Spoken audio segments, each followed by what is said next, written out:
Before we begin, a quick note. This audiobook, Puck Him Up, is an original work of fiction created by me. All characters, events, and dialogue are my own.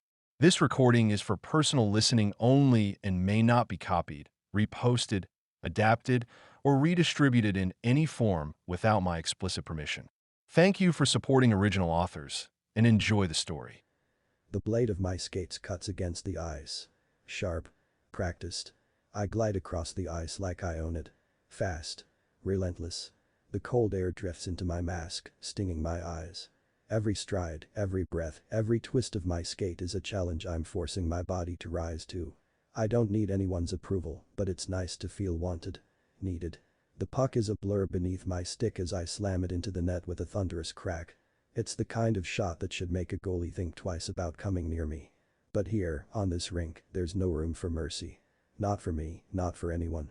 I'm the star of this team, rookie or not, the ice listens to me. But today, I'm pushing it harder than usual. My legs are burning, sweat is dripping from the back of my neck, but I don't care.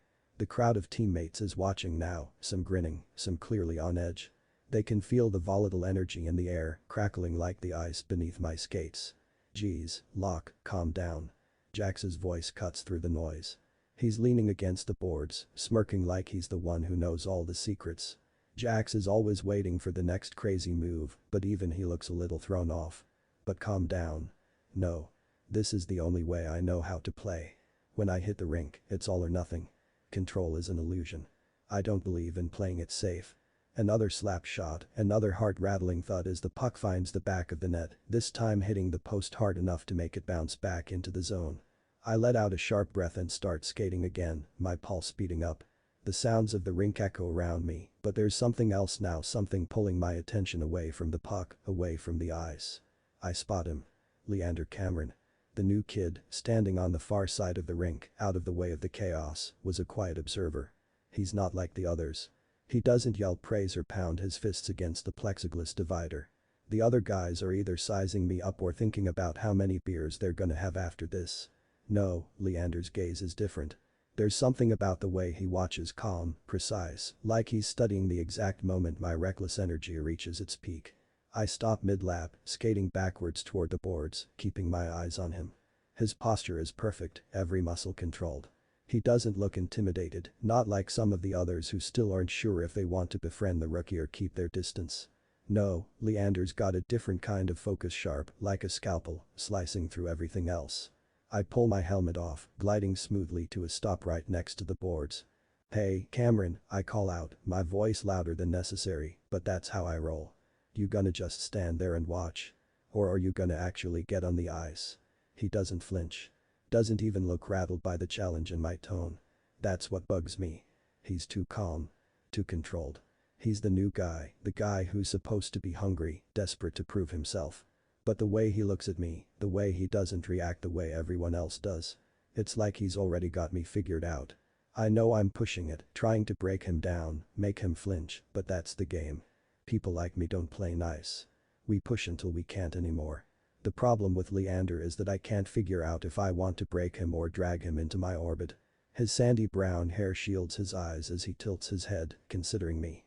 I'm good, he answers, his voice low, controlled, almost like a challenge back at me.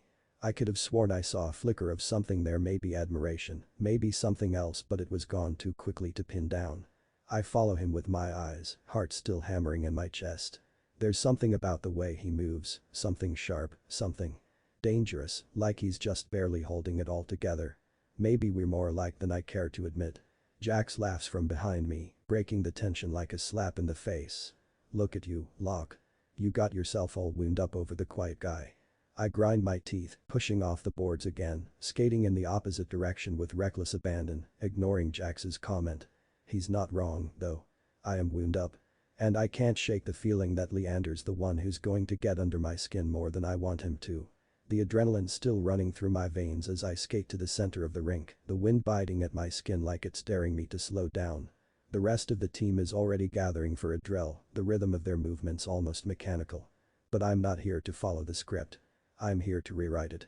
I glance over at the bench, and sure enough, there's Leander flicking off his gloves with a quiet precision, like the kind of person who takes their time but never wastes it. It's almost like he doesn't feel the pressure, like the speed of the game is something he's above. The calm before the storm. My storm. I don't care that he's the new guy. I'm gonna test him. Cameron. I call out, my voice cutting through the noise of the practice. I can see the way his head turns, his eyes locking on me. Like he knew I was going to say something. That I was going to insist that he join us. My pulse hammers in my ears. So annoying. Yeah. His tone is controlled, measured, as if we're having a quiet conversation at a coffee shop rather than on the ice. That's the first thing I hate about him, that calm. It makes me itch to break it. To rattle him. Let's make this interesting. I skate forward, my blades carving deep into the ice, the friction beneath me pushing me into motion faster than I probably should. One-on-one, I challenge, the words practically dripping with the promise of a fight. The other guys on the rink start to murmur, clearly enjoying the spectacle. They know I can't resist pushing the limits of the game, of myself, and now, of him.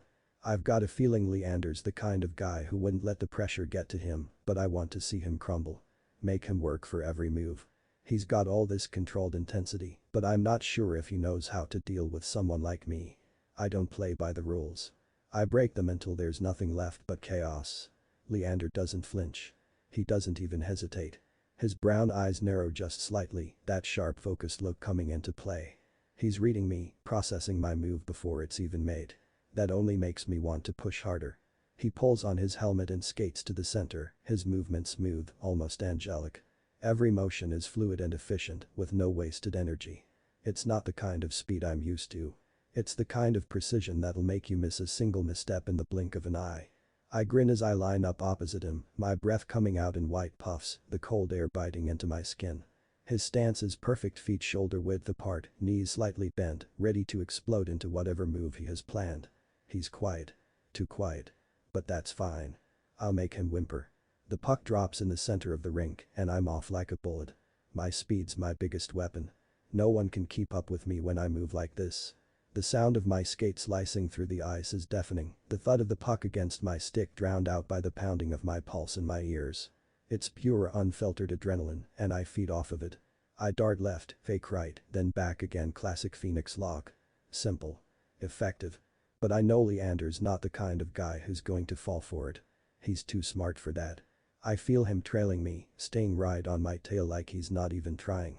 I push harder, shifting my weight to catch him off guard, spinning back toward the net, but that's when I see it. He's not where I thought he'd be. Leander's already moved to the other side, his eyes locked on me, his body anticipating every shift I make. He's countering me. And then, in one smooth motion, he extends his stick and sweeps the puck off my blade with a clean, clinical move that leaves me stunned for half a second. Bang, I mutter under my breath. But I'm not upset. No, it's the opposite. I feel that rush again, that thrill. The challenge. This guy is hiding something hungry within him. Something dangerous. But it's the kind of danger that makes me want to lean in closer to see how far he'll let me push before he cracks. I recover quickly, skating after him, trying to close the distance, but he's fast.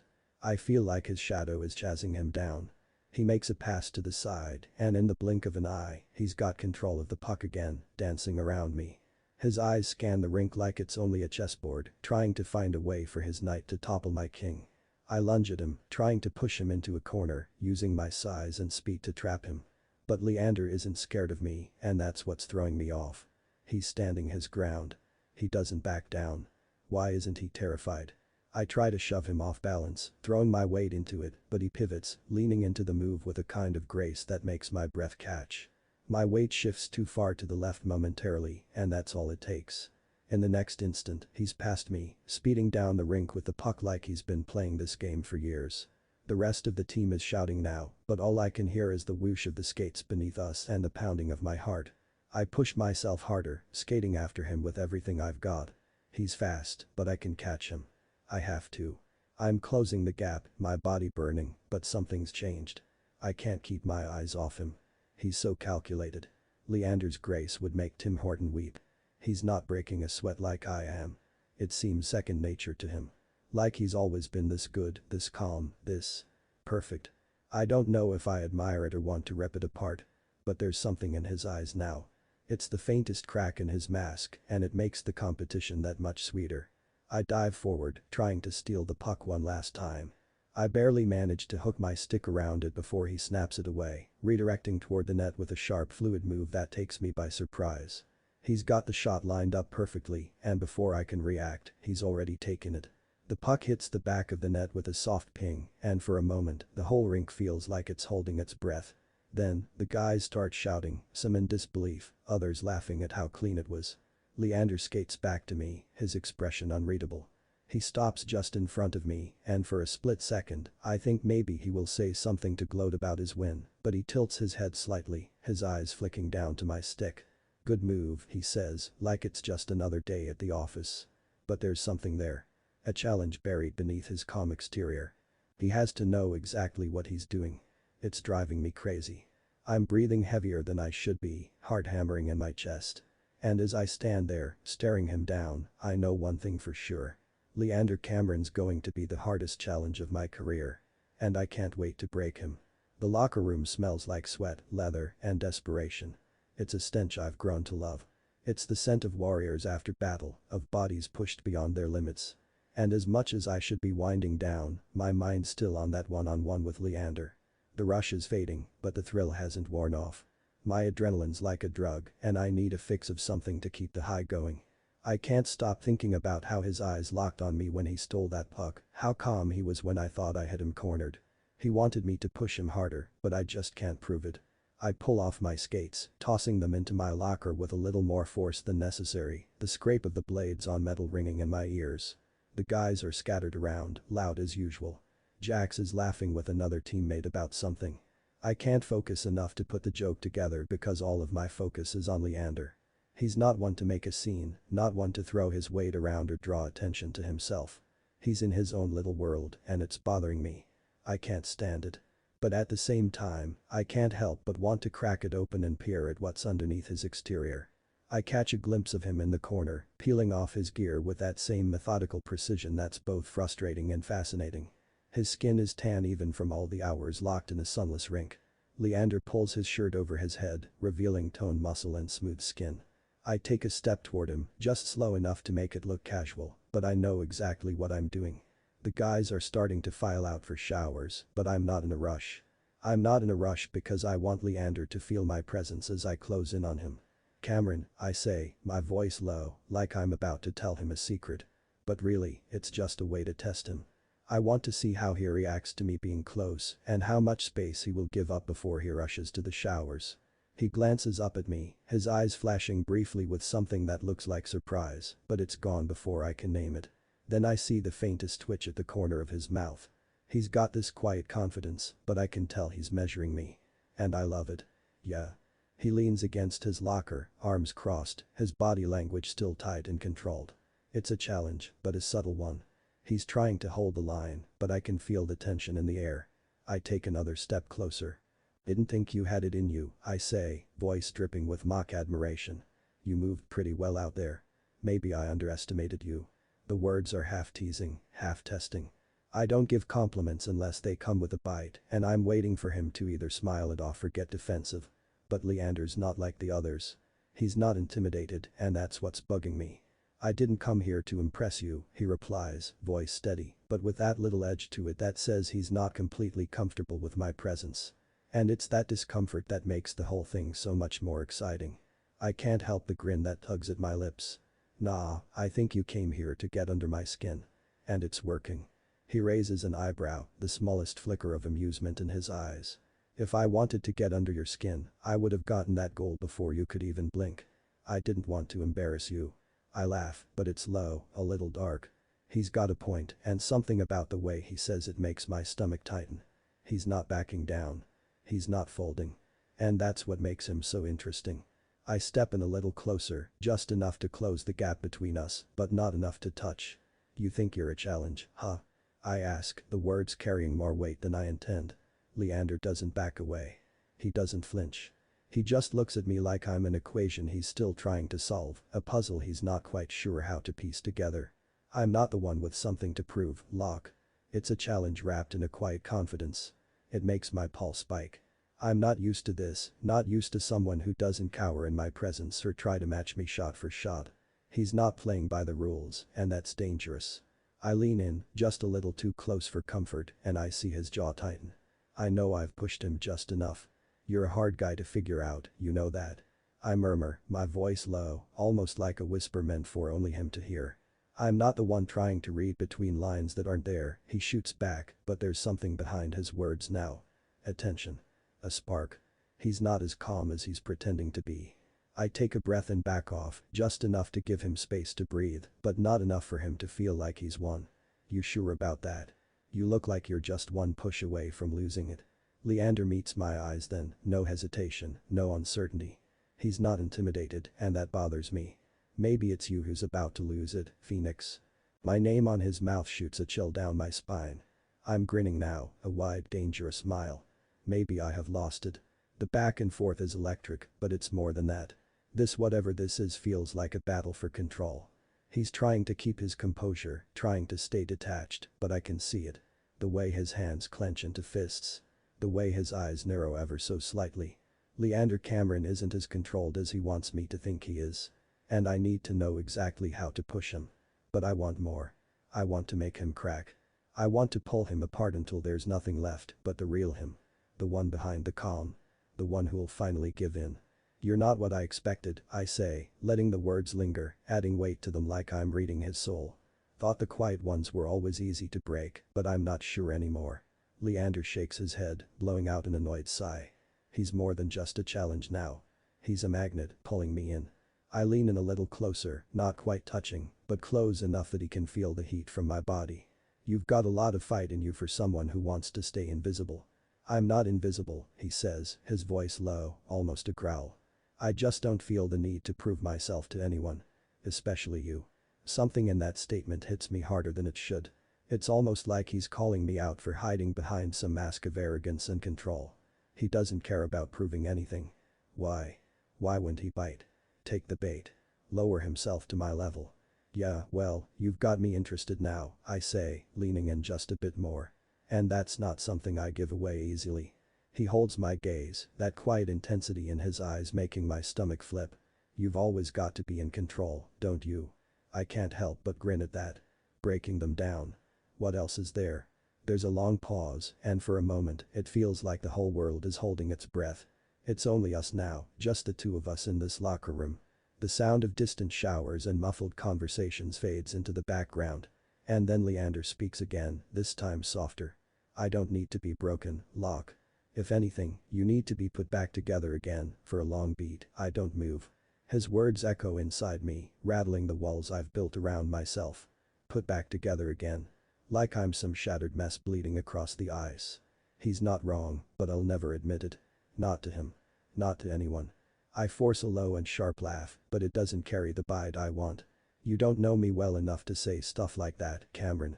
He shrugs, like it's no skin off his back, like my protest is just another part of the game. That indifference grates against me worse than any insult could. Because what kind of guy looks me dead in the eye and doesn't flinch, doesn't fold, doesn't even blink? I step closer, too close, enough that I can see the faint sheen of sweat still clinging to his neck. My chest brushes his when I lean in. You think you're some kind of savior? That you're gonna come in here and fix me? You've got another thing coming. Leander doesn't move. Doesn't step back. His eyes lock onto mine, unwavering. I don't think you need saving, Phoenix. I think you're terrified someone might actually see you. That stings. More than I wanted to. I should shove him. I should end this little staring contest, reclaim control the way I always do with brute force and speed. But my fists stay clenched at my sides, shaking with restraint. Because the truth is, I do want him to see me. And that bothers me more than anything. The smell of sweat and leather clings heavy in the air, grounding me even as I feel like I'm unraveling. I swallow, trying to find something sharp to say, but the words tangle in my throat. He tilts his head again, studying me, like he's dissecting every crack in my armor. Like he knows exactly where I'll break if he presses hard enough. You're walking a thin line, I mutter finally, my voice low, dangerous. Push me the wrong way and you'll regret it. Instead of backing down, he smirks. Not wide, not cocky, just a flicker of amusement at the corner of his mouth. I don't think I will. His audacity makes my blood rush hot. Nobody talks to me like that. Nobody stands their ground when I press this hard. He's supposed to fold. He's supposed to shatter so I can walk away with the upper hand. You're playing with fire. I push my fist against his shoulder, making him stumble into the lockers. Leander doesn't blink. If anything, he smiles at me. His ease is infuriating, suffocating and intoxicating. Maybe fire's the only way to temper steel. The words hang heavy between us, sparking against the raw tension that thrums in the room. My chest rises and falls too fast, my pulse hammering like I just skated 10 laps without stopping. I'm gonna shower. He shoulders me off of him and leaves me. And for the first time since I stepped onto this team, I realize something. I'm not in control anymore. And I'm addicted to it. Chapter 2. Leander. The locker room is finally quiet. The echo of laughter and footsteps fades down the hall until there's nothing left but the hum of the fluorescent lights above and the drip of water from the showers. I've always preferred the silence, the peace to be with my thoughts. I peel back the sleeve of my shirt, revealing a faint bruise blooming along my bicep. Phoenix Locke doesn't pull punches, not on the ice and not off it. He plays like the world is his battlefield and anyone in his path is collateral. I rub my thumb over the mark, studying the way it darkens in the mirror's reflection. Minor, nothing I can't handle. Still, it stirs something sharp in me, something I'd rather keep buried. Aggression, chaos, recklessness. All the things I've spent my life steering away from, he wears like armor. And yet, standing across from him today, I felt that old familiar pull, the temptation to give in to the storm instead of resisting it. I splash cold water on my face, the sting a reminder to stay grounded. But the bruise takes my mind back to before, to my father's shaking hands and glassy eyes, to the sound of bottles cracking on the kitchen floor, to nights when he'd scream at shadows no one else could see.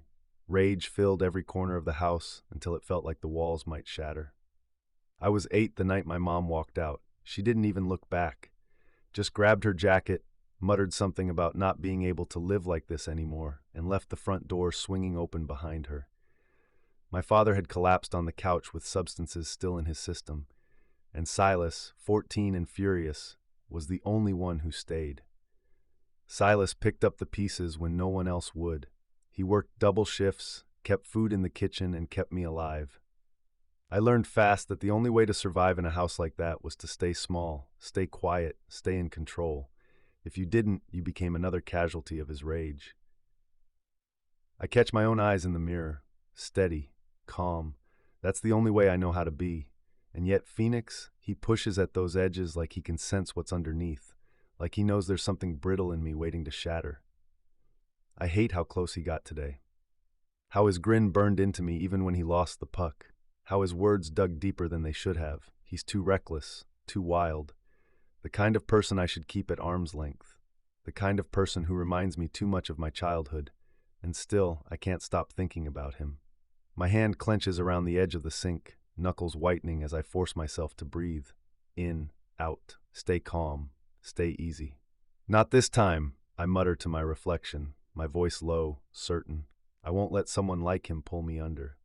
But even as I say it, I know it's a lie. Phoenix isn't just anyone. He represents the storm I've been running from my whole life. The risk of unraveling, of finally screaming at the sky. If I ever get to the point I couldn't pull myself back together again. I lean forward, palms flat on the sink, water dripping down my face in steady trails. For a second, my reflection blurs, and I almost see another boy there. Younger, smaller, wide-eyed and braced for the next storm inside a house that was never safe. Back then, bruises weren't from hockey. They were from ducking too slowly when a glass bottle flew across the room. From trying to shield my father from himself when the substances took over and he thrashed against anyone who came near. Silas always told me, "Stay calm, Leander. Don't let him see he can hurt you." His voice became a mantra, a rope I clung to in the chaos. He carried the weight no kid should have carried, and he taught me early that composure was our sharpest weapon. Rage and tears just made us targets. So I learned to control everything, my breath, expression, and words. I learned to shrink into silence when noise could destroy me. I learned never to give anyone the satisfaction of seeing my emotions, of seeing me. Phoenix is the opposite. He's all noise and fire, every emotion pouring out of him in a way that demands attention. He thrives on chaos, where I suffocate from it. Being near him feels too much like being back in that house. Heat, danger, unpredictability clawing at the edges of my carefully built walls. And yet, for reasons I can't explain, I didn't back away. Not when he leaned too close, not when his voice dipped low like a dare. A part of me wanted to step into that fire, to feel something raw and unrestrained, even if it burned. I drag in a breath, staring myself down in the mirror until the old ghosts fade from my vision. I tell myself Phoenix is just another teammate, just another emotion to avoid. But my chest still tightens with the truth I don't want to admit. He's already deep under my skin. The whistle blows sharply, slicing through the heavy rink air. Coach barks orders for another drill, and skates carve into the ice as the team splits into lines. My lungs already burn, sweat sticking damp beneath my pads. Yesterday I was sharp, alive in every play. Today I can't keep my focus straight. Every mistake and misstep feels like it has Phoenix Lock's name on it, and of course he notices. Careful, Cameron. Phoenix coos from across the ice after I bobble a puck during a transition drill. His grin is wide, wolfish. Wouldn't want you embarrassing yourself after that hot streak yesterday. Must have been a fluke, huh? The guys laugh, a ripple of amusement skating down the line. Not cruel, not yet, but Phoenix knows how to twist the knife just enough to make the whole rink lean his way. He thrives on it. I roll my shoulders back, refusing to give him more than a glance. Maybe you should focus on keeping your stick on the ice instead of running your mouth. A few snorts of approval come from the line behind me, but Phoenix only smiles bigger. He loves this, loves the back and forth. Somehow, the more I resist, the harder he pushes. I don't know how to get him off my back. The drill resets, the puck drops. We tear across the ice, blades biting hard. I keep low, chest forward, determined not to give him another excuse. But Phoenix is on me like a shadow, dogging my every stride. His stick clatters against mine, body pressing too close in what should be a clean drill. "Don't choke this time," he hisses near my ear, his breath hot against my skin. I shove him off with my shoulder and send the puck forward, sharp and clean, to Nolan waiting near the crease. A perfect pass. Textbook. "Finally," Phoenix drawls, tapping his stick against the ice. "Took you long enough." More chuckles from the other guys, my jaw locks. I want to ignore him, but every word digs deep, stirring something between fury and fascination. Why me? Why single me out when half the team is dragging today? Scrimmage begins next, blue jerseys against white. I pull my helmet tighter, forcing myself into the zone. If Phoenix wants to make me a target, that's fine. I'll show him that I thrive under pressure. The puck drops, sticks clash, bodies slam into the boards, blades shriek across the ice. I skate hard, adrenaline burning through the fog in my head. The puck finds its way toward me, and I drive forward, cutting past defenders with clean strides. But Phoenix is there, always there. He matches me move for move, his presence like a weight pressing on my back, his stick jabs forcing me wider, my angle shrinking. "You had that yesterday," he taunts, voice low, meant only for me. "What's wrong? Getting scared?" I grit my teeth, forcing the puck through his reach. He clips my hip with his stick, too aggressive for practice. My balance wobbles, and the puck slides free. Phoenix snatches it, skating off with a laugh that makes the blood roar in my ears. The drill ends with his team scoring. He lifts his arms like he's just won the Stanley Cup. Guess the prodigy's human after all.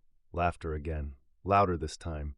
Not cruel, but enough to sting, enough to make my chest tighten with that old familiar heat. I skate back to the line, face blank, pulse hammering. Breathe. Don't give him what he wants. But beneath the calm mask, something twists. I'm not particularly angry at the attention. Part of me is lit up in a way I can't explain.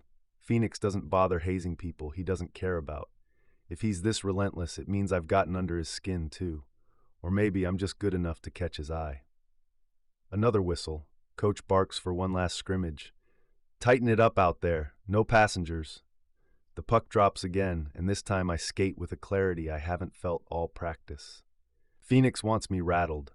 He wants me stumbling. I won't give him that. Not today. I cut across the ice, intercepting the puck clean. My legs pump harder, my lungs screaming, but I push past it and drive through. Phoenix barrels after me, his stick clashing against mine. "Come on, Cameron," he growls, breathless. "Show me what you've got." And I do. I snap the puck hard to the top corner of the net, slipping it past the goalie's glove with precision. The red light flares. Goal. The team whoops, sticks tapping the ice. Even coach gives a short nod of approval. I skate back slowly, meeting Phoenix's gaze as he pulls up near the blue line. His grin is still there, sharp as ever, but there's something else beneath it. Something tight, sparking. "I see you, Lee," he says finally, tapping his stick once against the ice. I don't answer, just glide past, every nerve alive under his stare. Did he just call me Lee? Like we're friends? Like he's proud of me? Practice wraps minutes later, players coasting off toward the benches. My legs feel like lead, my chest heavy, but my mind refuses to quiet. Phoenix pushes, pokes, and taunts me every second we share the ice. And somehow, instead of breaking me, it leaves me lit, like I'm burning from the inside out. And I can't decide if I hate him for it or if I want more. The locker room should feel like relief after practice, but the moment I peel my pads off, the ache flares sharp and deep along my ribs. I keep my face blank, moving carefully as the guys joke and slam lockers around me. But the bruise Phoenix carved into me during scrimmage pulses hot under my skin.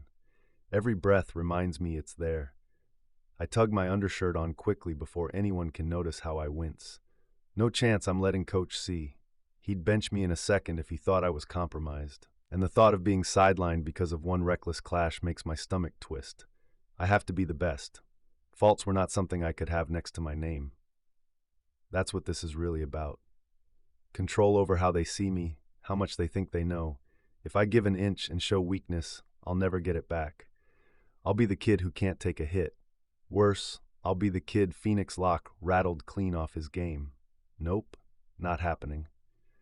I keep my shoulders squared, joining the stream of players filing toward the showers. I time my steps, careful not to favor one side. Pride sits heavy in my chest, heavier than the throb of my ribs. Nice save at the end there, Cameron. Nolan claps me on the back, oblivious to how close I come to biting back a grimace. Shut Locke up for half a second. Longest I've ever heard silence from him. Someone else laughs. Yeah, I mutter, managing a small smirk. About time. The guys laugh, moving on, their words bouncing in the humid air. Easy, natural camaraderie. I want to sink into it, but every inhale scrapes against the bruise, a constant reminder that beneath the easy front I'm carrying damage. The coach's whistle echoes faintly down the hall. He's checking in with players as they filter out, sharp-eyed as ever. I adjust my gear bag over my shoulder, forcing myself to move steadily, no limp, no hesitation. When his gaze lands on me, I keep my expression neutral. "Solid finish today, Cameron," he says. His tone is clipped but not unkind. Bit sloppy in the middle. "You sick?" The question catches like ice in my chest. My first instinct is to answer honestly.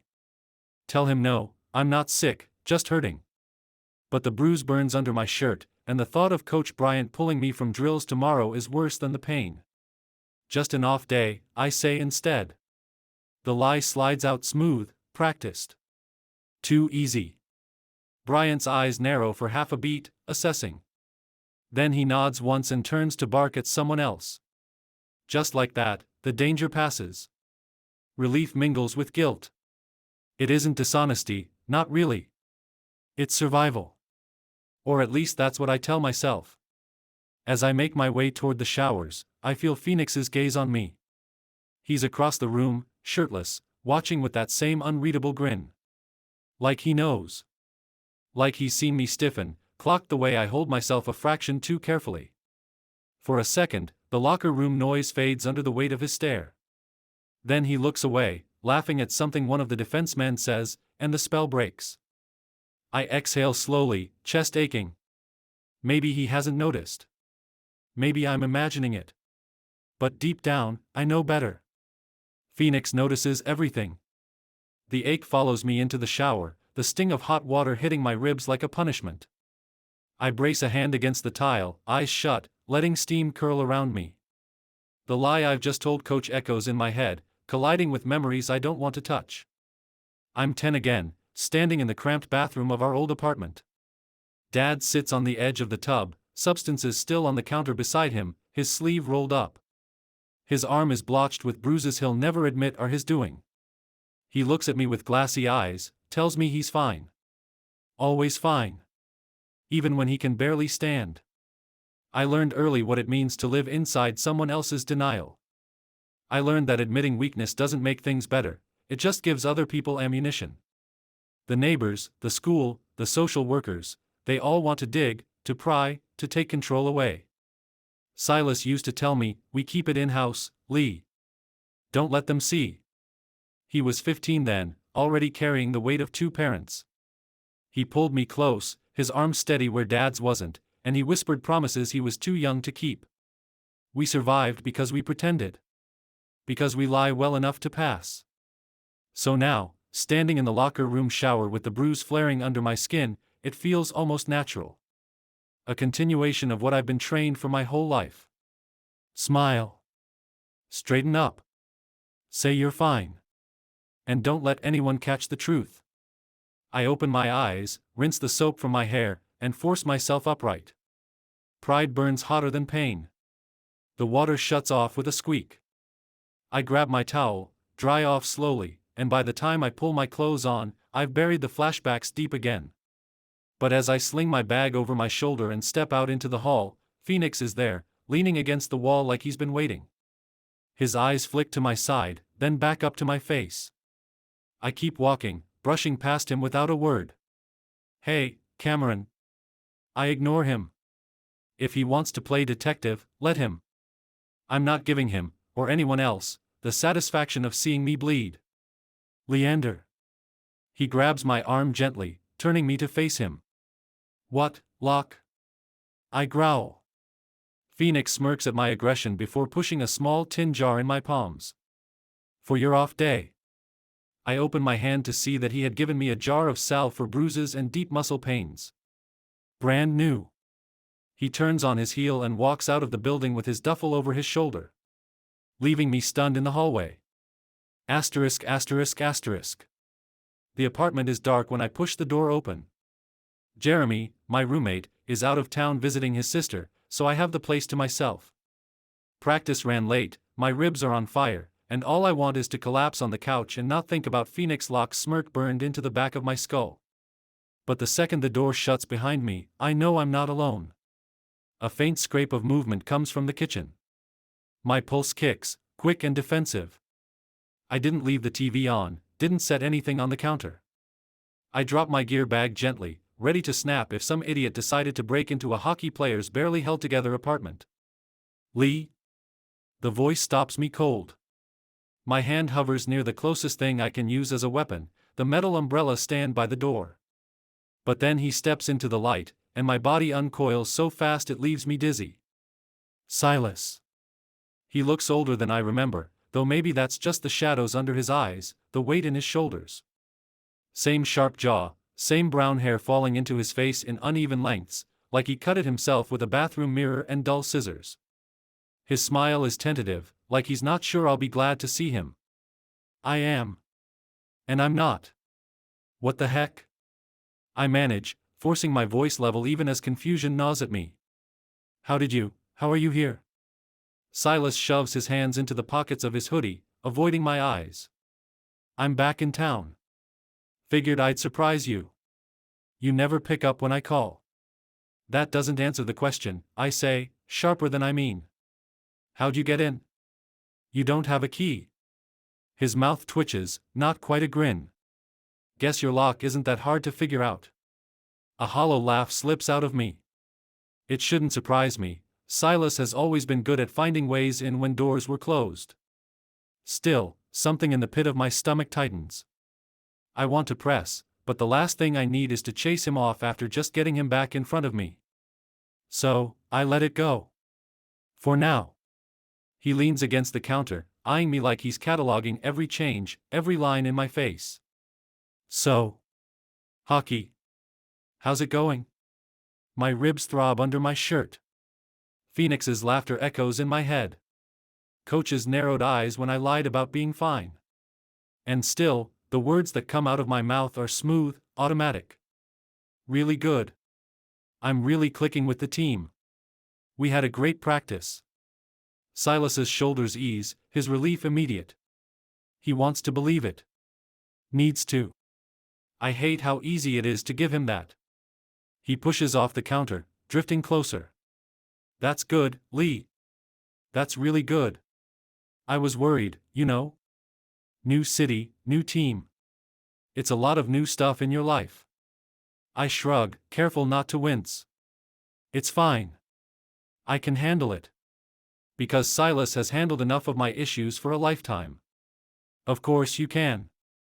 His voice is firm, like he's trying to will that truth into being. He pauses, searching my face, then nods like he's convinced himself. You're tougher than anyone gives you credit for. I swallow hard, the lie sitting heavy in my chest. Tough. If he knew how badly one hit rattled me, how much effort it takes just to keep the mask in place, he wouldn't be saying that. But that's the point. He doesn't know. He can't. Because Silas carried enough for both of us when we were kids. He doesn't need to carry me now. Want a drink? He asks, moving toward the fridge like this is his house. I watch him grab 2 beers, the casual ease of it surreal. He slides one across the counter, and I catch it out of reflex. The cold bites into my sore fingers. Thanks, I mutter. We crack them open, the sound sharp in the quiet apartment. For a moment, it almost feels normal. Almost. But memories have a way of bleeding into the present, whether I invite them or not.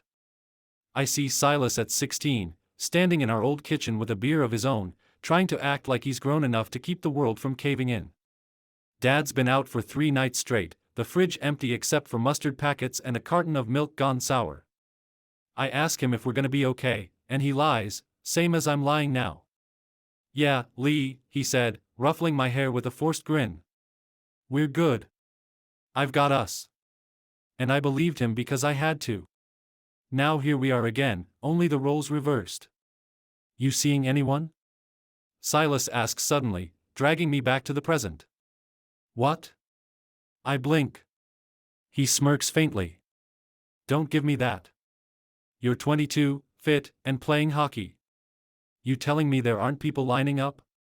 I roll my eyes, grateful for the change of subject. That's not exactly my focus right now.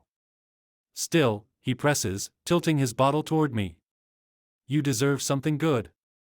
Someone who gets it. Not just the game, but you. My throat tightens. If he knew about Phoenix, about the way his attention clings to me, sharp and confusing, he'd never let me hear the end of it. He'll just say that I'll end up with someone just like Dad. Maybe someday, I say carefully. Silas studies me for a beat, then lets it drop. We drink in silence for a while, the hum of the fridge filling the gaps. I keep sneaking glances at him, half afraid he'll vanish if I look away too long. He's always been a ghost, slipping in and out of my life on his own terms. But tonight, he's here. Breathing the same air, asking about hockey like it matters, like I'm not just surviving practice after practice with bruises hidden under my gear. I want to tell him the truth that I'm not okay. That the weight of pretending, of keeping every crack sealed, is grinding me down. But the words won't come. Instead, I finish my beer, set the empty bottle on the counter, and force a smile. It's good to have you here, see. His eyes soften. Good to be here, little brother. And just like that, the lie feels worth it. Chapter 3. Phoenix. The bar buzzes loud music, sticky floors, the sharp tang of spilled beer mixed with fry grease. First win of the season, and Coach Bryant has loosened the leash enough to let us celebrate. Shots line up, rookies get teased, everyone laughs loud enough to drown out the exhaustion still riding our legs. I don't like waiting for the buzz to build. I like shortcuts. Jax leans in, sensing my frustration, voice low, a mischievous spark in his eyes. Hey, you want to hit the back for a sec? I raise an eyebrow. Got something for me? He smirks, producing a tiny baggie from the pocket of his hoodie. Nothing wild. Just enough to feel a little better. You in? I glance around the bar, teammates too wrapped up in their own chaos to notice a thing. Why not? I shrug. The back hallway swallows us. I follow Jax into the shadows of the bathroom, where the fluorescent light flickers and casts everyone in half shadows. He moves first, careful and practiced, setting the powder on the counter. I'm not taking it on that nasty counter. I grimace. Your loss, Jax pulls quickly while there's no one in sight. I tap it to the back of my hand, inhale, and let it slide smoothly. Fire up the sinuses, edge sharpened. My limbs feel lighter, my thoughts just a fraction more focused. Jax coughs, grimaces, shaking his head like he's been hit by a truck. Dang, that's strong, he mutters. Part of the fun, I say, wiping my nose casually. He's still staggering a little as we leave, grinning dumbly. Back in the bar, the team has staked out a long stretch of tables. Glasses clink and voices rise in bursts of laughter. Everyone looks loose, electric from the win. I slide into the crowd, throwing an arm around Nolan's shoulders, stealing a fry off his plate. Boys, I drawl, letting the grin spread. Finally looks like a team worth watching. Cheers erupt around me. Easy. Too easy. But then my eyes catch on him. Leander. He sits at the far edge of the group, not quite apart, but not in it either. His beer sits untouched, condensation dripping slowly down the glass. He laughs at the right moments when someone tosses a joke his way, but it's soft, delayed. Always a step behind. Most of the others wouldn't notice. Too wrapped up in noise and booze. But of course I see him. I lean back, watching him. Something about the way he carries himself, like he's trying so hard to disappear and failing. Like he's holding himself together with invisible thread. I want to tug on those loose strings and see what unravels. I push up from my chair, weaving through the crush of bodies until I land in the empty seat next to him. Quiet night for you, Cameron, I say, voice casual, grin sharp. His eyes flick up, wary, then down again. Just tired. I drum my fingers against the table, leaning forward. Come on. First win. You're supposed to be celebrating, not brooding like some tragic hero. The corner of his mouth twitches. Not into a smile. More like irritation. I'm not brooding. Sure you're not. I tilt my head, studying him. Up close, I can see the shadows under his eyes, the tension in his jaw. He's hiding something. I'd bet my next paycheck on it. Most people, I'd leave it there, take the jab, move on. But with him, I want more. I want to know what's under that carefully sealed surface. I soften my tone just a notch. Seriously, though. You good? Yesterday you were flying on the ice. Today you looked off. His gaze snaps up, sharp this time. Defensive. I'm fine. I let the silence stretch, shrugging like it doesn't matter. Manipulation is an art, press too hard and people shut down. Better to leave the question hanging, make them wonder why you asked. All right, I say lightly, grabbing one of his untouched fries. But if you tank next practice, I'm telling coach it's because you don't know how to party properly. That earns me a look, half irritation, half something else I can't name. Is that his version of amusement? Intrigue, maybe. Or suspicion. Either way, it means I've hooked him enough that I'll stay in his head tonight. The team starts a round of shots, yelling over each other, daring anyone to skip. I take one with a dramatic flourish, tossing it back without flinching, then Leander's, before he can pour it on the floor. Around me, the rookies cheer, some spilling beer on the table, laughing so loud I can barely hear myself think. Leander's eyes flick to each person, but he doesn't flinch. Doesn't even raise an eyebrow when a kid next to him knocks back a shot and promptly coughs it out. He stays cool, collected. Perfect. His brown hair is growing longer. Slightly curling under his ears, like he missed his last haircut. Have his eyes always been such a startling green, or was that the substance making the lights brighter? I lean back in my chair, trying to look casual, letting my eyes drift over to him every so often. Then I nudge him lightly with my elbow. You're not playing along. I'm watching, he says, flat. I grin. Challenge accepted. The next air comes, loud and ridiculous. Someone bets they can chug a beer while balancing a fry on their nose. Of course, everyone wants to see it, and the group descends into chaos and laughter, with bets flying. I pick up Leander's untouched beer and hold it in front of him. Come on, Cameron. Don't just sit there. You're gonna watch the rookies embarrass themselves while you do nothing. He tilts his head, gaze measuring. I don't need to prove anything, he says evenly. I let my grin widen. Perfect answer. That little edge, that subtle defiance, it's exactly what I want to see. I nudge him again, lighter this time, teasing. Right, because being the quiet, mysterious guy is really working out for you tonight.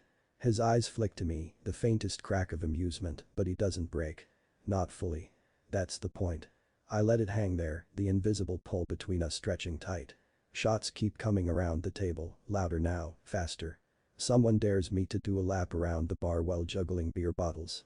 I laugh, jump to my feet, and do it. Leander doesn't even blink, but I notice the way his eyes follow my movement, scanning the chaos like he's analyzing it, cataloging it. I return to my seat, grinning from the adrenaline, and nudge him again. See? That's how you make an entrance. He smirks faintly, but it's brief. I lean forward, lowering my voice just enough so no one else catches it. You know, I could make things interesting. Care to play? His gaze snaps up, sharp, wary, but not afraid. Not yet. I don't play games, he says. Maybe you just don't like losing, I tease. The corner of his mouth twitches again. I stand, grabbing his chin and turning it towards me. Cameron says he's going to chug his beer all in one go. The team whoops as Leander's eyes narrow. I drop a shot into the beer glass, watching it fizzle over the brim. I pick up the glass and press it to Leander's lips. Open up, Leander. Leander's eyes blaze with something I can't quite place.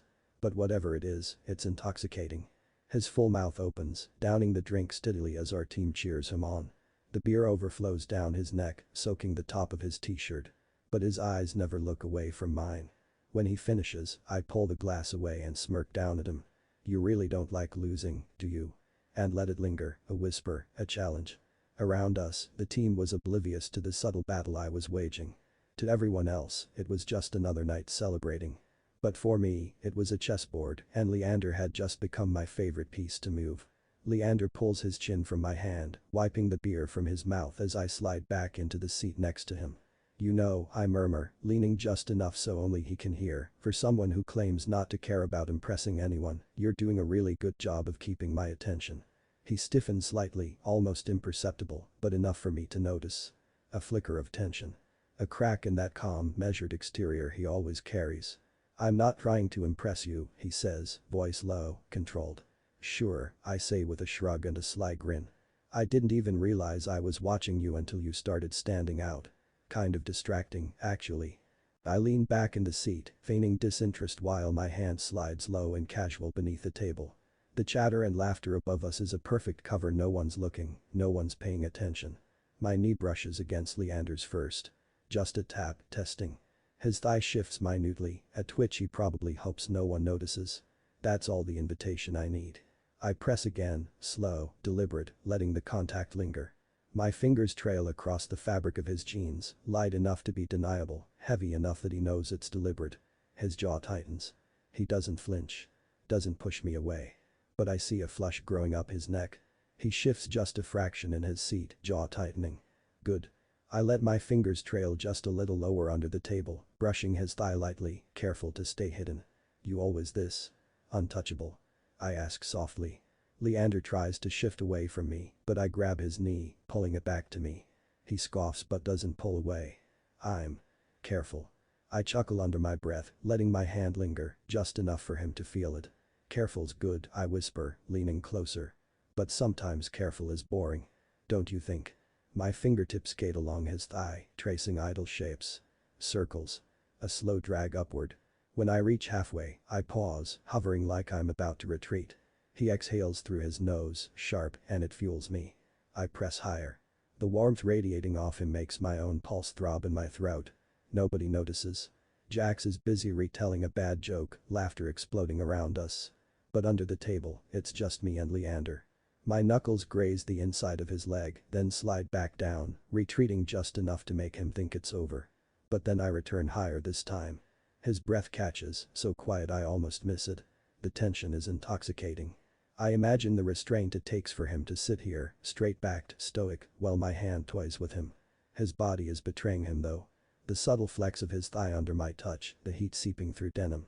He's trying so hard to look untouchable, but I'm peeling it back, inch by inch. I risk more. My fingers press into the muscle of his thigh, squeezing once, then sliding closer to where he's hardest to ignore. His shoulders roll back, posture painfully stiff, and his lips part just for a second before clamping shut.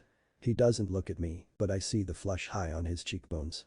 That little sign of surrender makes me grin into my beer. I don't need him to say anything. His body's already telling me everything. You're testing me, he says finally, low and restrained, a growl barely held in check. I'm teasing you, I murmur, letting my shoulder brush his. And you. You're fascinating to watch.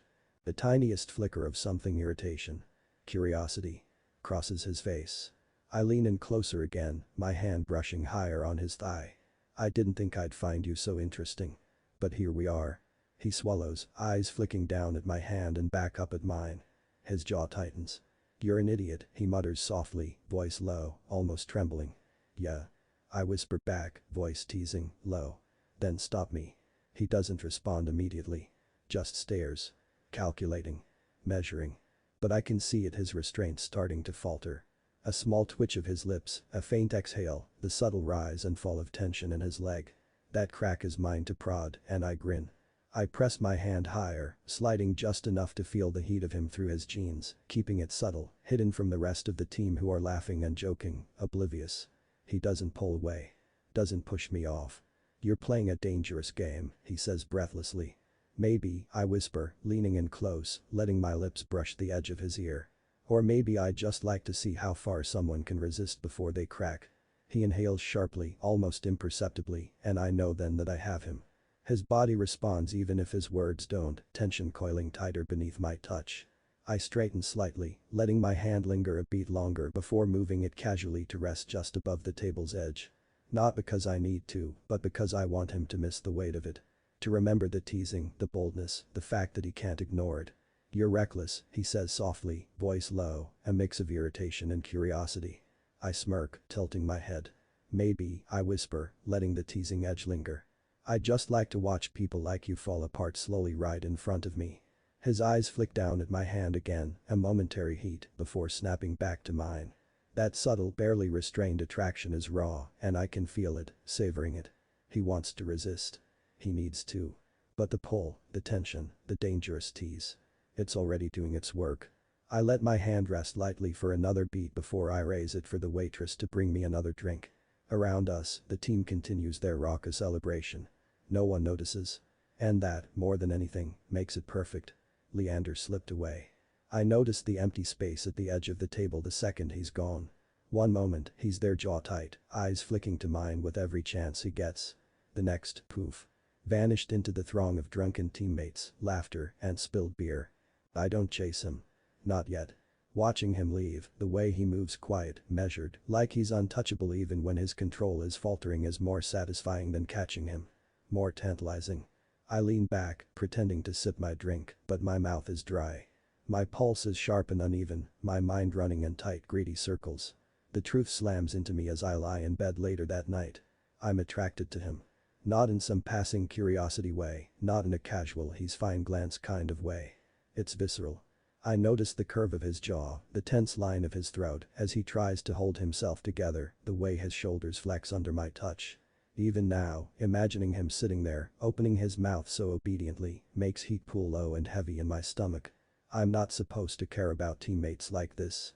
Especially not rookies. Especially not quiet ones who pretend indifference. But there it is. I can still feel the warmth under the table where my hand lingered, the solid press of his thigh against mine, and the memory makes me grin half amused, half dangerously aware of how far I want to push. He's a puzzle I want to solve. A wall I want to scale. A man I want to strip bare until I see what he's hiding. I can feel the tension he's been holding in check, the subtle flicker of desire burning just beneath that rigid control, and I want to exploit it. Not cruelly. Not yet. But deliberately. I want to see how far I can push him before he breaks or gives in. Ideas start crawling into my head, electric and vivid. A brush of fingers too close to his wrist. A low comment only he hears. The kind of teasing remark that could be mistaken for casual banter but won't be, not by him. I want him squirming, strung tight with restraint, every muscle betraying the effort it takes to deny me. I want him to feel the tension, the danger, the inevitability. I want him to know that resisting is possible, but it will cost him. I'm restless, my body aching against the elastic of my boxers. My body is thrumming, alive with that charged energy I usually shake off in a fight or on the ice, but there's nowhere to put it now. The lights are low, the hum of the city bleeding faintly through the window. I strip off my clothes like they're burning me, skin prickling with heat, and collapse onto the bed, but my mind won't stop spinning. And then it's only him. Leander. The memory of his shoulder under my hand, solid and warm. The subtle twitch of his thigh when I pressed against it, as though he'd felt lightning strike beneath the table. The way his lips had betrayed him, twitching just enough to show he knew exactly what I was doing and that he felt it. I close my eyes, and I'm there again, replaying it frame by frame. My fingers sketch imaginary paths over his body and my mind tracing the line of his jaw, pressing into the hard plane of his chest, skimming lower, lower. My palm fits against the curve of his thigh, heat radiating up into me. He's gorgeous. Not just good-looking. Not just well-built. Something about him is magnetic, calculated, controlled, but with that thread of chaos stitched tight beneath his skin. That combination is dangerous. Addictive. And I'm hooked. The heat in my stomach grows, sharp and insistent. I roll onto my side, breathing hard, my skin prickling, as though his hands are on me instead of just my own imagination. I can almost feel his breath against my ear, the faint brush of his knuckles along my thigh, the subtle crack in his composure under my gaze. It makes me ache. It makes me burn. My hand on his thigh. The way he stiffened. The way he refused to shove me off. That faint tremor in his breath, it's carved into me like a brand. I let the memory replay. My hand slides where his thigh had been, fabric rough under my fingertips, pretending it's him, pretending I'm back there with him, pretending not to feel me. I close my eyes, and he's there, Leander, jaw clenched, shoulders taut, doing everything he can not to crack. That composure is what gets me. The fight. The restraint. And the way I can worm my way inside it, test it, push until he gives me something raw. My hand moves with purpose now, building the rhythm like I'm drawing out his patience. I imagine him breathing hard through his nose, still silent, still pretending. That makes me work harder, teeth gritted as I increase the pace. I should stop. I should think about anyone else. But no one else sticks like this. No one else lingers after the touch fades. My hips move with my hand, a groan escaping before I can bite it back.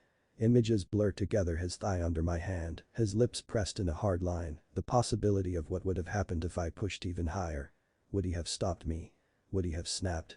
Or would he have let me break him right there, in front of everyone, silently unraveling under the table while nobody else knew? I want more. I need more. Leander's eyes on me. The way his body responded even when his words didn't. My hand moves with increased intensity, replicating how I'd want to be with him. Demanding. Insistent. Endless. The thought makes me shudder. My body arches, my breath ragged, every muscle wound tight. I debate sending something to Leander showing what I'm doing to myself, but that'll be another night. Tonight I want to imagine being with him. When I finally finish, it hits so hard I gasp, hand clenching, release spilling across my stomach. I lay there panting, staring at the ceiling, skin damp and sheets tangled. But the relief doesn't last. It never does. Because my mind doesn't let go, it circles back, always back, to him. Why him? Why this rookie with his quiet stare and guarded walls? I've had plenty of experiences, plenty of encounters where I didn't even remember their faces after. But Leander. He's different. His silence digs under my skin.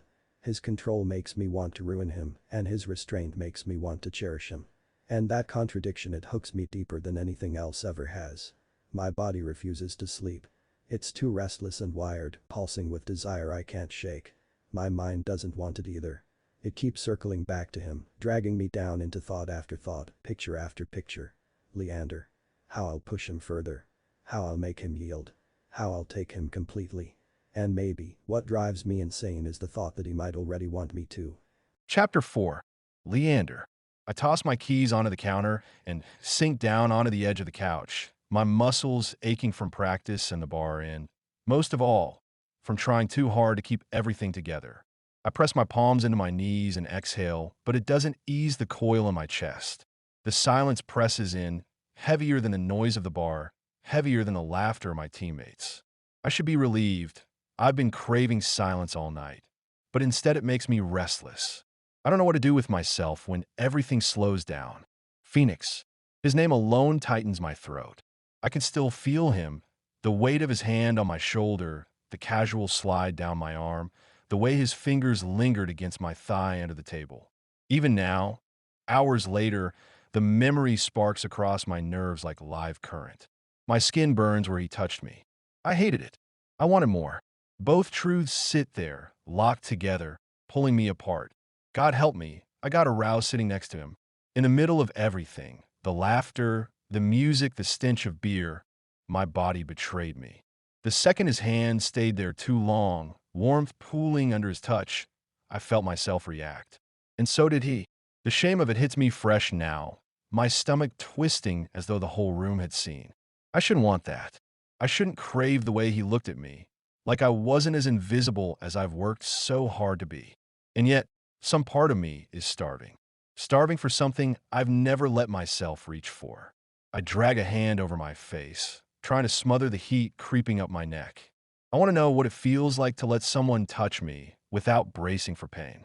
To stop guarding every inch of myself. To surrender just once and not be punished for it. But the second that thought roots itself, the past strikes back.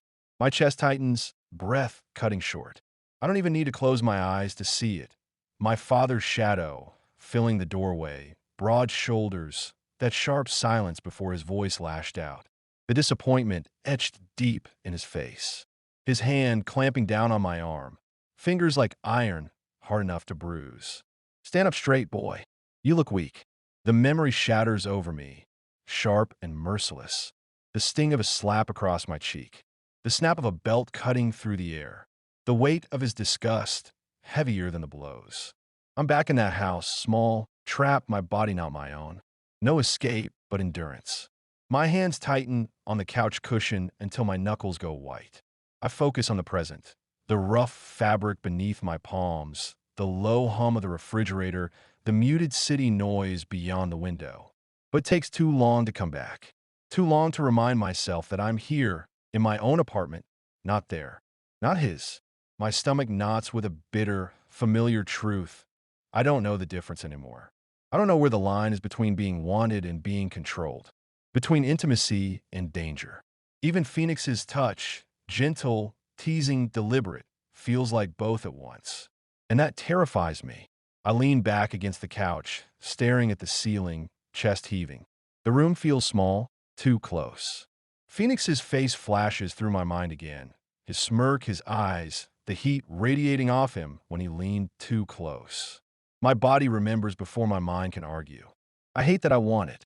I hate that I'm afraid of it. The two truths grind against each other until I feel raw. On one hand, Phoenix's touch sparks something alive in me, something I've buried so deep I almost forgot it was there. On the other, the shadow of my father looms every time I let myself imagine giving in. Every time I let myself picture Phoenix's hand sliding higher on my thigh, his lips brushing my ear. I want to believe I'm not broken, that I can want someone, want a man, and not drown in the past. But the moment I start to, I hear that voice again. Weak, wrong, disgusting. My fists clench. My throat burns. I feel 14 again, standing in that room, humiliated, stripped down by words and violence until I thought maybe he was right. I swallow hard, forcing myself upright. My apartment feels suffocating, but it's mine. No one can walk in here. No one can touch me unless I let them. I repeat it like a mantra, trying to make it stick. I close my eyes, forcing my breath slow, but Phoenix is there behind my lids, his mouth curling, his eyes locked on mine, his hand daring me to respond. I should push him away, should lock this down before it gets worse, before I get reckless. And yet, under the shame, under the fear, I feel it. That small, dangerous ember that wants more. I get up, slightly stumbling to the fridge to grab a beer, hoping it'll drown out the memory of Phoenix's touch. I down it, wishing I had something stronger than this. My phone buzzes on the counter. I pick it up expecting a text from Silas or Jeremy, but it's a message from an unknown number. I open it and almost drop my phone on the tile.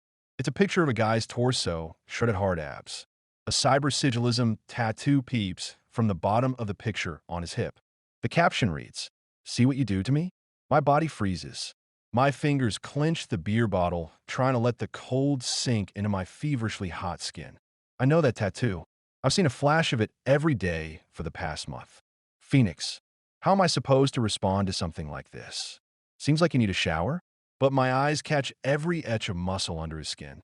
The way his hip bones slope out of the frame makes my mouth water. I should just ignore it. Just say wrong number and call a night. My phone buzzes in my hand. Another message comes in. Your read receipts are on, Leander. Taking a moment for yourself? Do you want more? Heat flushes my cheeks as I stalk over to the couch and angrily reply. Leave me alone. He replies almost immediately. I'm trying. It'd be easier if I could see you. My body twitches in my pants. This can't be happening. You're drunk. And you're not? Tell me you're not turned on, and I'll leave you be. But my hand is already adjusting myself, trying to relieve any pressure. I want to see that picture again. I want to drag my tongue over his skin. Phoenix is impatient, taking a long time to reply again. Tell me what you're doing. I don't respond. I physically can't. I'm frozen at the foot of something frightening and also exciting, and I can't seem to step over the threshold. My phone rings, the same number flashing on the caller ID. What do you want? My voice is rough and not as threatening as I'd hoped I would sound. Unzip your pants, Leander. Phoenix's voice was low and husky in my ear. He says my name with such hunger, I want to make noise. Phoenix. I'm not going to tell you again. He pauses, almost sighing the next words. Touch yourself, Lee. I want to hear you. For some reason, my hands follow his instructions. I place the phone on speaker and drop it on the couch. My fingers fumble with the button of my jeans. I shut my briefs down, already straining from Phoenix's voice. Use your hand, he instructs. I follow. Now, start slowly. My hand is slick and warm against my shaft. I groan from the first pass of my hand. Yeah, that's it. Phoenix coos. Now to hard and rough. I'm not going to go easy on you. Amusement touches his voice as my hand pumps with more aggression. God, you listen so well, Lee, he praises. His breath coming in short bursts like he's also occupied. The praise makes my body shudder in my hand, wishing it was him touching me instead. I can't stop thinking about how well you drank that beer earlier tonight, Phoenix groaned. I've already finished twice from just thinking about how angry your eyes were. It wasn't enough, though. I needed you to know about the mess you made. I groan, gripping myself harder until my hips are thrusting into my own hand. Don't you dare finish until I say so, Phoenix growls. I whimper as I slow my pace down slightly. Phoenix, not yet, Lee, he groans. I can hear a wet, sticky sound slipping from the phone. I need to be inside you. I need to feel you wrapped around me. I almost can't believe he wants me, that he's pleasuring himself from the thought of me. The thought makes me wild, ravenous, out of control. Stars threaten to blind me as my head falls back onto the couch. Please, ask again.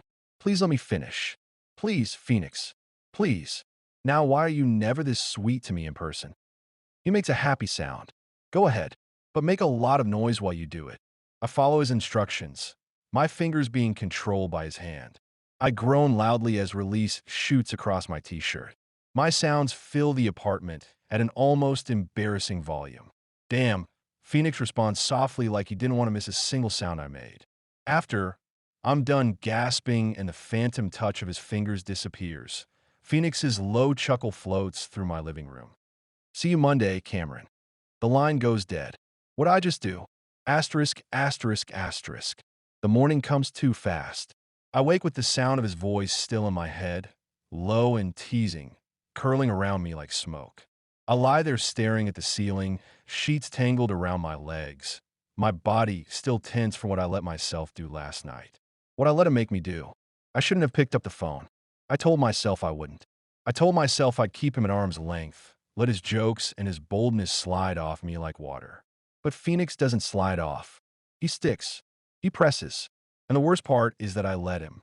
I could still hear the way he said my name, drawing it out, like he knew exactly what it would do to me. How quickly my breathing had shifted. How easily I'd given him the sounds he wanted. I hate myself for it. I hate that I didn't block his number the moment I got that picture. Instead, I closed my eyes and let his words pour into me until I was lost. It wasn't supposed to happen like that. Not with him. Not with anyone. I drag myself out of bed and into the shower, hoping the water will wash it away, but it doesn't. Every time I blink, I see his mouth. Every time I run my hands through my hair, I feel the ghost of his touch, even though he wasn't here. He didn't need to be. He was already under my skin, and last night proved it. The guilt twists sharp in my chest. My father's voice slithers up from the past like it always does when I feel something I shouldn't. Weak. Filthy. Wrong. I lean against the cool tile, forehead pressed hard against it, trying to drown out the memory of Phoenix whispering exactly what he'd do if he were here. Trying to fight the heat creeping back into my gut at the thought of it. I can't stop thinking about him. That's the problem. Even as I tell myself it was a mistake, even as I promise I won't let it happen again, my mind drifts back to the sound of his laughter, the sharp edge of his confidence, the way he spoke like he already owned me. And God help me, part of me liked it. That's the part one can't forgive myself for. The small, hidden part that wanted to be told what to do, that ached under his words like it had been waiting for them. By the time I leave the shower, I'm exhausted. I dress mechanically, try to eat something, fail. The day stretches ahead of me like a punishment. Every little thing reminds me of him. The buzz of my phone on the counter, the smell of leather when I pull on my jacket, even the smirk of a stranger passing on the street. My brain twists them all into Phoenix. I hate how much I want to hear from him again. The phone sits heavy in my pocket as I go through the motions of my day. I catch myself checking it every few minutes, convincing myself it's just habit. But it isn't. It's him. It's waiting to see if he'll reach out. If he'll push again, test the boundaries I swore to keep. He will. I know he will. And worse, I'm excited for him to do it. The truth gnaws at me. Last night wasn't Phoenix forcing his way in. I opened the door. I stood there bare and let him in. My defenses didn't crumble. I lowered them. I wanted to hear him. Wanted to give him that power, even if it left me shaking after. I run a hand over my face, disgust crawling up my throat. How did I get here? How did I go from silence, from walls built high enough to keep anyone out, to letting him guide me through a phone line? It shouldn't have meant anything, but it did. Too much. And now, even when I try to focus, I can't stop imagining what it would be like if he were here in person. If those words came with his hands pinning me down. If that heat in his voice burned right against my skin. I clench my fists, trying to banish the image, but it lingers. My body doesn't care about my guilt. It remembers the pleasure first. Maybe that's what terrifies me most. That for the first time in years, someone has slipped past my guard, and instead of shutting it down, I let him stay. No matter what I do, I can't push Phoenix out of my head. I make coffee, pace the apartment, open a book, close it again without reading more than a page. Everything is noise compared to the memory of last night. The sound of his voice, the way he laughed low when I couldn't hold back a sound of my own. I told myself I wouldn't think about it. But the harder I try not to, the stronger it digs in. His words, his tone, it's all still there, carved into me like something permanent. The guilt doesn't ease up, either. It grows. I keep flashing back to my father's hand across my face, his voice telling me what I was, what I wasn't. A man who lets himself be touched like that isn't a man at all. My chest tightens, just remembering it. A sour shame that makes me curl my fists until my nails dig into skin. And yet, even with the shame pressing down, a pulse of heat runs through me when I replay the moment Phoenix said my name like a promise. Like he knew me better than I knew myself. I hate that he was right. By evening, I'm too wound up to sit still. I end up pacing again, staring at my phone. I don't text him. God knows I want to, but I can't. Now my head feels this fractured. Instead, I open another app and tap the contact I've avoided all week. Silas. The screen goes black for a moment before his face fills it. Dark hair, heavy brows, a voice that carries the weight of command even before he speaks. Leander, he says, like the name alone is a question. I force a steady smile. Hey, see. He narrows his eyes, reading me too easily. He always has. You look troubled. Nah, I'm fine. The lie sounds paper thin, so I add, just thinking. His silence stretches, heavy. Finally, he leans back his chair, fingers steepled. Well, don't leave me on the edge of my seat. He laughs, trying to hide the worry already creasing his forehead. I hesitate. The truth rises hot and shameful on my tongue, but I bite it back. I can't tell him about Phoenix, not like this. Silas knows me better than anyone. He'd know that boy is trouble from just his name on my mouth. So I deflect. Well, I was thinking about people, about whether I should try letting someone in. Dating, maybe. That gets his attention. His eyebrows lift a fraction, then draw together. So I bring it up last week, and you say that's not what I'm focused on. And now you're thinking about it? Because some already broke through, almost say, because I can't stop thinking about the sound of his voice while I scoff. Yeah, I'm thinking about it. You've been a loner all this time. Why now? I swallow hard. I don't know. Maybe I'm tired of being alone. Silas studies me for a long, piercing moment. Then he shakes his head slowly. So who is he? I didn't say there was anyone, see. He squints at me. Yeah, but I can see that lovesick puppy glint in your eyes. I do not have a lovesick puppy look. Yeah, you do. Oh my God, I want to strangle him. Can we just focus? I just want to know who the guy is. He chuckles. I never said there was a guy. You know, I've never cared about you being gay, Lee. I know Dad said all that nonsense, but my father's voice suddenly shouts through my brain, startling me. The venom in it still sharp enough to sting years later. Silas says it so casually, but the words strike deeper than he realizes. My throat tightens, memory unspooling before I can stop it. I'm 15 again, sitting at the kitchen table with a calculus textbook open, pencil tapping nervously against the page.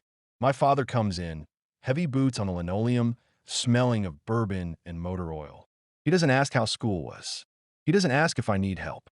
His eyes land on the phone in my hand, where a friend, a boy, had just texted me something stupid and harmless. A smiley face, a dumb joke about a video game. He sees it, and his lip curls. You're not one of those, are you? His voice is a growl, already accusing. My stomach drops. What? You know what I mean? He steps closer, grabs the phone right out of my hand. His thumb scrolls, his face darkens. He doesn't find anything incriminating, because there's nothing to find, but it doesn't matter. He shoves the phone back at me, disgust carved into every line of his face. Good grief, he spits, pacing the small kitchen like he can't stand to be near me. Don't tell me you're going to turn into one of those types. His hand slams against the counter, making the dishes rattle. Not under my roof. I remember trying to swallow, trying to make myself small. I'm not. Better not be. He cuts me off, sharp as a knife. His eyes bore into mine, and what I see there makes my chest ache even now. Not just anger, but something colder. Disappointment. If I ever hear you're running around with some man, he snarls, you'll regret it. You'll remember who made you. He storms out, leaving the smell of bourbon hanging thick in the air, leaving me frozen at the table with my pulse in my ears. That night, I deleted half my contacts, threw my phone across the room just to hear it break. I lay awake staring at the ceiling, hating myself for how badly my chest ached.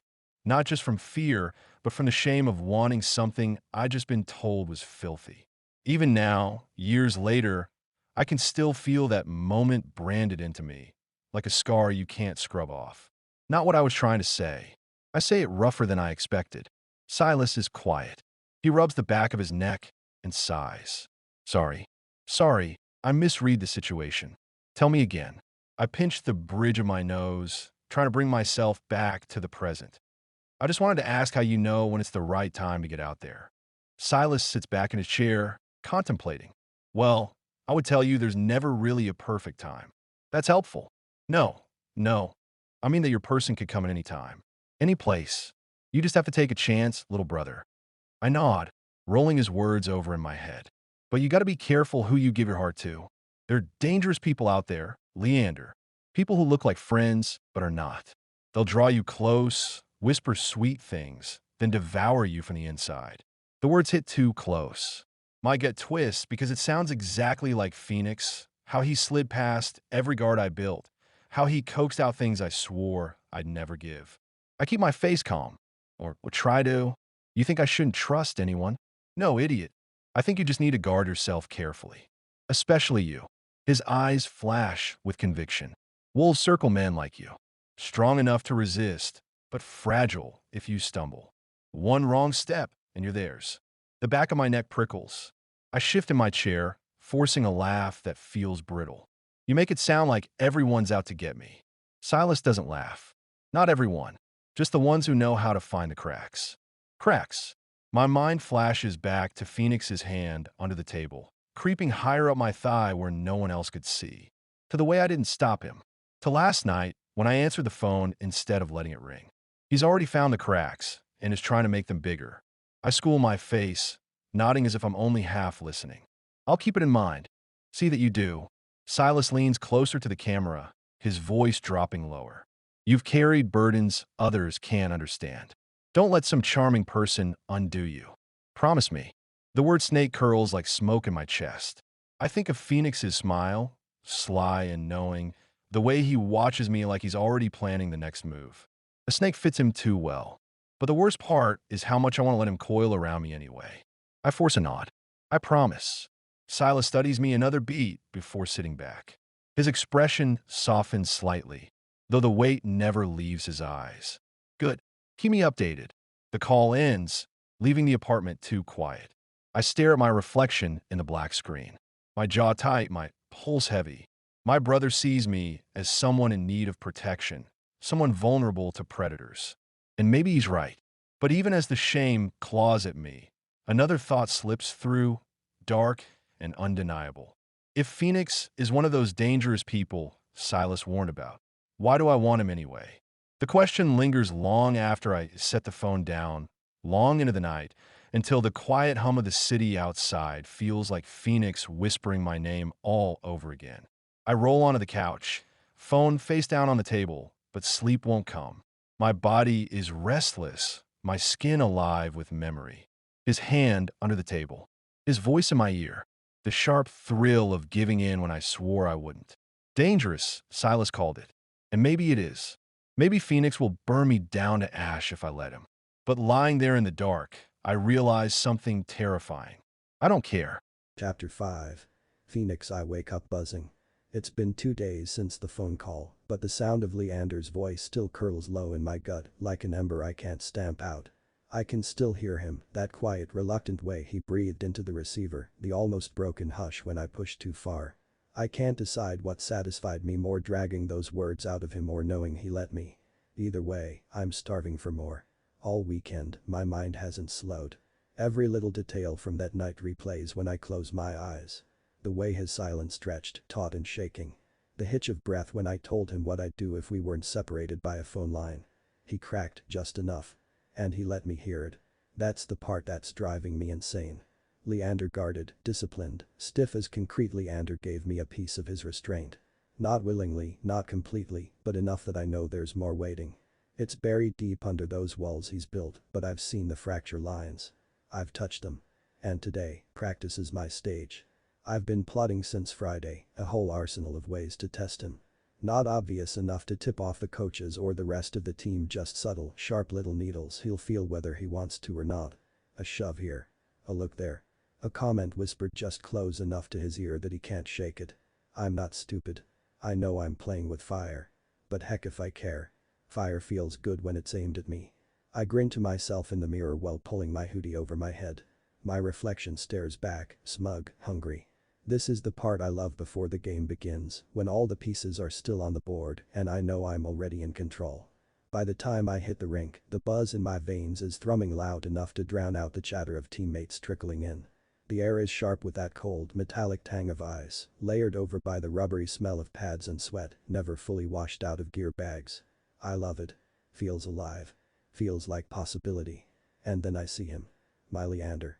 He's already taping his stick, hunched low on the bench, headphones in. The movement is sharp, precise, like even tape jobs need to meet some impossible standard. He doesn't look up when I walk in, doesn't give me the satisfaction of a glance. But I know he feels me. His body gives it away, the stiff set of his shoulders, the too straight line of his spine. He's trying to avoid me, and that alone lights me up like gasoline on a match. Morning, I toss casually, dropping my bag a little too close to his skates. No answer. He peels his headphones out, stands, and moves down the bench to another spot without a word. I laugh under my breath. Predictable. Delicious. Fine, he can run. Running only makes the chase sweeter. Once we hit the ice, drills start as usual, whistles sharp, skates carving into clean grooves, the crack of pucks against boards. I glide through warm-ups, stick handling smooth, body loose. But my eyes keep straying back to him. Leander's quick, deliberate. The kind of player who wastes no movement. Every stride looks measured, every shot lined up to perfection. But I catch the tiny tells, the second too long hesitation when I cut across his path, the clip nod when the coach pairs us for a passing sequence. He doesn't want this pairing, but he doesn't get to choose. Neither of us do. And now, we're tethered together on ice for the next half hour. Perfect. I let my glove brush his wrist as I take the puck from him, just the faintest graze of leather over skin. His eyes flick to mine with warning, but the faintest flush climbs his neck above his collar. He doesn't say anything, doesn't break stride, but the tension coils tighter in his body. Good. That's exactly what I want. Nice feed, I murmur, voice low enough that only he catches it. His jaw clamps down. He whips the puck back to me harder than necessary, the slap reverberating up my stick. I bite back a laugh. It turns into a dance after that, me pushing, him resisting. A shove of my shoulder into his as we pivot along the boards. A comment slipped under my breath when the coaches aren't close enough to hear. A look held a second too long after a drill. He never snaps, never gives me the explosion I almost crave, but the storm is right there under his skin. I can feel it. And the more he tries to avoid me, the more I know he can't. By the first water break, my pulse is pounding and not from skating, but from the thrill of him. I tug my helmet up, down half my bottle, then let my gaze slide to where he's posted alone at the far end of the bench. He drags a towel over his face, studiously avoiding me like his life depends on it. I grin into the plastic rim of the bottle. He thinks distance will save him. It won't. Not when he's already mine in his head.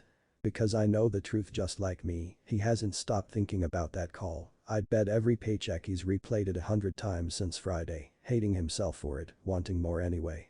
He can hide and dodge, but his body has already given him away. And I plan to remind him of that every chance I get. The rest of practice is a blur of drills, scrimmages, and contact plays, but the game under the surface keeps me sharper than any coach's whistle. Every time our sticks clash, every time our shoulders collide near the glass, every time his breath comes ragged inside his cage, it fuels me. By the time practice winds down, I'm sweating, sore, and more wound up than when I walked in. Not from the workout. From him. Always him. The locker room hums with silence, that strange after-practice emptiness when the echoes of voices still hang in the air, but the bodies are gone. Most of the guys bolted the second the drills ended, chasing food, sleep, or women. Not him.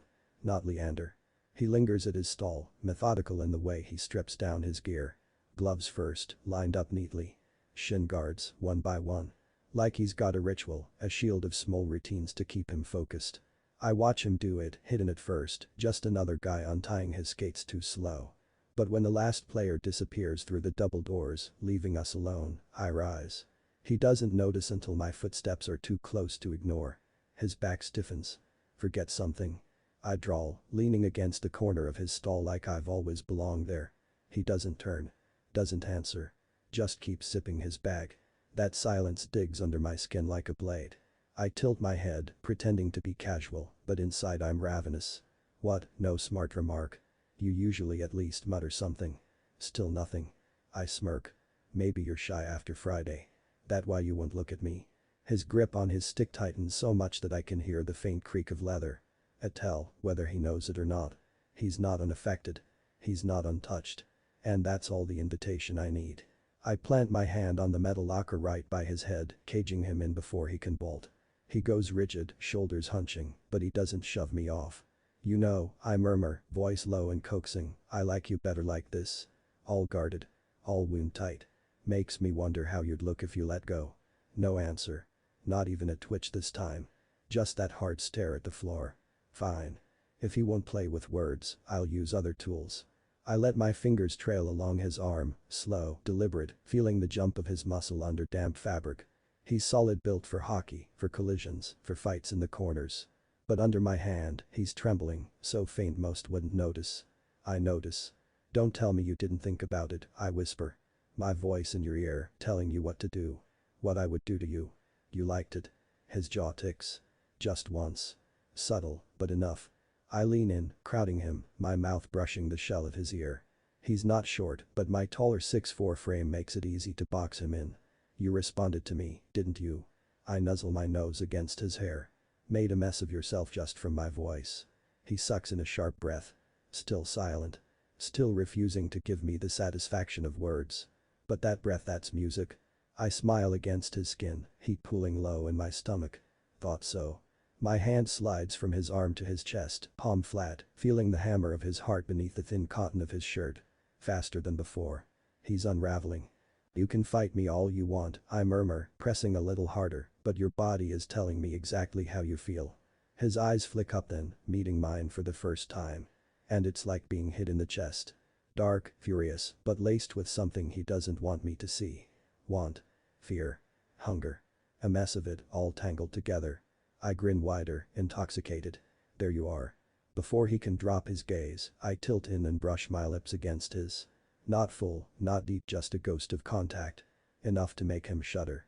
Enough to taste salt and sweat and stubbornness. He stiffens but doesn't shove me off.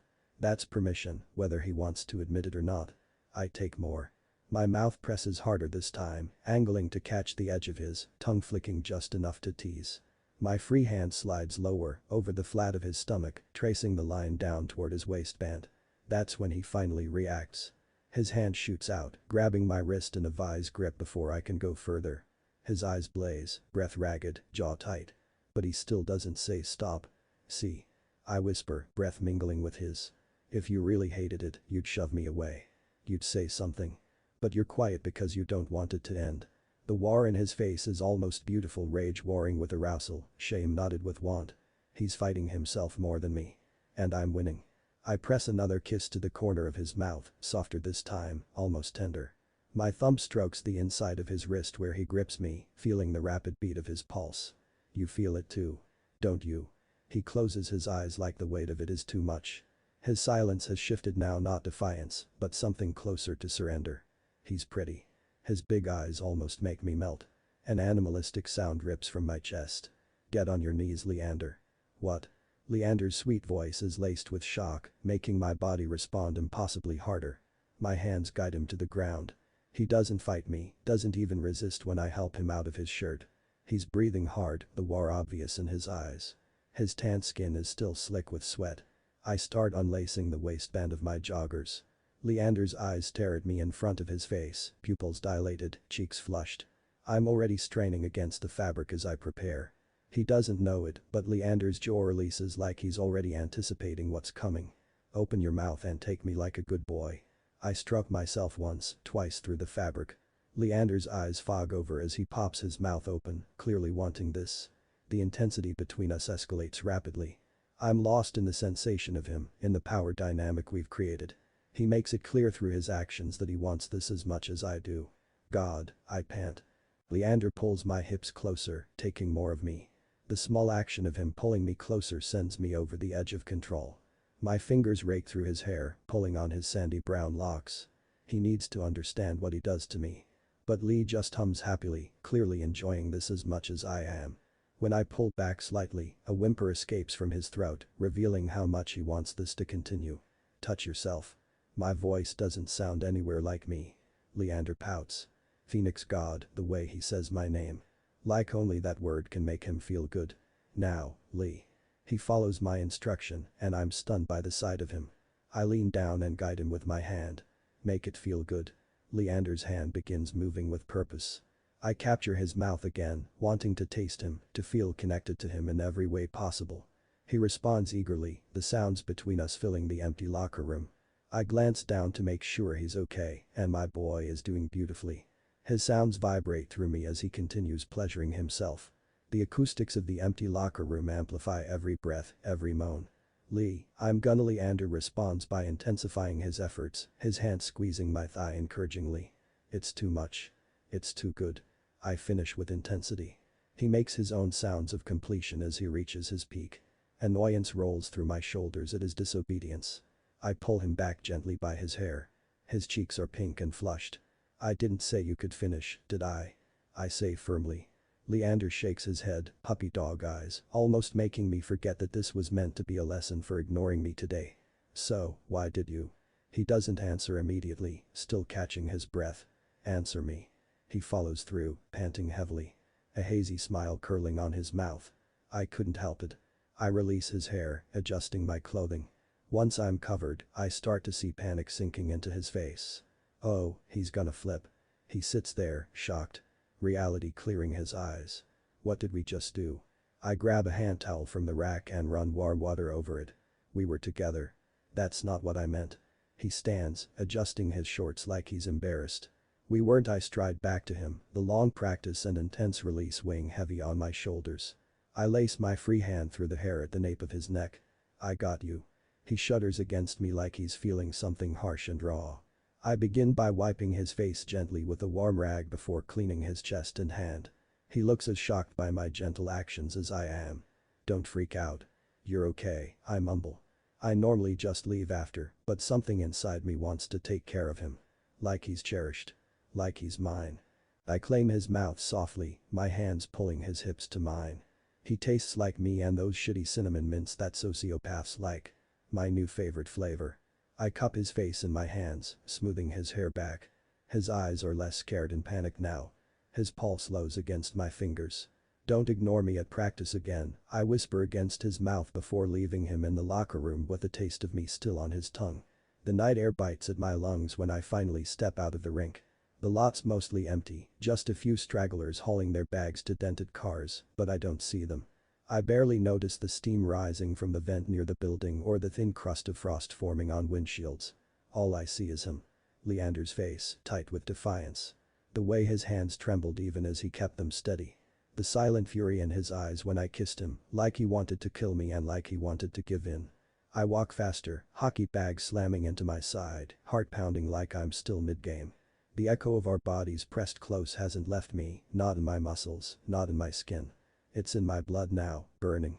When I get into my car and slam the door, the silence hits hard. No skates carving eyes, no stick claps, no boys laughing. Just me, alone, with the ghost of his pulse still racing against my palm.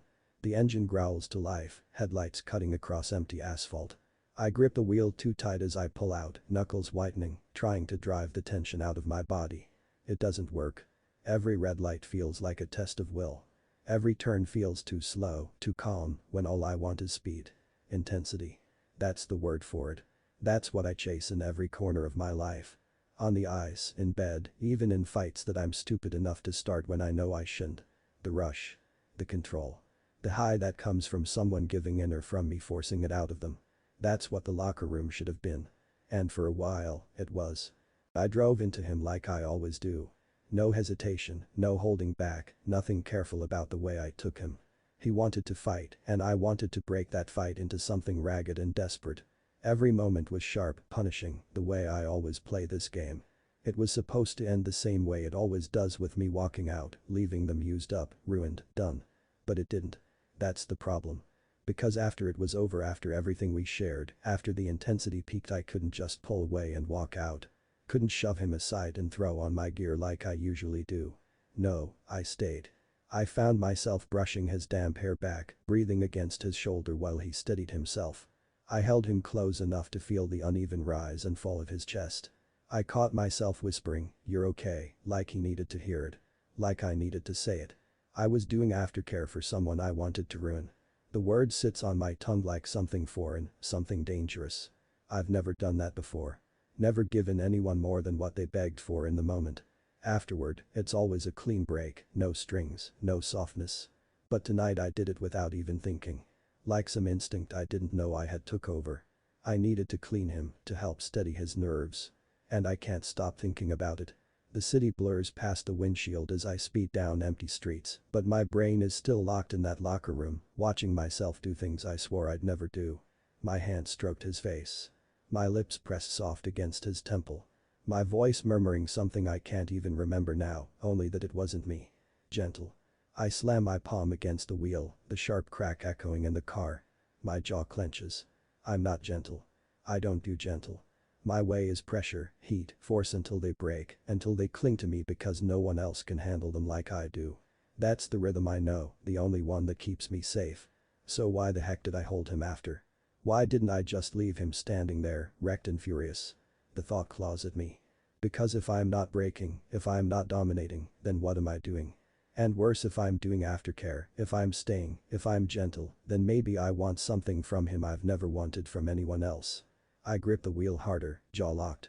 I don't understand it. I don't understand him. I wanted to have him and ruin him. That's still true. I wanted to claim him so hard the imprint wouldn't fade for days. That's who I am. That's what I do. But instead of ruining him, I ended up cleaning up our mess.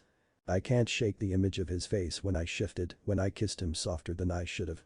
His brow furrowed, his lips parted, like he didn't recognize what was happening either. Like maybe, for a second, he let the fight drop. And I liked it. I liked being the one to see him like that. I liked it too much. The streets are empty, traffic lights flickering yellow at corners, and I drive through them faster than I should, trying to outpace my own head.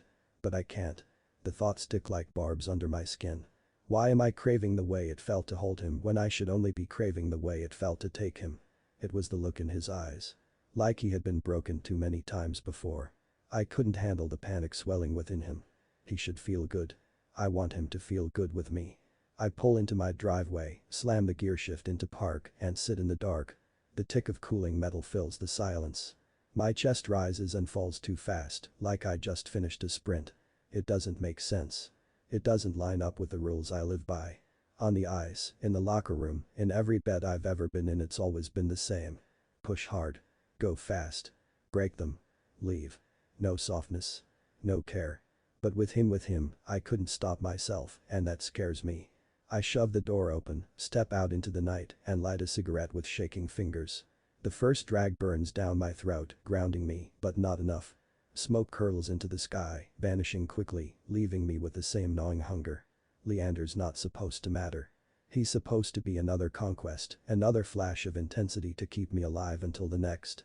But he does matter. And I can't stop thinking about how I stayed, how I cared, how I was gentle. How I wanted to make sure he was okay after I was the one who pushed him that far. That's the most dangerous part.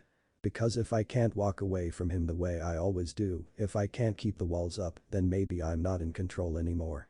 And losing control terrifies me more than anything else. I drag on the cigarette again, exhale slowly, and let a crooked smile cut across my mouth, dark and sharp. This isn't over. Not by a long shot. I need to understand why I feel this need. To consume him, to wreck him, to protect him. And now I've tasted him, and worse, I've cared for him. I'll figure out why. I'll figure out what he's doing to me. And when I do, I flick ash into the night, lips curling. He won't get away with it. Chapter 6. Leander. The ice feels wrong beneath my skates today. Usually, it's the one place where everything quiets down, where the noise of the world and the gnawing in my head are replaced by rhythm and speed. But this morning, every glide feels unsteady, every shift clumsy because my thoughts aren't on hockey. They're on Phoenix. I can't stop replaying the locker room in my head, over and over like some shameful loop I can't tear away from. The press of his body against mine, the heat of his breath in my ear, the way he took me apart, and then, after, that's what unravels me most. He wasn't just intense. He was gentle. He held me after like I mattered, like I was something worth protecting. And that doesn't fit. Not with everything I know about him. Not with the way he toys with people, breaks them down, chews through them for fun. Not with the way I swore I'd never let myself be dragged into someone's gravity again. So why can't I shake him? I circle the rink with the rest of the team, but the drills blur past me. I hear the coaches barking orders, the scrape of blades cutting sharp turns, but it's all background noise. My body moves on autopilot. My head's back in that locker room, back with him, back with the taste of surrender. Discomfort prickles under my skin. The memory of my own helpless sounds rings in my ears. And worse than all of it, is the twisted ache in my chest that wants it again. Earth to Leander, Jax calls, skating up beside me. He's grinning, helmet tilted, eyes sparkling with the kind of mischief that usually means trouble. You sleeping with your eyes open or what? I force a thin smile. Just focused. He barks out a laugh. Focused? You've been skating like you left your brain in the locker room. What's got you so? He cuts himself off, but the grin lingers sharp. Never mind. I roll my eyes and push ahead, but my stomach twists. Jax is the kind of teammate who feeds on secrets. The moment he senses weakness, he digs until he unearths something. Much like Phoenix, but without the draw of him. I don't need that kind of attention right now. Because Phoenix is consuming my mind, and I don't have room to worry about another guy trying to make me fumble. I see him on the other side of the rink, skating like a force of nature, sharp and fast and flawless. Every time I catch sight of him, something in my chest stutters. And I know he sees me. He always sees me. Even when I try not to look, I can feel his eyes cutting through me like blades. The drill shifts into scrimmage, and I try to focus. Puck drops, blades slice, bodies collide. This should be where I come alive, where instinct takes over. But my reaction time's off, my stick handling sloppy. I chase after the puck late, miss passes I shouldn't. My head isn't in it. Come on, Leander, someone shouts, frustration biting. I grit my teeth, pushing harder, but it's like skating against a current. And then Jax decides today's the day to be a jerk. I see him out of the corner of my eye, the way he angles himself. He's not going for the puck. He's watching me. He swings in closer than he should, a reckless move that has nothing to do with the play. At first, I think it's just normal roughhousing. But then his stick jabs low, catching the back of my skate just enough to throw me off balance. My blade snags, my weight tips wrong, and I go down hard. The crack of my knee against the ice echoes sharp, pain flaring hot and immediate.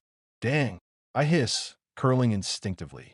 It's not broken, but it throbs viciously, a bruise blooming under the pads.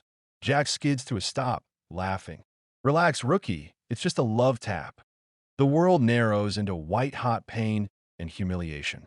I try to push myself up, but the sting in my knee makes me falter.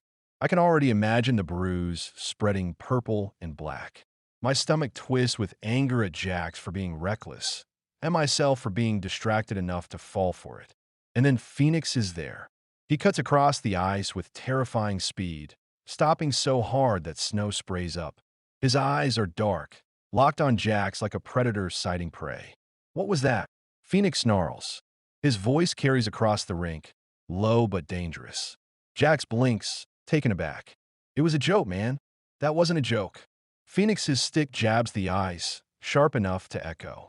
You don't trip your own teammate for a laugh. You could have blown his knee out. The ferocity in his voice makes the hairs on my neck rise. He's not joking, not exaggerating.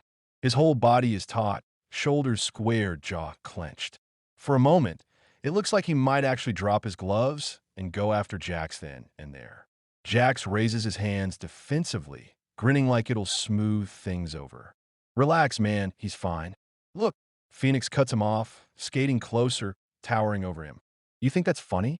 Risking his season, his career, for a prank? The air around us is tense, the team frozen, watching. My pulse pounds in my throat. I've never seen Phoenix like this. Like he's protecting what's his. And it's all for me. Something tightens in my chest, equal parts awe and dread. I manage to push myself upright, testing my knee. It throbs, but I can bear weight on it. I should say something, should defuse this before it explodes, but the words stick in my throat. My body's betraying me again. Because even through the pain, some part of me thrills at the way Phoenix is defending me. Jack scoffs, shaking his head. Geez, it was nothing. You're acting like he's made of glass. Phoenix grabs Jax's jersey, yanking him forward. The motion is sudden, violent, and for a heartbeat, I think fists are coming next. Jax's grin falters, real fear flickering across his face. Try it again. Phoenix growls, voice low enough only we can hear. See what happens. The silence that follows is suffocating. The whole rink feels like it's holding its breath. Then Phoenix shoves Jax back, releasing him with a disgusted push. Get off the ice. Jax sputters, what? Off. Now. Phoenix's tone is lethal. No room for argument. And to my shock, Jax actually listens.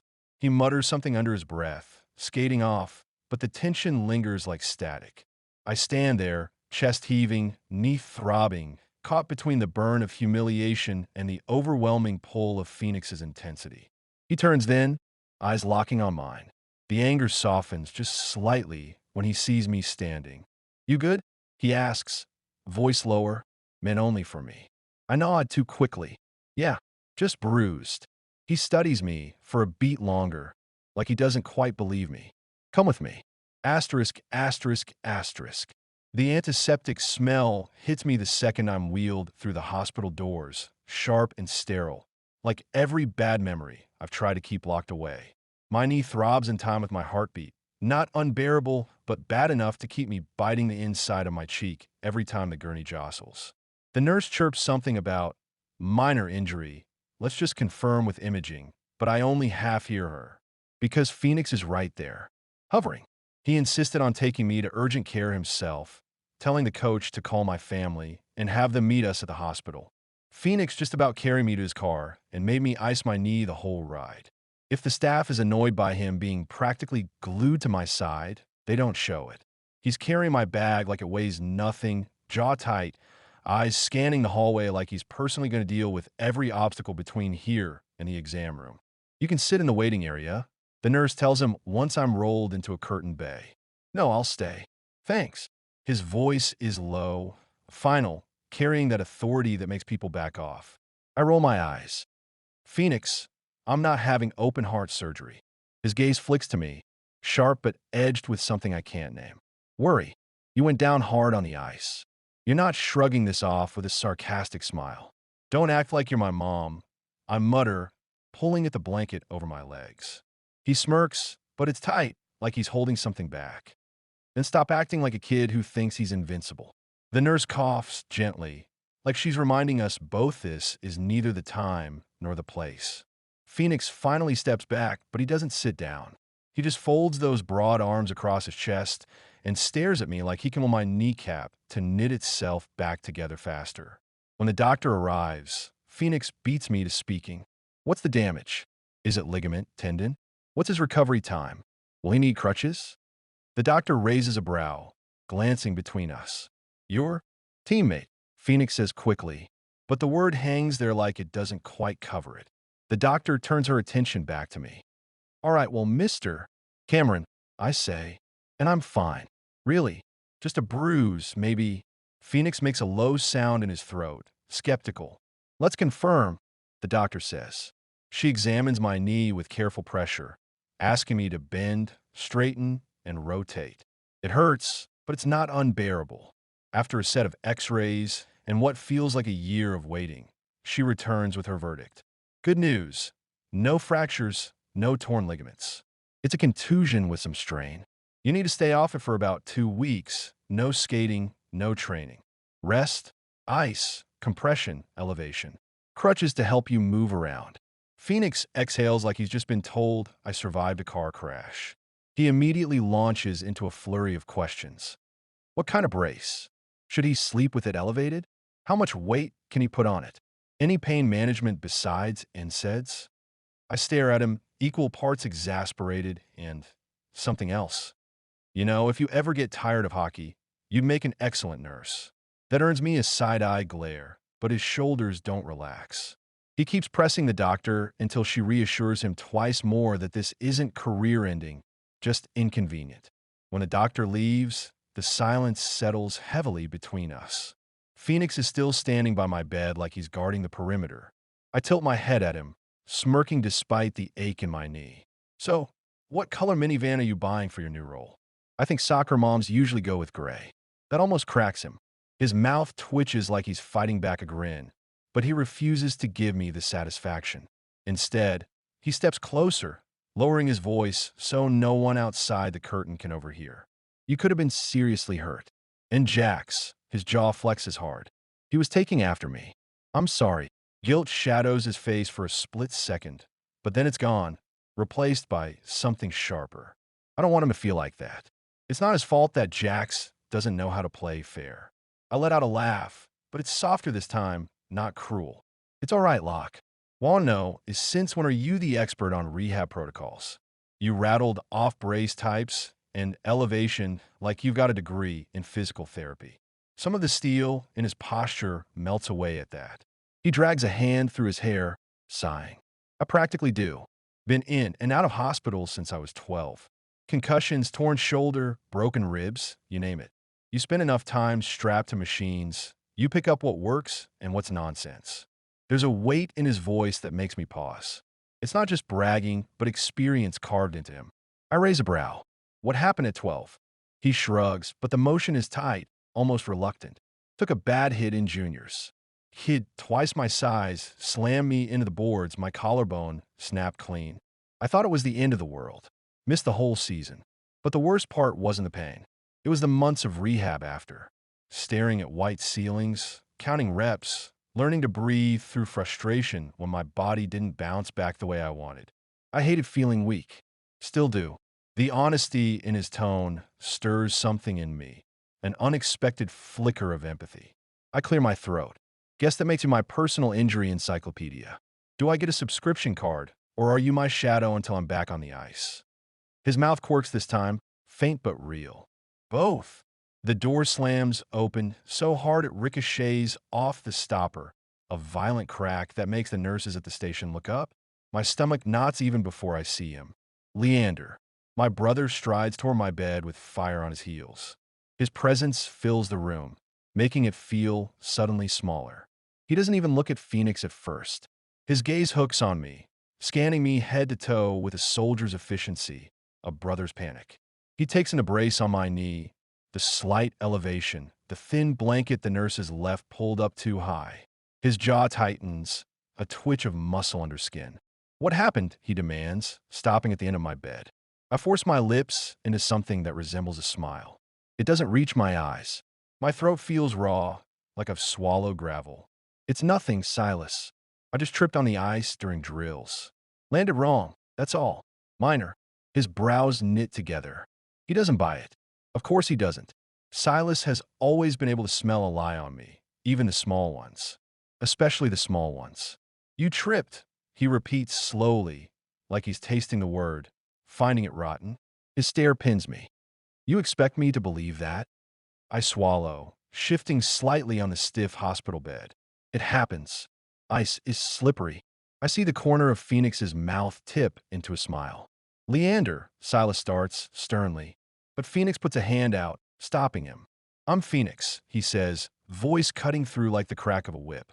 He's been hovering at my side the whole time, but now he steps forward, planting himself between me and Silas without even realizing it. "Teammate. Captain." Silas's gaze finally snaps to him. He sizes him up the way I've seen him do to men at bars who look twice at me, his expression hard and cold. The silence stretches a beat too long before he gives a curt nod, ignoring his hand. "Thanks for bringing him in. You can go now." Phoenix doesn't budge. His body stays angled toward me, a steady wall of heat I can feel even from the bed. He tilts his head, placing his hands in his pockets, calm but unyielding. "I'm not leaving. He's on my team. My responsibility." The word lodges in my chest. Responsibility. The way he says it, like it isn't just about line changes and practice drills, but something heavier, something personal, makes my pulse jump. Silas crosses his arms, the motion deliberate, slow. He towers just enough to make the air shift. "Your responsibility?" His voice is flat but dangerous. "You're telling me you, some captain, are suddenly responsible for my brother's well-being?" Phoenix doesn't blink, a wolfish grin spreading on his mouth. "That's exactly what I'm saying." I suck in a breath. The room feels thick, charged. Two forces circling, waiting for the first swing. "Silas." I try, my voice catching. "It's fine. Really. He's been helpful." Silas's eyes flick back to me, then return to Phoenix. His suspicion sharpens, cutting. "Helpful." He spits the word like it tastes wrong. Phoenix's jaw flexes. He looks at Silas the way he looks at defensemen who try to shove him off the puck. Calm? Sure, but utterly immovable. "I'm staying until he's cleared. Then I'll make sure he gets home." It's what a captain does. Something twists low in me at that because it's not a lie, not technically, but there's something more behind it. And I know Silas senses it too. My brother takes a step closer to Phoenix. Their shoulders almost brush. The energy is bristling, hot, like a match hovering above gasoline. "You don't get to decide what happens with my family," Silas says. His voice is low, controlled, but I can hear the growl underneath. "I do. You've done your part. He's safe now. You can leave." "No," Phoenix says simply. "He's not just your family. He's my—" Phoenix stutters for once. "Teammate." That makes him my responsibility. Silas tilts his head, studying him with an intensity that makes my skin prickle. He's trying to see inside Phoenix, to drag out whatever truth lies under his calm surface. And I know what he'll find. Something hungry, something sharp. Something I don't want him to see. Not here. I push up on my elbows, the hospital bed squeaking. "Silas, please." He's a friend, not the enemy. My brother doesn't look at me. His stare is locked on Phoenix. "Maybe not. But you don't get to dictate my trust, Leander." Phoenix finally moves, shifting just enough to angle his body toward me. He crouches slightly, meeting my eyes with a steadiness that makes my breath stutter. "You'll call me once you're home, yeah?" His voice is lower now, just for me. Not a suggestion, a demand softened into something intimate. I nod, unable to stop myself. My throat is too tight to speak. Silas bristles, shoulders rigid. "He won't be calling you. He'll be resting." Phoenix stands tall again, a faint smirk ghosting his mouth, though it doesn't reach his eyes. He looks at Silas one last time, unwavering. We'll see. Then he squeezes my shoulder, firm, grounding, and finally turns to leave. The air seems to shift with him, tension easing only when the door shuts behind him. The silence left in his wake is deafening. Silas exhales sharply, dragging a chair closer to my bed. He sits, elbows on his knees, hands clasped tight. His eyes lock on me, storm dark. What was that? I look down at my hands, twisting the blanket. That was my captain. He huffs, sharp and bitter. That was a man who thinks he owns you. I flinch. His words strike too close to the truth. Phoenix's touch still lingers on my shoulder, hot like a brand. Silas studies me for a long, heavy beat, suspicion etched into every line of his face. You don't see it now, but I do. Men like him, dangerous.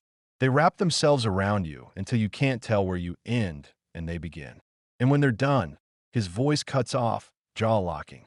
I bite the inside of my cheek, heart racing. I want to tell him he's wrong. That Phoenix is different. But the words won't come. Because deep down, I'm not sure he is. I just don't want him to let go. The drive home is wrapped in silence thick enough to choke on. The city blurs past outside the window, streaks of neon and headlights smearing against the glass.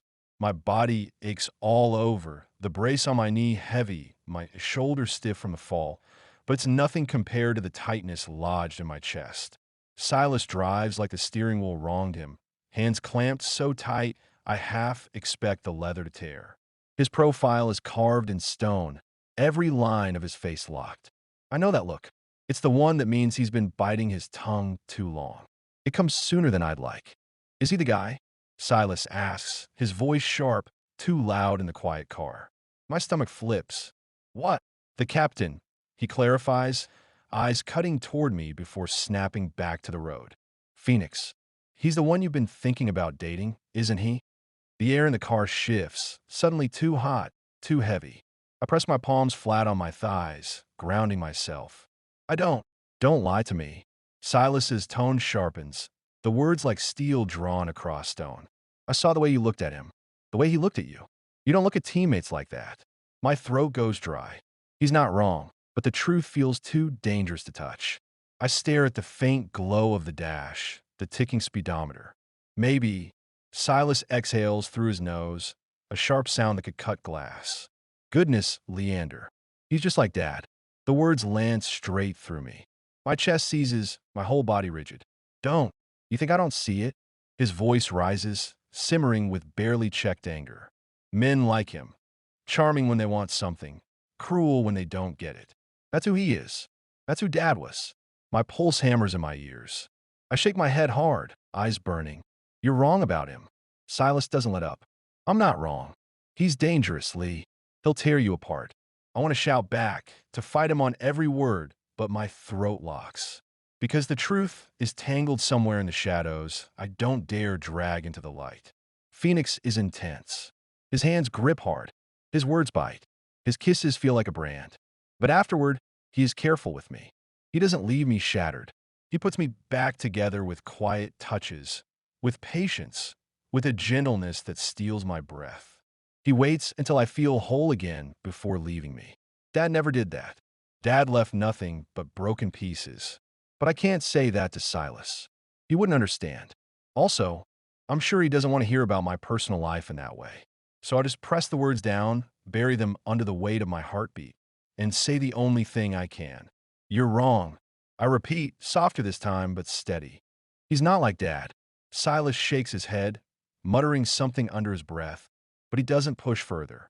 His silence, after, feels worse than the arguing, thick and suffocating. I turn my face back to the window, watching the city streak by in fractured light, and cling to the thought I can't voice. Phoenix isn't like him. Not even close. The rest of the drive is thick with unsaid words. By the time we reach my apartment, I'm half ready to crawl out of my skin. Silas doesn't just pull up to drop me off, he parks, kills the engine, and unbuckles. You don't have to stay, I say, though the protest is weak, half-hearted. I'm not leaving you alone tonight, he replies, tone final. Not when you're hurt. Not with him circling around you. I grit my teeth. Circling. That's how he sees Phoenix, as a predator, waiting. He doesn't see the steadying hand Phoenix offered at the hospital, the way his voice softened when he told me to call once I was home. But again, I don't argue. I just let him shoulder his way inside, filling the space like he always does. The apartment feels smaller with Silas in it, like the air itself rearranges around him. He rifles through my kitchen cabinets, finds a blanket in the hall closet, sets his phone on the coffee table, all with the restless efficiency of someone determined to protect me. I limp to my bedroom, exhaustion dragging in my bones. The moment I lie down, though, my mind refuses to quiet. The shadows on the ceiling shift restlessly, mirroring the churn in my chest. Through the thin walls, I hear Silas settle on the couch. The rustle of fabric, the creak of cushions, then the slow rhythm of his breathing as it eases into sleep. I wait until it's steady, until I'm sure. Then I reach for my phone. The glow lights up the dark room, bright against my face. My thumb hovers over Phoenix's name, my pulse leaping at the sight of it. I shouldn't, if Silas knew, but I need to. The line only rings once before he answers. Lehigh. My eyes close, relief washing through me in a wave so strong it nearly drowns me. Just hearing his voice, rough with sleep, weighted with concern, it steadies me in a way nothing else does. I'm home, I whisper, glancing toward the closed door. Resting. There's a pause, then a quiet exhale. Good. The silence between us hums, warm and alive, so different from the silence with Silas. Hey, Phoenix says carefully, I'm sorry about the whole thing with your brother. I just didn't like the way he was talking to you. My heart squeezes from his shaky voice. Silas can be a little protective of me. Big brothers, you know? It's okay. He was just worried. You sure you're okay? Phoenix asks, voice softer now, low like it's meant only for me. I swallow, my chest loosening just enough to let the truth slip through. I'll stop by after practice tomorrow, if that's okay with you. Silas might still be here. Phoenix groans, making me laugh. This feels almost easy. How about I pick you up on Saturday, then? I'm having a thing at my place with a few people. Cool, me. Say yes, Lee. His voice is so soft, pleading. My pulse races. Yes. Chapter 7. Phoenix. I pull up to Leander's building earlier than I promised, though I can't bring myself to care. Waiting has never been my strength. Waiting to see him all week has been a special kind of torture. The second I see him step outside, moving slower than he used to, but with that stubborn lift to his chin, my chest tightens. He looks fragile and fierce all at once, and it does something to me I can't explain. His hair is styled back, and he's wearing an outfit that I'm sure he changed out of 3 or 4 times before deciding this was the way to go. God, he's cute. He climbs carefully into the passenger seat, his brace catching the light, and gives me a look. You're early. I smirk, trying to play it off. Figured I'd steal you before anyone else could. He rolls his eyes, but there's color in his cheeks that I don't think comes from the cold air. The drive to my place is short, though every second of it stretches out, strung taut with the silence between us. My fingers tap the wheel, aching to grab his thigh. I want to ask if he's really okay, if he's still hurting, if Silas gave him heck after the hospital. But the words knot in my throat. Instead, I focus on the way his presence fills the car steady, grounding, addictive. Being around Leander feels like breathing fire. Dangerous, consuming, and necessary all at once. The days I couldn't see him, when Silas hovered like a guard dog, were unbearable. My skin itched with his absence, and my thoughts circled endlessly around the memory of his voice, his laugh, and even the way he snaps at me when I push too far. I needed him then. I need him now. When we pull into my driveway, I cut the engine and glance his way. He's staring at my house like he didn't expect it to exist. You're really inviting half the team over here? He asks, one brow lifted. Thought it was time, I say, unbuckling. First year being captain, gotta show the boys some hospitality. That earns me the faintest twitch of a smile. Victory. Inside, the house is smaller than most expect for someone in my position. 1 story, nothing fancy, just clean lines, worn-in furniture, and the kind of quiet that keeps me sane. It's mine, and I've never brought anyone who mattered here. Not until now. Leander steps inside and pauses, taking it all in. His eyes roam over the photographs on the wall, the old leather couch, the half-finished book on the coffee table. Watching him here, in this space, makes my throat tighten. Like the place was waiting for him to walk into it. Didn't peg you for the minimalist type, he says finally, a teasing lilt in his voice. Guess I like keeping things simple. He wanders toward the bookshelf, fingertips brushing over the spines. You read? I smirk. Yes, surprisingly, I know how to read. I watch him move, too aware of how natural he looks here. As if he belongs and should stay. The thought hits harder than I expect, and I force myself to look away before it shows on my face. You want the tour? I ask, shoving my hands into my pockets. He smirks. Sure. Impress me. I take him through the small house, the kitchen with its battered counters, the narrow hallway, the spare bedroom that doubles as storage. Each step feels surreal, like I'm exposing something private. Not just the house.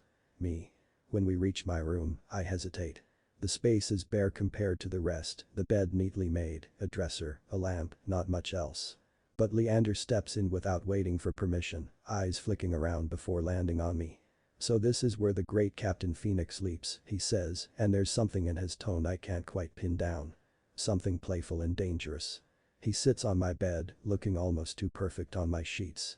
My chest tightens. I open my mouth to brush it off, but the words die when I catch the way he's looking at me. Not like a teammate. Not like a friend. Like he's testing the weight of something unspoken, seeing how far he can push it. You always this nosy? I ask, trying for steady. He grins, and it hits me like a blow. Only when it's worth it. For a second, the air between us feels electric. My pulse stumbles, my skin prickling under the heat of his gaze.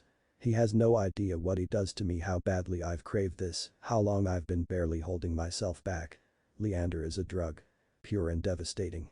Every smile, every glance, every word from his mouth. One taste, and I'm ruined. I clear my throat, dragging my eyes away before I do something reckless. Come on. Party's not gonna wait for us. But even as I lead him back down the hall, I can't shake the thought burning through me. If he's flirting, if this is real, I don't know how long I can keep pretending restraint. But I need to know if he's actually flirting. By the time the first real wave of guests hits, my place is buzzing. Music pounds low, the bass rolling under conversations and laughter, carrying through every corner of the small place. I've got lights dimmed just enough to make everyone feel loose, but bright enough that no one can hide in a shadow. The first familiar faces from the team drift in, rough around the edges and high on adrenaline from practice. I hand out beers like candy, taking mental notes of who's playful, who's serious, and who's here purely to play. And then she walks in. Allison. She's wearing that same mischievous grin she's always had when hunting me, and I feel that familiar spark. She's always had a thing for me, always been obvious, and she's not subtle about it tonight. I never really entertained the idea. She's not really my type. Too eager and forward. But tonight she might be of use. She glides across the room like she owns the space, a flash of dark hair brushing her shoulders, eyes fixed on mine as soon as she spots me. Phoenix, she purrs, voice low and teasing. Thanks for inviting me. Wow, are you actually sober for once? Her fingers trail down my arm. I smirk, leaning casually against the counter. Hopefully not for long, Ali. My chest hums with the chase, the attention, the thrill of playing along. Out of the corner of my eye, I catch Leander. He's leaning against the wall, arms crossed, jaw tight.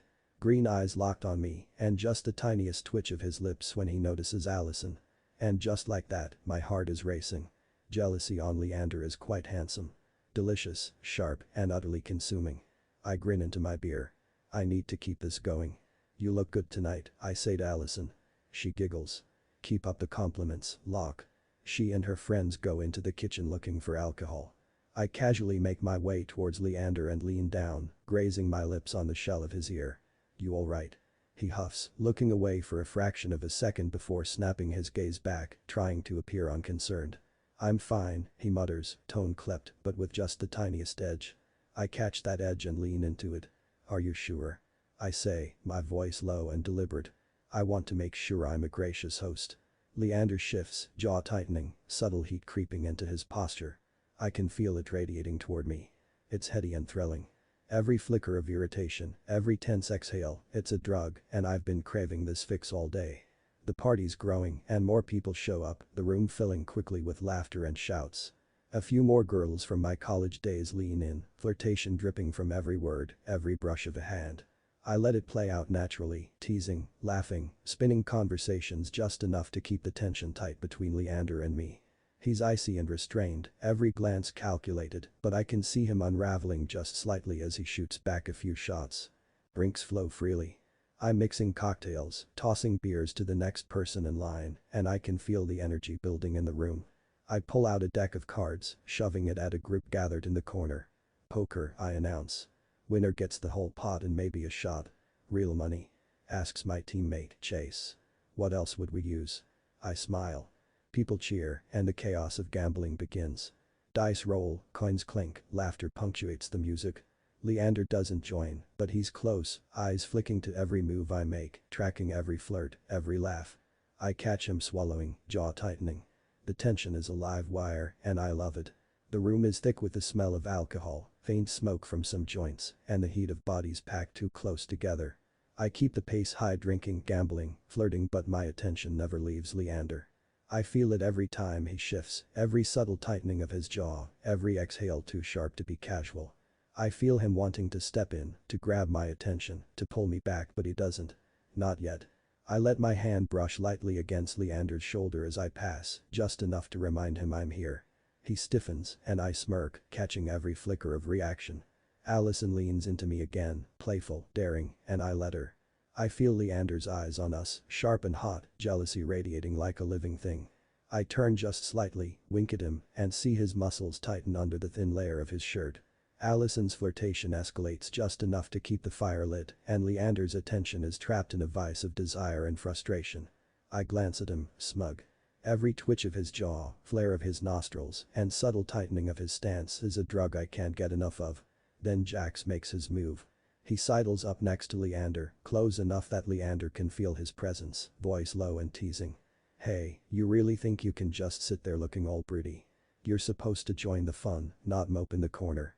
His hand brushes lightly over Leander's arm, playful, and there's a flicker, just a flicker of a smile tugging at Leander's lips. I notice immediately.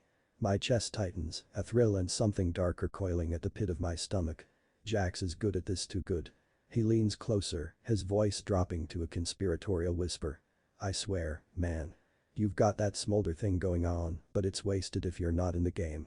Leander stiffens for a heartbeat, jaw tightening, then smirks just slightly, trying to mask how he responds. The blush creeping up his neck doesn't fool me for a second. Maybe, I murmur, smirking. I loop my arm around his waist, guiding him toward my bedroom. His balance is off, he stumbles slightly, and I catch him, pressing a hand to his back.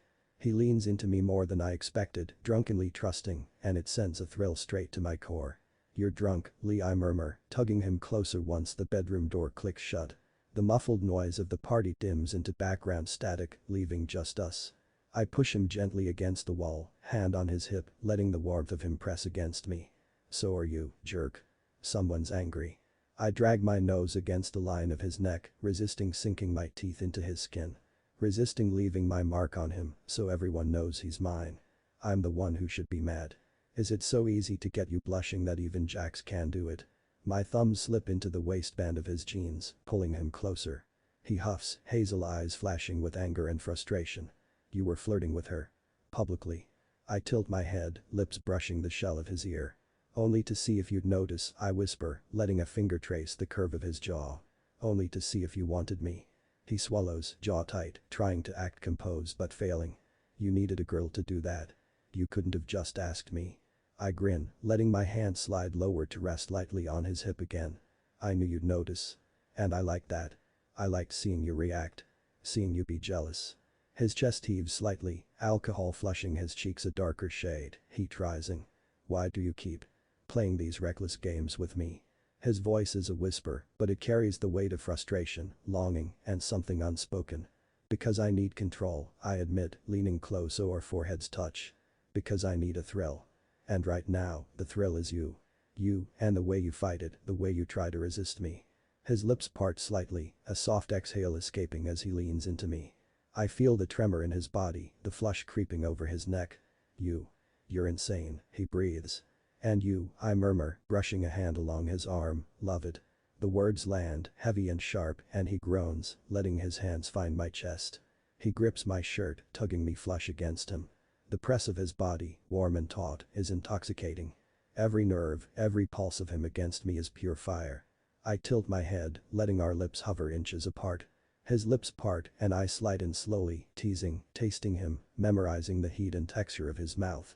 His hands wander down my back, fingers clutching my shirt and gripping my hips. I respond in kind, letting my hands roam his waist, pressing him closer. He huffs, but the flush doesn't fade. His jealousy, his desire, his intoxicated state, it all fuels me. Every smirk, glare, and reluctant laugh is like a drug. I know I'm pushing him, testing limits, and he's letting me, and it's thrilling. I'll come help. I smile. Okay. Lem, do something first. I press my lips to his pulse, sucking his skin into my mouth before biting gently. Leander gasps, his body responding. I release him, gently kissing the blooming red mark on his neck. That's better. Freak, Leander grumbles, but I see the faint pink in his cheeks. I tug him toward the kitchen, steadying him against the counter when he stumbles. He tries his best to jump on the counter, but I have to help him. He's muttering under his breath, complaints about Allison and Jax, and the chaos of the party spilling from his mouth in a low, grumbling torrent. I let him vent as I clean the shattered beer bottles. He's so cute when he's drunk. Leander is always so quiet, but with a few shots in him, he's a serial yapper. Why do you do this to me? He mutters at one point. His finger grazing the purple hickey on his neck. Because I like it, I admit, leaning my hands on either side of his hips. Because I like seeing you flustered, wanting me, unable to walk away.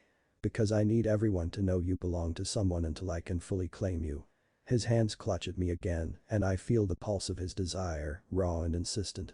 I trail a hand down his side, resting it lightly against his hip, teasing, lingering, letting him feel the weight of it without taking too much. He groans, a low, throaty sound that makes my chest tighten. And in that moment, drunken, frustrated, flushed with need, he's mine. Chapter 8. Leander. I wake slowly. The first thing I notice is the weight, heavy and warm, pinning me down. It takes a few seconds to realize it's Phoenix. His chest is pressed against my back, one arm is hooked around my waist, and his legs are tangled with mine. His breath is steady, brushing the back of my neck in hot little puffs that make goosebumps prickle across my skin. I don't move. Not yet. The room is dim, blinds half drawn, the muffled thrum of last night's party still clinging to the air. Beer, smoke, sweat, and cheap perfume. My head pounds, dull and insistent, the hangover clawing at me. But none of it matters compared to the solid weight of Phoenix practically wrapped around me like a blanket he doesn't want to share. I glance down at his hand resting on my stomach. His fingers twitch even in sleep, holding me tighter when I shift even the slightest bit. Like he's afraid I'll slip out from under him. Like he was guarding me all night. It's strange. I've never woken up like this before. Tangled in a maybe lover's embrace. Not with anyone who cared enough to hold on, even when nothing was happening. My heart stutters. We didn't have sex. I was drunk, Phoenix was drunk, and part of me expected and feared that he'd push for it anyway. That he'd take what he wanted because that's who I thought he was. Reckless. Unstoppable. Always crossing the line because rules don't apply to him. And maybe I would have given it to him if he had said the right thing. But he didn't. We went back to his room when the last people left the party. We made out, messy and desperate. And then he pulled me into his bed and passed out with me, still in his arms. No pressure. No pushing. Just this. And now, lying here, feeling the steady weight of him curled around me, I can't ignore the way my chest aches with something I can't quite name. I've never been with a man. I had been too afraid my father would find out, even when Silas dragged us out of that place. I made out with a few guys in clubs, slept with a girl in high school to find out that was not what I was into. I've never had a partner, especially not in bed, half naked, tangled up in something that feels dangerously close to safe. Safe. With Phoenix. The thought almost makes me laugh. He's chaos, a storm that doesn't end, a wildfire I should know better than stand too close to. But right now, in the quiet morning, with his arm tied around me, he feels like the safest thing I've ever known. I let out a shaky breath and close my eyes again, just for a moment, letting myself sink into it. His body is hot, his chest rising and falling against my back, and I could almost convince myself this was normal. Like we've done this 100 times.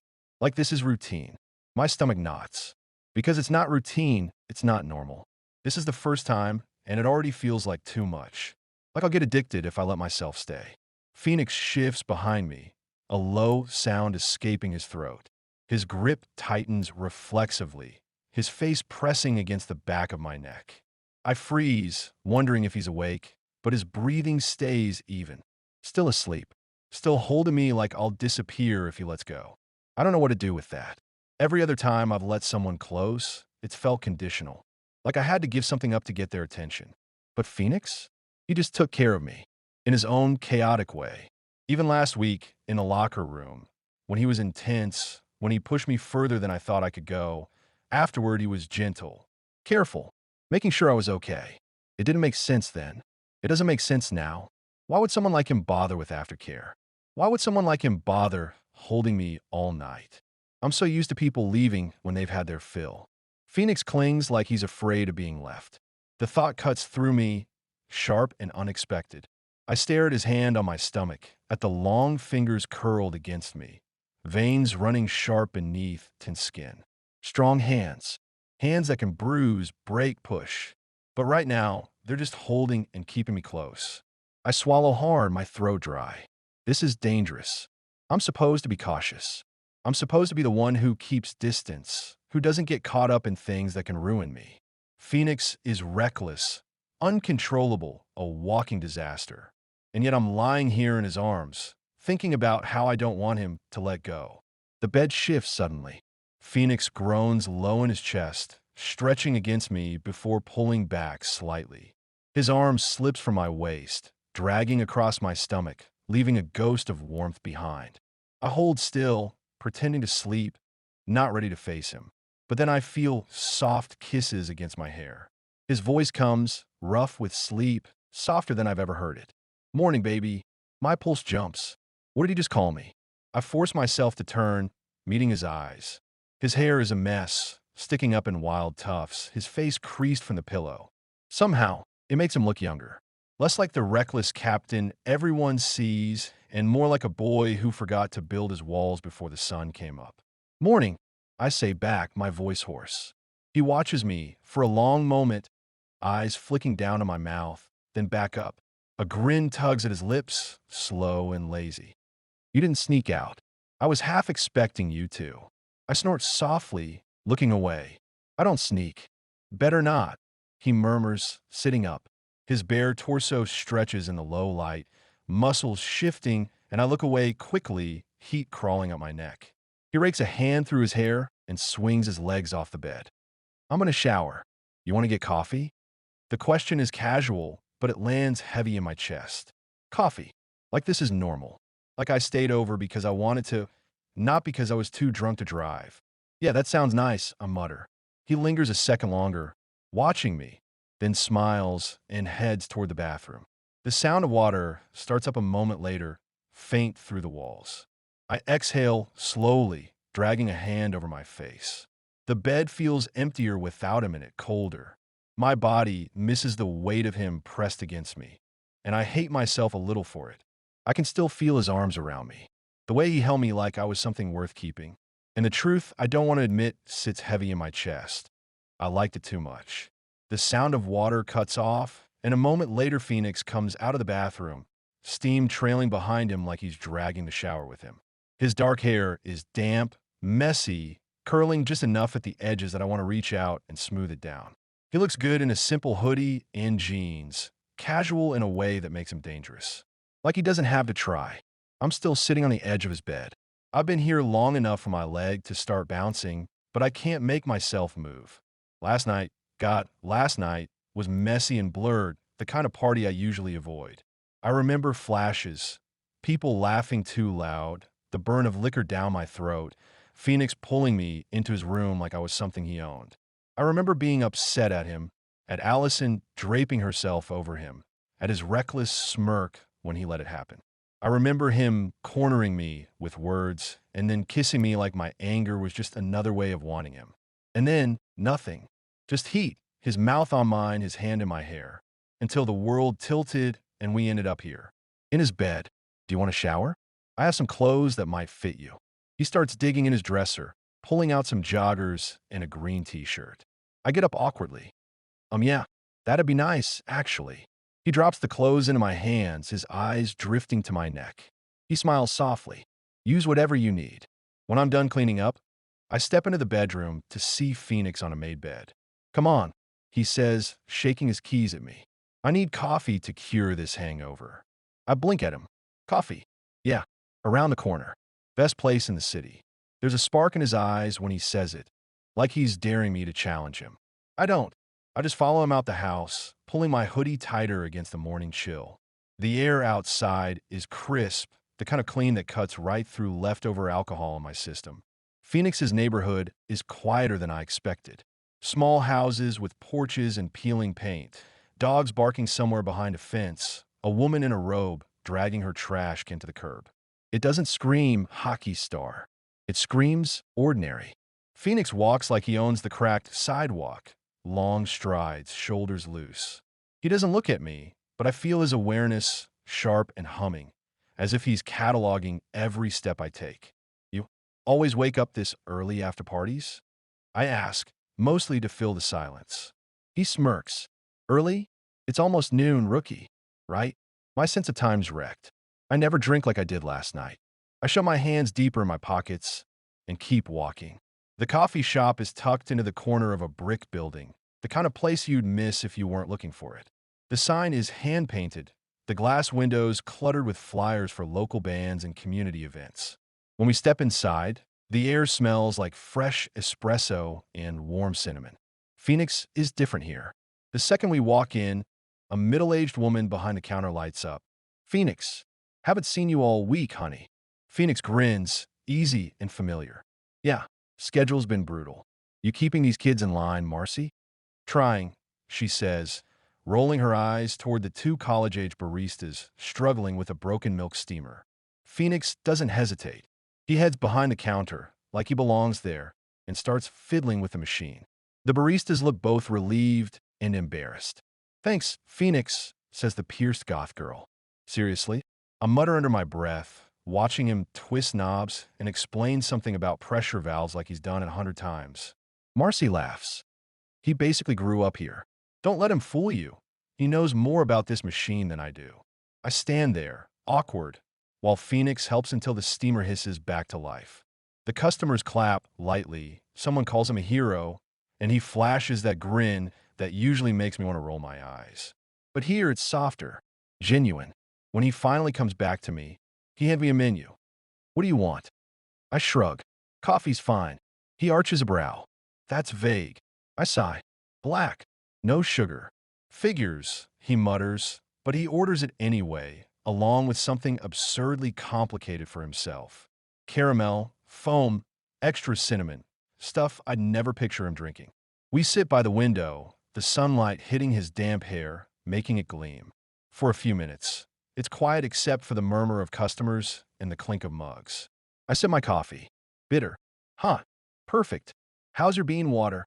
Phoenix quips, licking some foam from the side of his cup. Amazing, actually. He smiles in a way that I don't think he realizes. Good. You're different here, I finally say. Phoenix tilts his head. Different how? Less.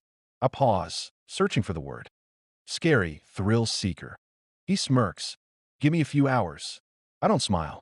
That's the thing. You live like every night might be the last. Gambling, drinking, flirting with whoever gives you a look. Why? His expression shifts. Not much, but enough. The smirk falters.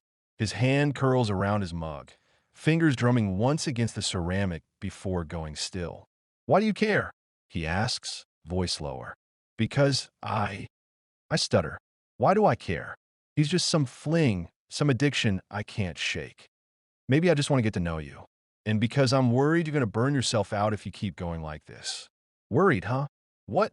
You have a crush on me or something, rookie? Forget it, Locke. For a long moment, he doesn't answer, just stares at the steam rising from his drink. When he finally speaks, it's quieter than I expect. You want the real answer? Yes, I say before I can stop myself. He leans back, exhales like he's debating whether it's worth it. His eyes flick to mine, sharp, searching, and then he looks away toward the wall lined with photos of community events, like maybe it's easier to talk to them than me. My parents didn't want me, he says flatly. Went out partying instead of feeding their kid at home. Neglect. That's what the report said. Anyway, I was 10 when the state stepped in. Got dumped into the system. I blink. The words hit harder than I expected. My first foster family couldn't handle me. Too many outbursts. His jaw tightens. Rage issues, they called it. My second foster family tried to actually do something about it, though. Put me in hockey. Thought maybe if I hit people on the ice, I wouldn't hit walls at home. He says it like a joke, but there's no humor in it. Did it help? I ask carefully. Phoenix shrugs. I got good at hockey. That's what mattered. My foster dad didn't care. Kept me around because I could score goals. But my foster mom, he stopped, swallows. She cared. Actually gave a dang if I ate, if I slept, if I didn't destroy myself from the inside out. There's a crack in his voice when he says it, and it makes my chest ache. What happened to her? He doesn't answer right away. Just takes a long sip of his drink, like maybe it'll wash the words down. Finally, he says, car accident. I was 17. The silence that follows is heavy. I want to reach across the table, but I don't. He wouldn't want pity. Instead, I say softly, I'm sorry. Phoenix shrugs again, but this time it's hollow. Stuff happens. I study him. The cagey way he deflects, the way he hides behind shrugs and smirks. But I can see it now, the cracks in the armor. The reason for the thrill-seeking, the constant need for control. If he stops moving, he has to feel it. That's why you party the way you do. I say quietly. It's not about fun. It's about not sitting still long enough to remember. His eyes snap to mine. For a second, I think he's going to bite back, but instead he just shakes his head and mutters, "You ask too many questions."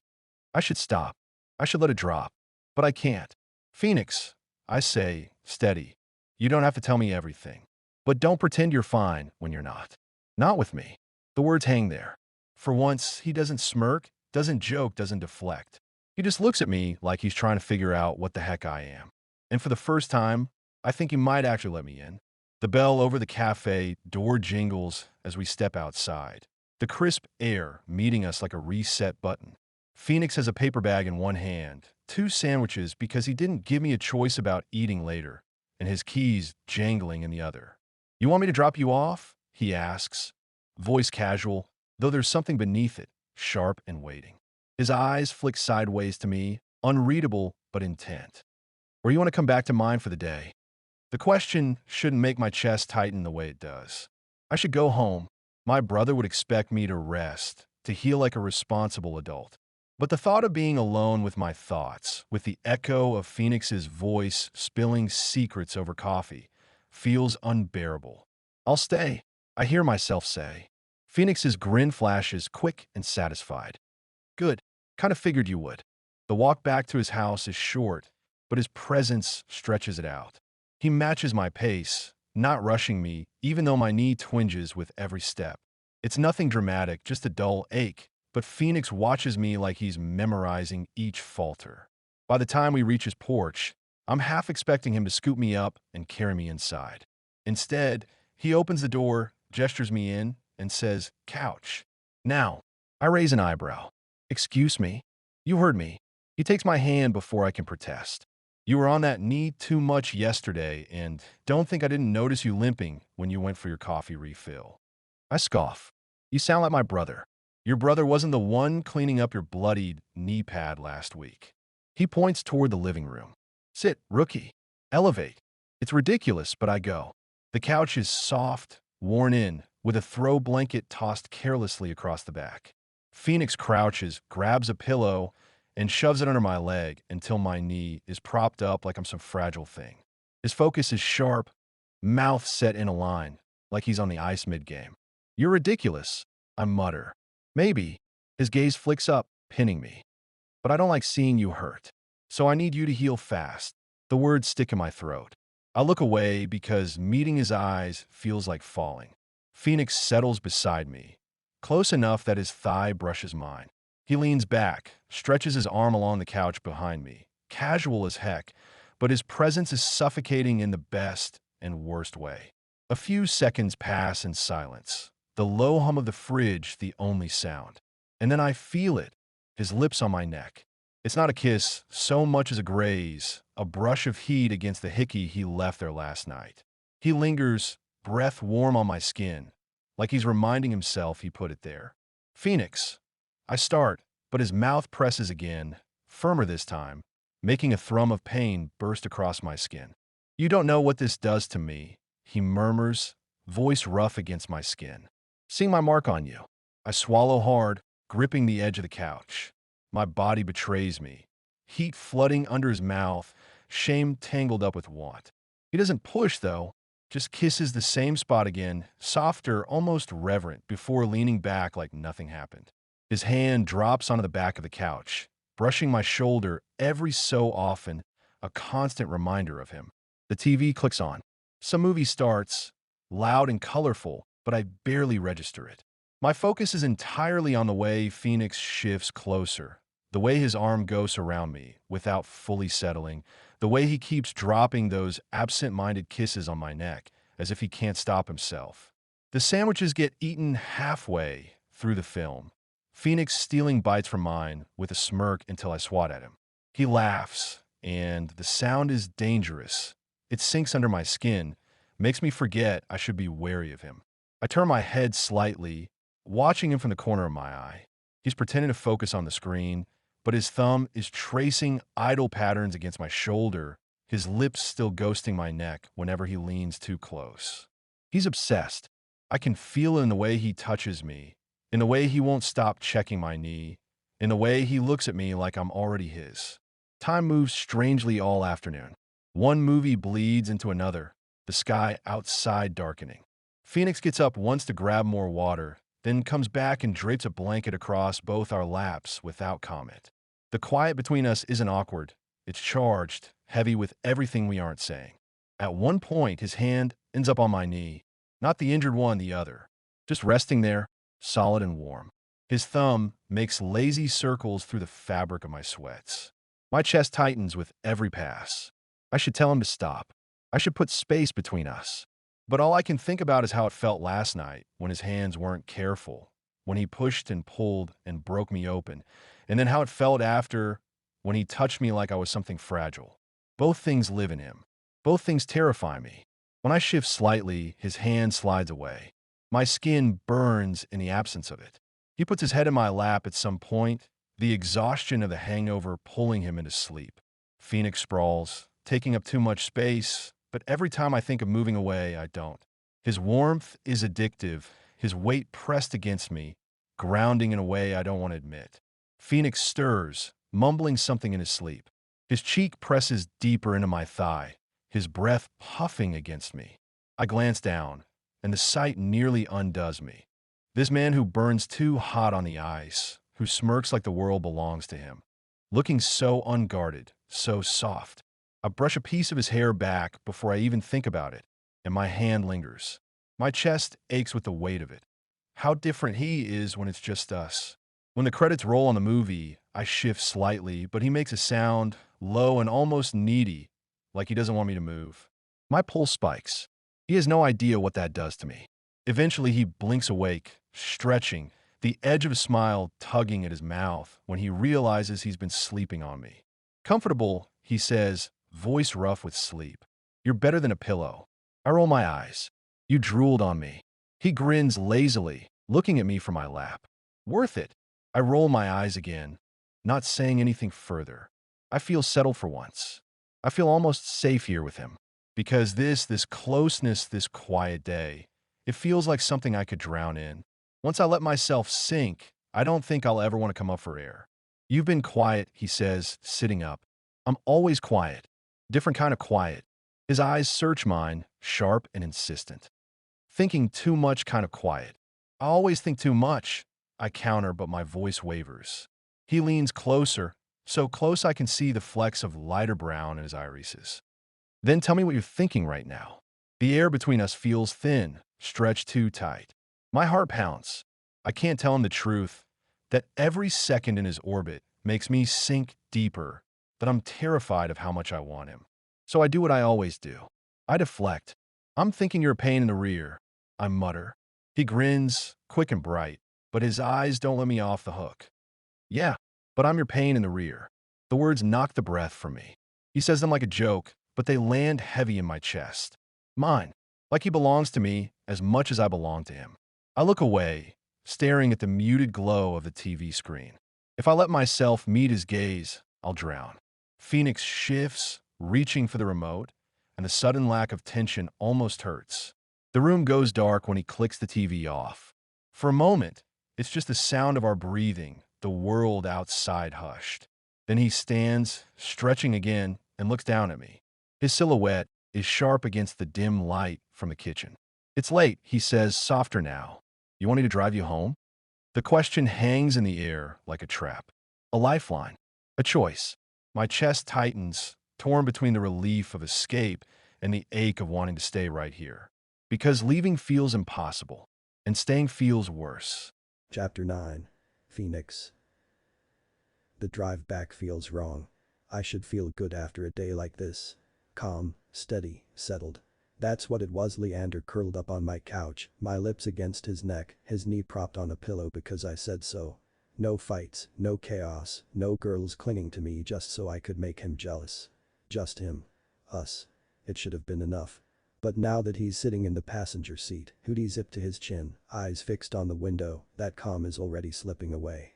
My grip on the wheel tightens every time his knee shifts, every time his chest rises with a too deep breath. The urge to look at him, to keep checking he's still here, is so strong it feels like an itch under my skin. I can't stop thinking. What if I let him go home and I don't see him again tomorrow? What if Silas gets in his head? What if someone else does?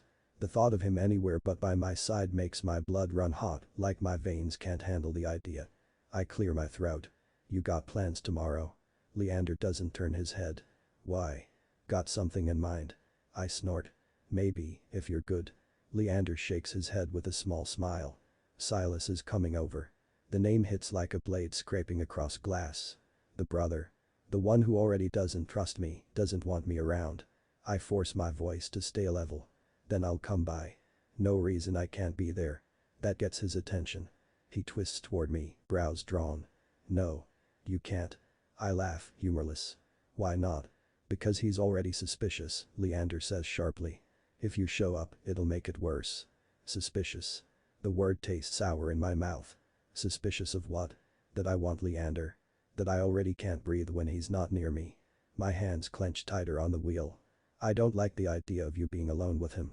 Leander stares at me, stunned. You say that like he's a threat. It feels like he is. No, he's not. He's not my dad. The word dad comes out like a slip, low and ragged, and the second it's in the air, silence floods the car. I blink, thrown. What does that mean? His jaw goes hard. Nothing. Don't give me that, I snap, turning toward him even though I should be watching the road. You can't just say something like that and shut down. Leander shakes his head quickly, staring out the window again. Drop it. Leander. His name scrapes out of my throat. I said drop it, Phoenix. His voice is flat, final. The tightness in his shoulders and the way his hand curls into a fist in his lap tells me everything and nothing all at once. There's history there. Something ugly. Something that makes him spit out a word like that, like it burns his tongue. I want to push. I want to grab his chin, make him look at me, force the truth out. But he's already retreating, already shutting me out, and if I push too hard, he'll vanish. And the thought of him pulling away from me is worse than not knowing. So I swallow it for now. The car goes quiet except for the hum of the engine. My jaw aches from how hard I'm clenching it. I can't take him home like this, brittle, walled off, hiding pieces of himself from me. I need to break through. I need to make him talk. At the next intersection, I don't turn toward his place. Instead, I veer left, down a darker road lined with trees. Leander glances at me, confusion flickering across his face. Where are we going? He asks. Somewhere quiet, I say. A few minutes later, I pull into a cracked, empty parking lot on the edge of the woods. Streetlights buzz faintly, casting sickly halos against the dark. There's no one else around, no cars, no houses, just silence and the sharp scent of pine drifting through the cracked window. I kill the engine. The silence is heavier now, pressing in from every direction. Leander finally looks at me, wary. Why are we here? I turn in my seat, pinning him with a look. My voice comes out low, rough, shaking with the restraint I'm barely holding on to. Because you're hiding something, rookie. And I can't stand it. I'm not hiding anything, Phoenix. I get out of the car, stalking to the passenger side and flinging open his door. "Get out." Leander gapes at me. "Seriously? Now, Lee." He gets up out of the car, a piercing glare aimed at me. I open the back seat door and guide him inside. "Hey." His mouth tastes like whiskey and coffee, a mix of last night's recklessness and this morning's quiet. I can't get enough. I shut the door behind us before pulling him close. The second his lips part for me, I deepen the kiss, pouring everything I can't say into it. That sound, it's better than any answer he could have given me. My hand slides from the back of his neck down to his chest, feeling his heartbeat slam against my palm.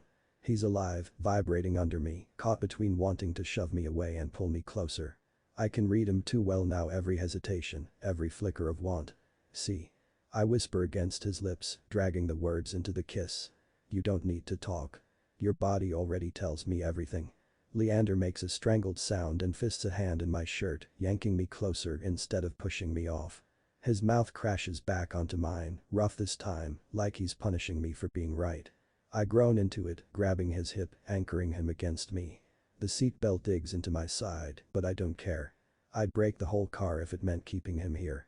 His breath is ragged when I trail my lips down his jaw to the line of his throat. His pulse thrums hard against my mouth, and I can't resist. I bite, sharp enough to make him hiss, then soothe it with my tongue. He shivers, and his grip on my shirt tightens. "Phoenix," his voice is raw, pleading, but not with the word I want. Not with the truth. "Say it," I murmur, working at the spot until his head tips back against the seat. "Tell me what he did to you." I can't. It's breathless, almost broken, but his body shifts under mine like he doesn't even realize he's moving closer. Frustration coils tight in my chest, but I bury it against his skin. If he won't give me his words, I'll take what he does give me. I'll take every gasp, every tremble, every desperate kiss. My hand skims down his thigh, avoiding his injured knee, squeezing firm at the muscle just above it.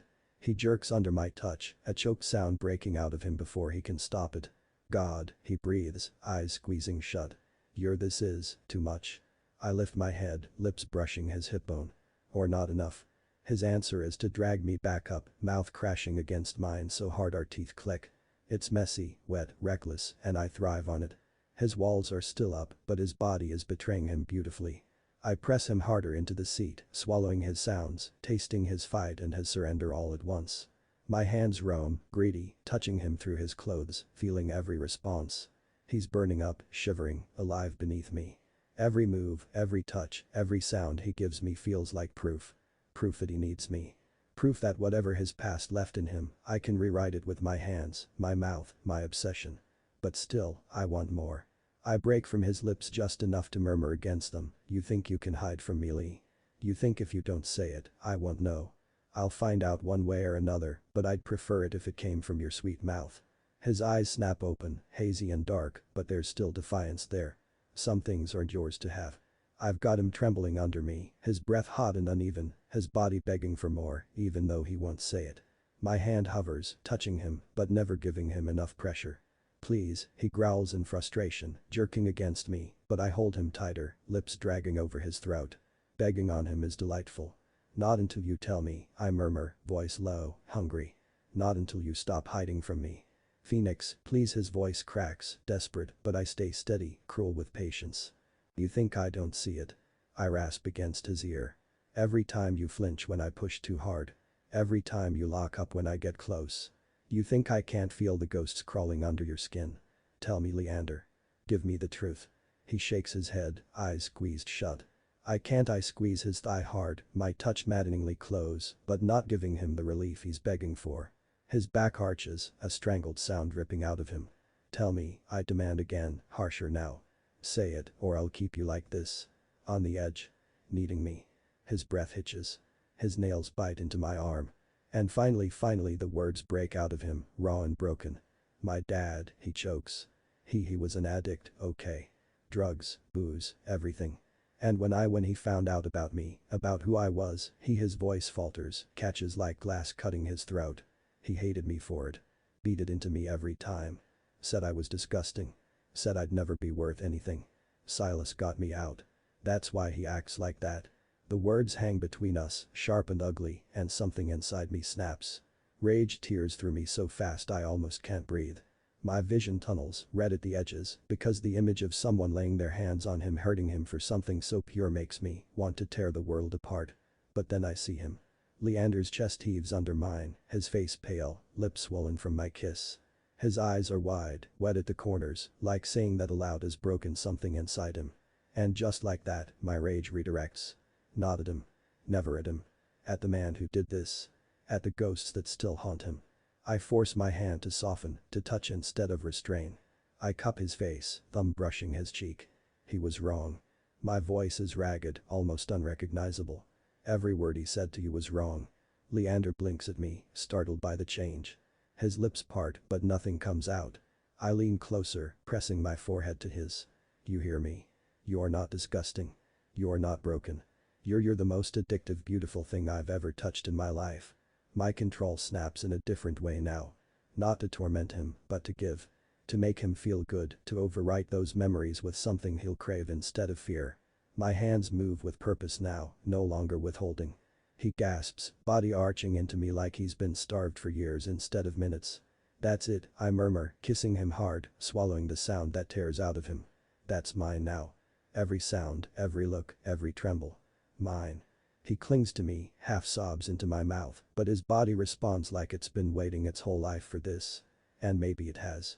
Maybe all this time he's been waiting for someone not just to take from him, but to give back. So I'll give. I touch him with intention, with care wrapped in intensity, until he's shaking and breathless and completely undone beneath me. The cramped space, the fogged windows, the world outside disappearing, none of it matters. Just him. Just this moment where I can show him he's worth everything. I pour every ounce of focus into him, reading every response, every shiver, adjusting my touch until I find what makes him lose his mind. His hands clutch at me desperately, his voice breaking on my name. Phoenix. It's too much. You can take it, I murmur against his skin. I've got you, baby. I've got you. Rough, relentless, but threaded with a care I've never offered anyone else. Every time I push him closer, I pull back just enough to make sure he's still with me, still gasping my name, still clinging instead of retreating. And when he finally breaks, when the pleasure rips through him and he cries out, I hold him through it. My mouth on his, my hand steady, grounding him, keeping him tethered while his body shatters. He collapses against the seat, shaking, exhausted and beautiful. And for the first time in my life, the high isn't from control, the game, or the chase. It's from knowing I gave him something good after so much bad. The air inside the car is suffocating, thick with heat and emotion, fogging the windows so badly the outside world is just a blur. My back is screaming from the cramped space, but the ache feels distant compared to what's sitting heavy in my chest. Leander is slumped against the seat, his cheek pressed to the cold window. His shirt is rumpled, and his chest still bears the red marks of my touch. Part of me is satisfied seeing him marked like that. Mine. But underneath the satisfaction, there's something else, sharper, harder to name. Because I pushed him. I pressed him until he gave me his truth about his father.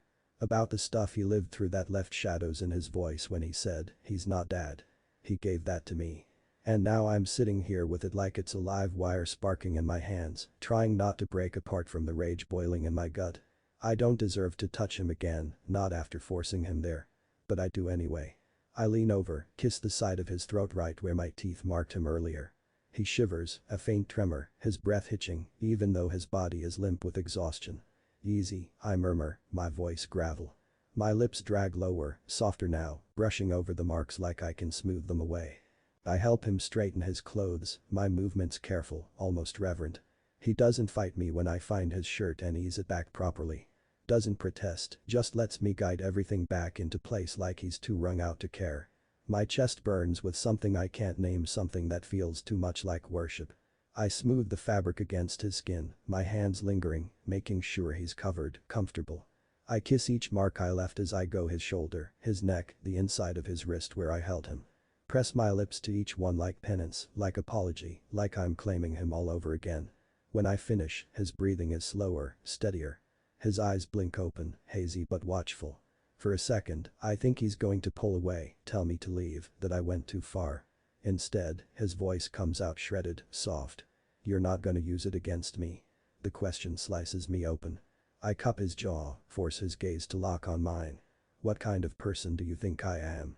The words snap out harsher than I mean. I soften my grip, thumb brushing his cheekbone. No, baby. I'm not gonna use it. I'm gonna protect you from it. From him. Even if he's not around anymore. His throat works, like he wants to say more, but can't. Instead, his fingers clutch weakly at my shirt when I lean in. That's enough. I kiss his temple once, then pull back and run a hand through my hair. The car smells like us, like him, and if I stay here too long, I'll lose control again. But his body is trembling faintly now, and I know he's fragile, raw from what he shared. He needs grounding, not another round of me breaking him open. Come on. My voice is steady again, back to command. I help him into the front seat. We need food. He blinks at me, dazed. Food. Yeah, food. Protein. Grease. Salt. And you need water. Desperately. I reach over, buckle his seatbelt before he can think to move. His confusion almost makes me laugh, but I don't. I just kiss his jaw, quick and rough, before sliding back into the driver's seat. The windows clear as I crack them and start the engine. Night air pours in, cool against my overheated skin. The silence between us hums, heavy but not unbearable. He's still here. Still with me. That's enough to keep my grip tight on the wheel instead of on his thigh where I wanted. We hit a drive-through 10 minutes later, neon buzzing overhead, the smell of fries flooding the car as I pass a bag to him. He doesn't dig in right away. Just holds it, staring out the windshield like the world out there is safer than looking at me. I don't let him avoid me for long. Eat, I order, softer than it sounds. You'll feel better. He finally pulls a fry out, bites into it slowly, then sets the bag between us. I steal one, smirking when his brow twitches like he wants to protest. The simple, stupid normalcy of it sharing fast food after everything in the back of my car nearly unravels me. I want this. Every day. Every night. Him in my space, my hands on him, my food in front of him. The thought is dangerous, curling tight in my gut until it's almost painful. I don't even realize I've driven us all the way to his apartment complex until he shifts beside me, tension crawling back into his body. The building looms ahead, dark and quiet, and I hate it instantly. He doesn't move when I park. Just stares at the steps leading up to his unit. Do you need help getting inside? I murmur. He turns to me slowly, eyes unreadable. Then he asks, voice low, almost cautious, will you stay tonight? The words hit me harder than any fight I've ever been in. My chest goes tight, breath sharp, because I want to. I want to stay so badly it feels like a wound. For a moment, I don't answer. I just stare at him, at the faint marks on his neck, at the way his hand curls against a bag of fries like he doesn't know what else to hold. He asked. He wants me here. I swallow hard and nod once, sharp. Yeah. I'll stay. The relief that flickers across his face nearly breaks me. And just like that, I know I'm in too deep. Because if he asks again tomorrow, or the next day, or the one after that, I'll stay every time. Chapter 10. Leander. I've stopped counting the nights I go home to my own apartment. Most of my clothes are in Phoenix's closet now, my toothbrush shoved between his aftershave and his cologne in the bathroom. My body fits against his mattress like it's where I belong. And yet, every morning, we roll out of bed like strangers. Phoenix's car idles in the parking lot outside the rink, frost biting at the windshield. His hand is still on my thigh from the drive, grounding like he needs the contact as much as I do. But the second headlights sweep across the lot, his fingers slide away, leaving my skin cold. By the time we climb out, he's Captain Lock again. Broad shoulders, sharp grin, confidence dripping from every step. I trail a half second behind, knees still aching some mornings, but I keep my expression even.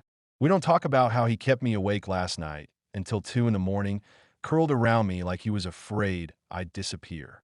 We don't talk about how I didn't want to leave when the alarm went off at 6. We don't talk at all. Not here. Inside the rink, the guys greet us like nothing's different. It's not unusual for me to carpool with him. The team assumes we've just become really good friends. No one knows I'm gay besides Jax, and I don't think Phoenix ever mentioned being bi to the guys. Our life can just be us for a little longer. No one seems to care if Phoenix pays me more attention during drills, if his eyes flick to me just a little too often during scrimmage. They just think he's keeping an eye on the rookie, making sure I don't blow my knee out again. But I feel it. Every time his gaze lands on me, I feel the weight of it like a hand pressed between my shoulder blades. During practice, he pushes me harder than anyone else, barking orders, skating circles around me until my lungs burn. I'm not stupid. I know he's trying to make sure no one can accuse him of favoritism. But the second we're alone again, that control he keeps on the ice melts into something softer, warmer, the kind that makes me feel safe enough to let my guard down. My teammates have no idea. They slap my back in the locker room, ask if I'm hitting up the bar after practice, joke about how Phoenix rides me harder than the rest of them. They don't know how true that is in a completely different way. Because what Phoenix gives me, is mine. Private. Dangerous in ways I can't explain. If the team knew, they'd never shut up about it. They'd say Phoenix is protecting me on the ice because he's sleeping with me off it. And maybe they'd be right. Maybe he does watch my every move like he can't stand the idea of me taking another hit. But it's not favoritism. Not really. It's something deeper. And I can't even bring myself to be scared of it. After practice, we shower in separate stalls. He doesn't touch me, doesn't glance my way while the guys are still around. I try not to stare at the broad line of his back, the dark ink snaking over his shoulder blades and hips, the faint marks scattered across his skin. The hot water hits my shoulders like fire, steam rising around me until the whole row of showers feels hazy, half-hidden. My muscles scream from drills, but it's the good kind of ache, the kind Phoenix lives for, the kind he drags out of me until I'm exhausted. I'm scrubbing shampoo through my hair when Johnny's voice cuts over the rush of water. "Hey, Cameron." I glance sideways. He's 2 stalls over, grinning at me like he's got a secret. Which, knowing Johnny, means trouble. "What?" I mutter, rinsing the suds out of my hair. He tilts his chin toward me, eyes flicking down my chest, my neck. "Gotta ask, who's been leaving those marks all over you? You look like you've been claimed." Heat shoots up my neck that has nothing to do with the water. I almost choke on air, yanking the washcloth higher against my chest like that'll hide the obvious dark smudges trailing over my collarbone and my ribs. Marks that tell a story I'm not ready to share. Johnny just laughs. "Come on, man, don't look so guilty. Nobody's dumb enough to think those appeared on their own." "I've been seeing someone," I blurt. The words come faster than I mean them to, bouncing off the tile. It's not a lie, not exactly, but my stomach twists anyway. "Oh," Johnny drawls like he's just been handed the juiciest gossip of the year. "Who's the lucky person?" Before I can figure out how to answer, Phoenix's voice cuts in. "Smooth. Too smooth." "Yeah, rookie." He steps out from his stall, water sliding over his chest, towel hung low on his hips. His grin is knowing as hell. "Tell us about this mysterious someone." My mouth goes dry. He's not even looking at Johnny. His eyes are on me, steady and deliberate. My pulse trips over itself. Johnny snorts, oblivious. "Yeah, come on, Lee. You're all marked up. Spill." I manage a shrug, pretending like my heart isn't about to explode. "It's nothing serious." Phoenix leans against the wall, water still running down the ridges of his stomach, his grin sharp enough to cut glass. "Doesn't look like nothing," he says, voice low. "Looks like somebody's been keeping you busy." Johnny snorts, rinsing the soap off his shoulders. "It looks like our little rookie was up all night, and that's why he looked tired on the ice today." Phoenix just laughs, light and playful. "Is that true, Cameron? Long night?" "Phoenix," I warn under my breath. Johnny shakes his head, chuckling as he shuts off his water. "Whoever it is, they've got you wrapped around their finger. I expect details eventually." He leaves, whistling, which just makes it worse. Because now it's only me and Phoenix, the sound of water pounding against tile, the air thick with steam. He glances over, eyes burning hotter than the spray. "Nothing serious." My stomach flips. I had to say something. His grin widens. "Sleeping in my bed every night is nothing serious?" He pushes off the wall, stepping closer. His voice is low, so only I can hear. "Me holding you this morning was nothing serious?" "Nix. Don't try to be cute. You're gonna have to make it up to me later." He smiles, his gaze lingering. I can almost feel the warmth of his attention on my skin. "You're playing with fire," I mutter, though my voice comes out thinner than I want. Phoenix stops just outside the stream of my shower, water dripping down his hair into his eyes, his smirk too sharp to be safe. "Baby, I am fire." And then, just like that, he turns and saunters back to his own stall, leaving me flushed, rattled, and completely undone under the water. The locker room is dead quiet. No sticks banging, no jokes, no banter bouncing off the walls. Just the squeak of tape being ripped, the dull thud of skates hitting the floor, the occasional cough. Defeat sits heavy on the air, thicker than the stink of sweat. We got crushed tonight, not just beaten, flattened. Their forwards cut through our defense like paper, and their goalie shut us down like we were a bunch of kids playing street hockey. And the worst part? We knew it was happening. From the first period on, we could feel the momentum slipping away, and none of us managed to claw it back. I tug off my jersey, try not to think about the scoreboard still glowing in my head. 5-1. An embarrassment. This is the kind of loss that follows a team, sticks in the headlines for weeks. The bus ride back to the hotel is worse. Darkness blurs past the windows, the hum of the road filling every silence. Some guys pop in headphones, some scroll their phones, others just stare straight ahead like they're still in the arena. But I can tell when it starts, the shift in energy. A low curse from somewhere behind me. A muttered damn from the front. Then the quick, harsh clatter of typing. Great. Eric, our defenseman, groans. They're already writing about it. I glance over the aisle. Two guys are huddled around a phone, scrolling. Their expressions go from frustrated to bitter to something darker. What's it say? Another teammate asks. One of them reads out loud, tone mocking. Phoenix reigns, slipping. Frosthaven captain loses grip as rookie shines. The words sting, even though they're not about me. Or maybe because they are too. More heads lean over shoulders, more screens light up. The sound of articles being read, aloud or under breath, fills the bus. Fans question whether Locke has what it takes to lead. Leander Cameron, season favorite, carrying Frosthaven on his back. When your rookie outpaces your captain, how long before the locker room cracks? My stomach knots.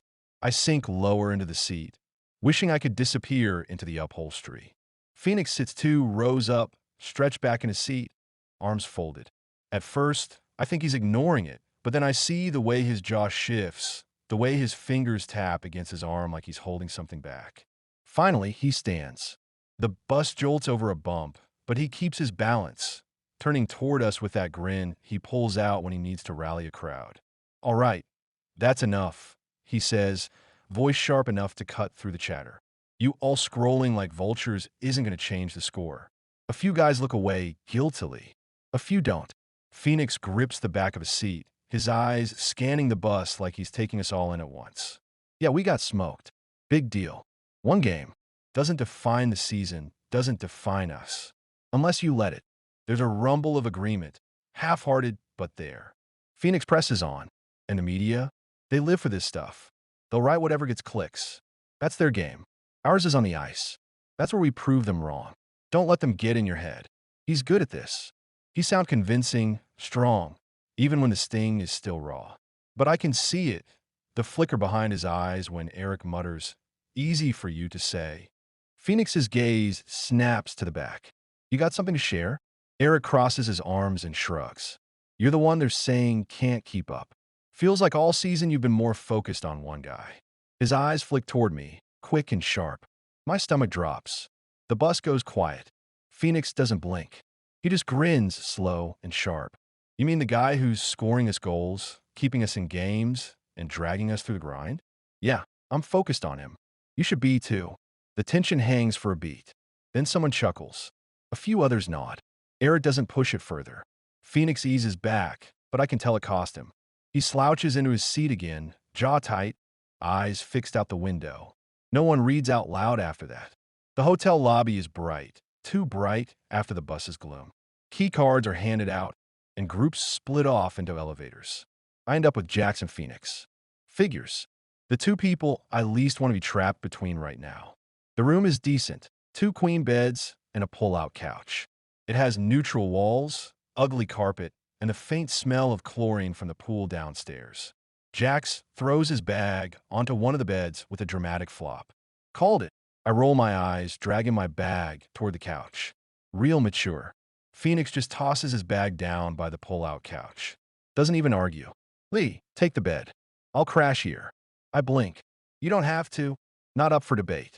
He's already yanking at the folded couch, metal creaking as it pulls out. His muscles flex with emotion, easy, controlled like he's done this 100 times. Jax whistles low. What? Captain's sacrificing for his star rookie. That's sweet. Phoenix doesn't look at him. That's leadership. I sink down onto the bed, the sheets crisp and cool against my palms. My knee throbs faintly, a reminder of the game, the bruises still healing.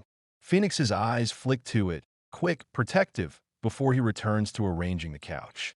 You wrapped your knee tonight, right? He says casually. But I can tell he wants me to ice it and take something for the pain. Yep, about to ice it now. Phoenix's shoulders relax slightly. Jax sprawls across his bed, phone in hand.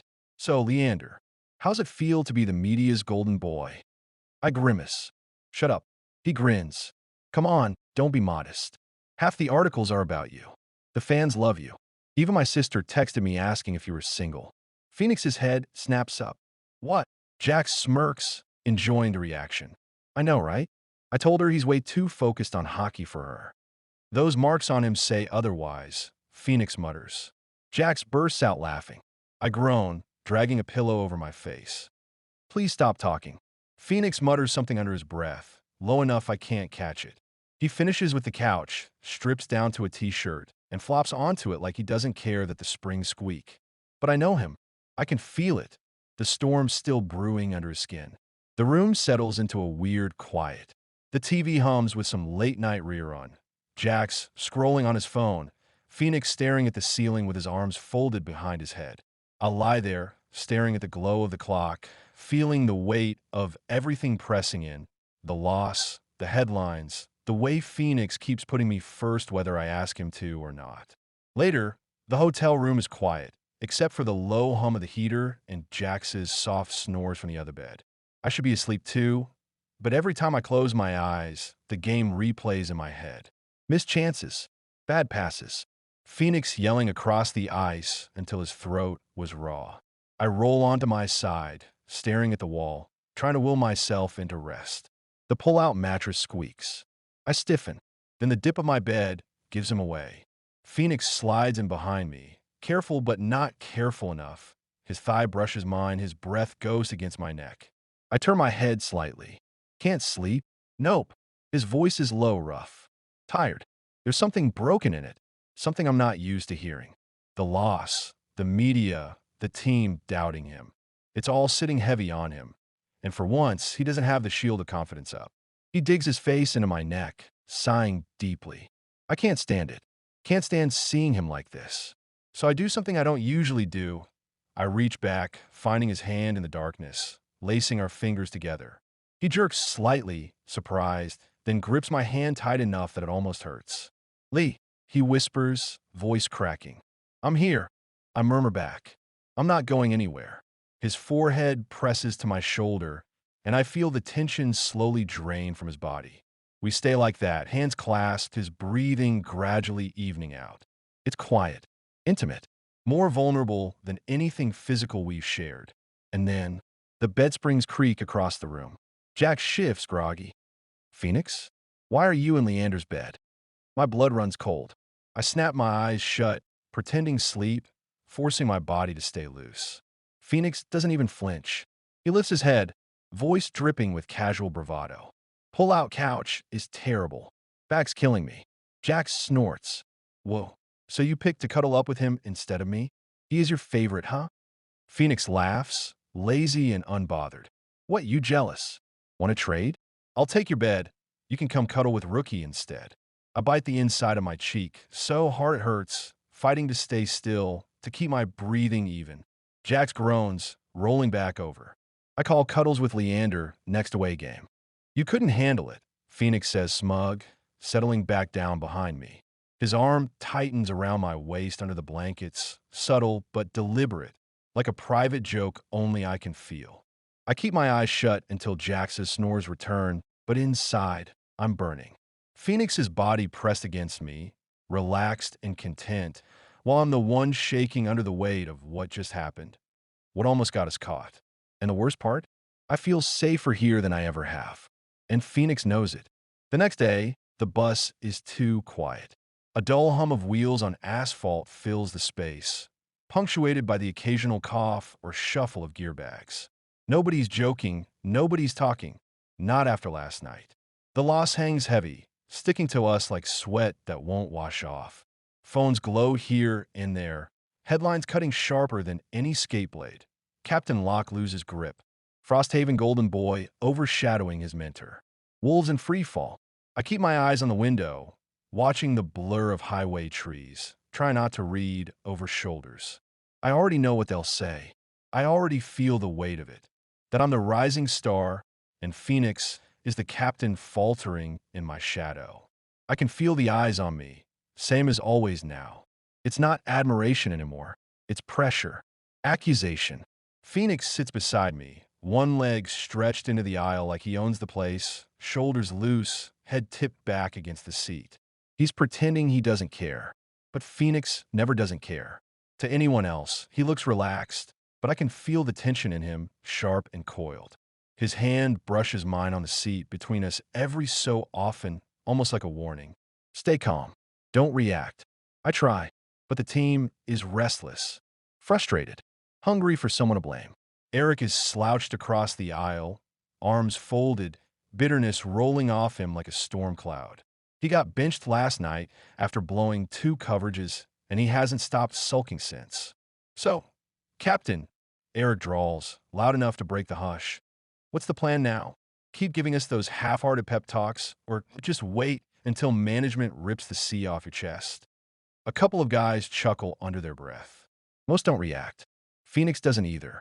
He just tips his head back against the seat, eyes closed, like Eric's not even worth acknowledging. Eric grins, encouraged. Come on, Locke. You always got something to say. Or maybe you're just too busy protecting the rookie to notice the rest of us drowning. He creeps up my neck. If I react, it'll only make it worse. Phoenix releases an annoyed sigh. Eric leans forward now, sensing blood. His voice sharpens, meaner. That it, huh? You're too worried about your pretty boy rookie to remember how to play the game yourself? The words hit like a slap. Pretty boy. It's not the worst thing he could have said, but it's loaded, coated, close enough to make my stomach twist with nausea. And Phoenix. He's out of his seat in a blur, a wild snarl, tearing from his throat as he lunges across the aisle. The bus seems to rock as his weight slams into Eric, fists already flying. The sound is brutal, flesh on flesh, knuckles cracking against bone. Shouts explode. Guys leap to their feet, the coach shouting from the front, but Phoenix doesn't hear any of it. The hell did you just call him? He's gone, lost to rage, teeth bared as he lands blow after blow. I'm moving before I think, hard in my throat. I grab Phoenix's arm, pulling with everything I have. Phoenix, stop. He doesn't. His muscles strain under my grip, hard as iron, every punch fueled by something more than Eric's insult. This isn't about the game or the team. This is about me. Jax dives in on the other side, both of us hauling back with all our weight. Finally, Phoenix staggers, yanked off Eric. Eric slumps into his seat, blood dripping from his split lip, muttering curses even as he wipes at his face. Phoenix doesn't stop fighting us. He jerks against our hold, chest heaving, eyes wild and blazing. And then he spits. A streak of red splatters across the floor between them, flecked with blood. And Phoenix grins. Wide, ferocious. A grin that says he'd do it all again, 10 times harder, and love every second of it. Talk about Leander like that again, and I'll make you regret it. You done? Eric sneers through his swollen lip. Not even close. Phoenix growls, lunging again until Jax and I slam him back into the seat. Enough. Coach's roar shakes the bus, his boots stomping down the aisle. He glares between them, fury snapping in his eyes. Both of you, shut it before I throw you out on the highway. Phoenix huffs a laugh, still showing teeth. Eric spits into a napkin, face already swelling. Coach jabs a finger at them. Congratulations, Locke. You too, Samson. Suspension. 1 week. No pay. Gasps ripple through the bus. Eric groans, dropping his head into his hands. Phoenix just smirks, blood streaking down his chin. Worth it, he mutters. Shut up, Nix, I growl, shoving him into the window seat. The rest of the ride is suffocating. No one speaks, but the whispers are loud enough anyway. Some look at me like this is my fault.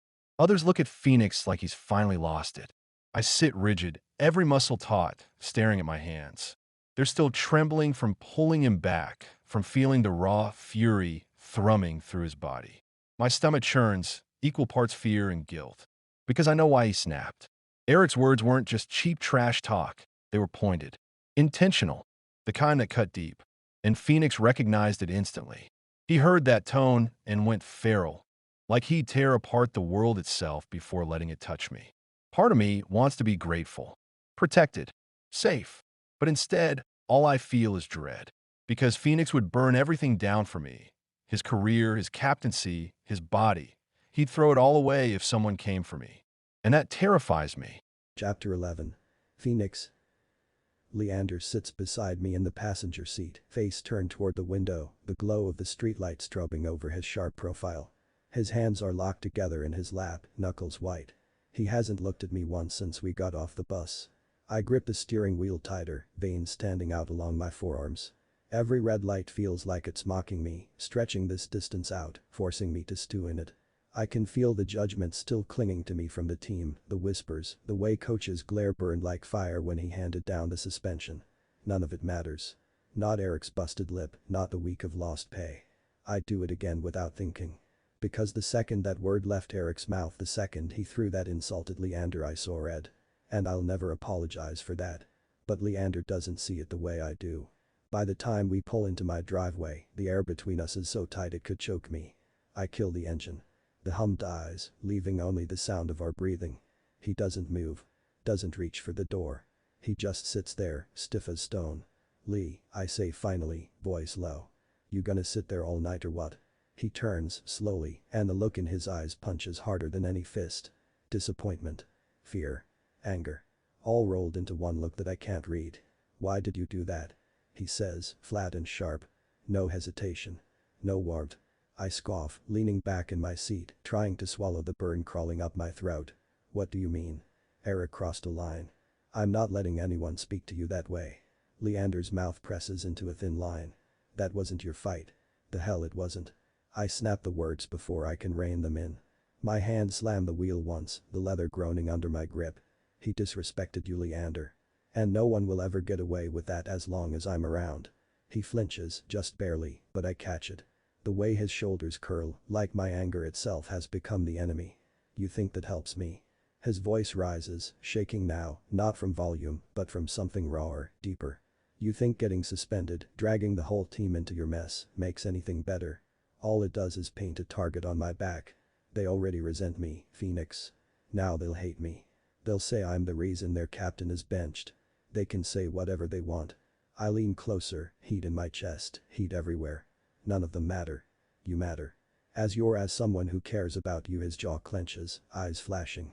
You're not my boyfriend. The words slice. Quick. Clean. A scalpel, not a fist. I sit there, staring, trying to breathe through the impact. He's never spoken to me like that before, never pushed back so directly. I'm used to his quiet resistance, his hesitations. Not this. I don't need a bodyguard, he adds, softer but sharper somehow. I don't need you throwing punches every time someone says something ugly. Do you get that? I've dealt with worse. A lot worse. And if I survive that, I can survive Eric. Worse. My gut twists because I know. I know there are shadows he hasn't let me into yet, scars beneath his skin that don't show. Every time he pulls back when I press too far, every time he flinches when anger rises, he's carrying more than he says. But he won't give it to me. You don't get it, I mutter, dragging a hand down my face. My pulse is a drumbeat in my ears, drowning thought. I can't just watch you get hurt. I can't. It's not in me. I didn't ask you to watch, he says. Then, quieter, and I didn't ask you to fight. Silence stretches, heavy as stone. I can feel him retreating, inch by inch, walling himself off. When he finally opens the door, the slam of it reverberates straight through my ribs. I watch him circle the car, wait for him to head toward my door, to let me follow him inside. But he doesn't. I step out to meet him in the driveway. He stops and his next words gut me. I'm staying at my apartment tonight. It feels like ice water dumped over my head. What? His expression softens, but not enough to undo the damage. I just need space. One night. I'll call you tomorrow. I open my mouth, 1,000 protests ready to tear free. Space. Why the hell would he need space from me? He should need me closer, not further. Doesn't he see I'm the only one who'll fight for him? Doesn't he see I'd give him the world just to keep him safe? But the look in his eyes stops me cold. A plea, not a wall. Fragile, begging me not to push harder. So I nod. He turns, shoulders slumping, and walks down the sidewalk toward his car parked at the curb. His steps are quick, determined, but I see the hesitation in the way he doesn't look back. And then he's gone. Taillights bleed into the dark until they vanish. I stand there, staring at the empty street. My chest heaves. Every muscle screams with the need to chase after him, to drag him back inside where I can lock the door and keep the world away. To remind him he belongs here, with me. I don't. Because if I do, if I push too hard right now, I'll lose him. The house is too big when I finally step inside. Too quiet. His absence echoes in every corner, the couch where he'd curl up with his knee iced, the kitchen counter where he'd sit with a sandwich, the bed sheet still twisted with his scent. I stand there, staring at the empty space, and the rage that carried me through Eric feels hollow now, pointless. I won the fight, but I lost what mattered. I press my palms against the counter, bowing my head. My breath comes rough, uneven. Images flash in my mind. Eric's sneer, Leander's father's ghost in his words, the way Leander looked at me tonight. Like I wasn't his protector. Like I was just another storm he couldn't weather. My hands shake. My chest burns. And for the first time in years, I don't feel like a captain, or a fighter, or anything but a man who's in too deep. Leander thinks I'm reckless. Maybe he's right. But if being reckless means standing between him and the world, then I'll take that risk every time. Even if it means watching him walk away. I've been pacing since practice ended, though practice isn't the right word. The suspension keeps me off the ice, but I still went, still sat through drills like some ghost captain. The looks the guys gave me were enough. Half pity, half frustration. I didn't bite. Didn't throw a punch. Didn't even open my mouth. But the storm sat under my skin all the same. And through it all, no call. No text. No message. Nothing from him. Leander's silence is a noose tightening around my throat. I stare at my phone on the counter, waiting for it to light up, waiting for that buzz, waiting for his name to save me from the spiral I can feel pulling me under. It doesn't. You're not my boyfriend. I open the cabinet, grab a bottle of whiskey, and twist the cap like it's the only thing left to fight. The burn down my throat is sharp, clean, but not enough. Never enough. By the time the clock on the microwave hits 10, my head feels hot and my chest feels empty. I can't stay here. I can't keep staring at these walls that smell like him, feel like him, remind me of every inch of him that isn't here right now. I pull out my phone, thumb hovering over his name. I want to call him. Beg. Demand. Drag him back here where he belongs. Instead, I call Jax. He answers on the second ring, voice rough with exhaustion. What do you want? Club, I say, short, clipped. Get dressed. I'm picking you up. There's a pause, then a groan. You're suspended, not dying. Jax, I grit out, pouring the rest of the whiskey into a glass. I'm not asking. He mutters something about me being a lunatic, but he agrees. Because Jax always agrees when I'm like this. Always cleans me up after my messes. He knows better than to let me spiral alone. An hour later, neon lights split the night. The bass hits like a punch the second we walk into the club, vibrating through my ribs, rattling my teeth. It feels good. The kind of good that can drown a man. We slide into a booth in the back, shots already waiting courtesy of some bartender I know. The liquid disappears fast, burn stacking on burn until my chest feels like fire. But it's not enough. I can still feel his skin under my fingers, his voice in my ears. Jesus, Phoenix, Jax mutters after my fifth shot. You trying to forget your own name. Trying to live. My grin is sharp, wide. I can feel the edges of it cracking. You in or out? He rolls his eyes but doesn't stop me. Best friend duties. He'll never admit he gets pulled into the chaos almost as much as I do. The alcohol hits fast. Sharp. Electric. My whole body hums and everything is bright. The world tilts and I tilt with it, grinning too hard, laughing too loud. The music swallows me whole when I hit the dance floor. Bodies press in, soft and warm, perfume thick in the air.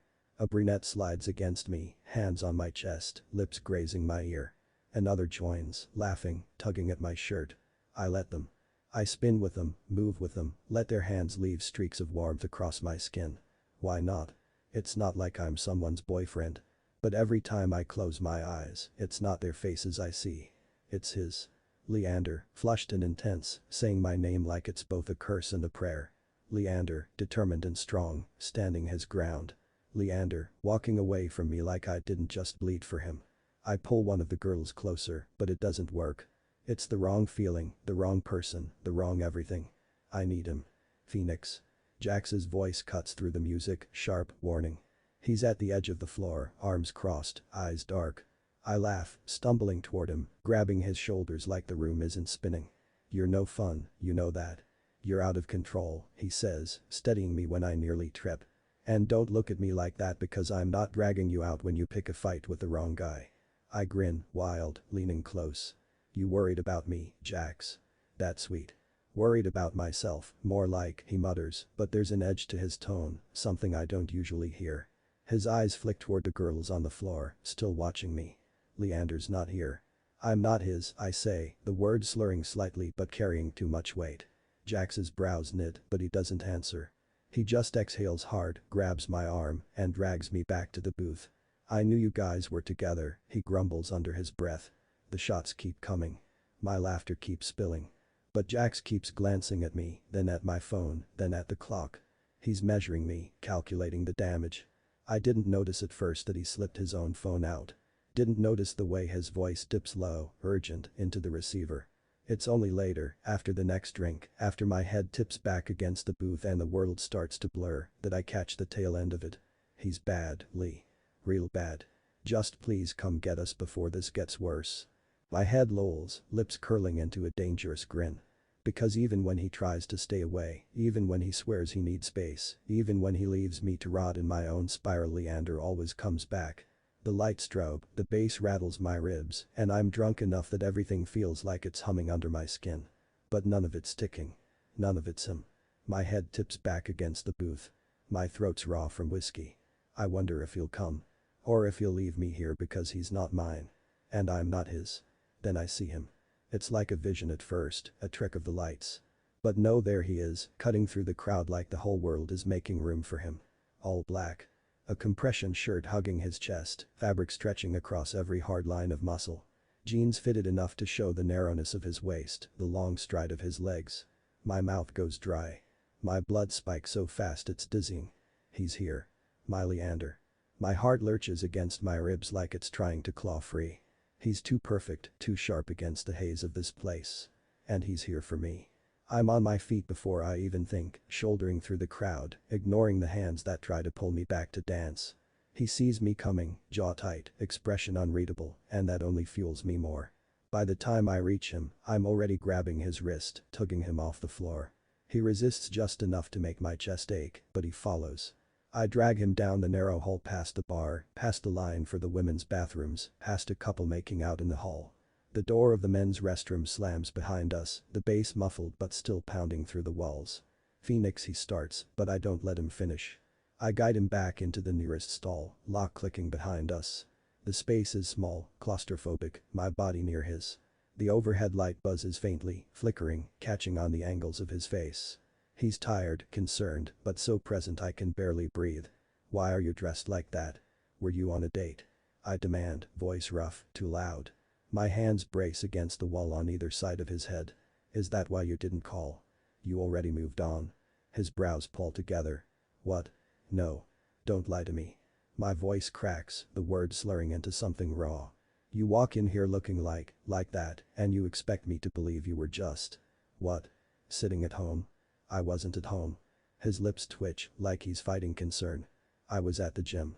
Phoenix, you're drunker than I thought you'd be. The words sting, but they also cut straight through me. Because he's here. He came. He didn't leave me hanging forever. I lean closer, so close my breath lands against his cheek. Why didn't you call, Lee? He swallows, eyes darting away for half a second before coming back to mine. I needed space. Space. The word tastes like poison. I laugh, sharp and broken. You think I can breathe without you? You think I can function without you? His chest rises, shallow, uneven. My hands drop from the wall, sliding over his shoulders, gripping like I'll fall apart if I let go. You don't get it, I whisper, forehead almost touching his. I can't stop. I can't stop needing you. It's like my voice breaks. It's like you're in my head, in my blood. I can't, the words choke me, too close to what I've never said to anyone. Too close to something that sounds like love. His expression softens, melts. Like something inside him finally cracks too. His hand lifts, palm pressing against my chest, right over my racing heart. Phoenix, he says, and this time it's not sharp. It's soft. It's everything I've needed and never let myself have. I'm not leaving you. The words break me. I sag against him, forehead dropping to his shoulder, clinging like he's the only thing holding me up. His arms wrap around me automatically, steady and warm, pulling me tight. No one's ever held me like this. Not like I'm something worth keeping. Not like I'm allowed to be weak. You don't get it, I mutter against his shoulder, words spilling. You don't get what you do to me. I can't think without you. Everything's just noise until you show up. His hand slides up my back, slow, soothing. His breath ghosts against my temple, steady where mine stutters. You're drunk, he says gently, but he doesn't push me away. Doesn't pull free. Yeah, I laugh, bitter and broken. Drunk because you didn't call. What's that say about me? That you care too much, he murmurs, but there's no bite in it. Just warmth. About you, I shoot back, too fast, too raw.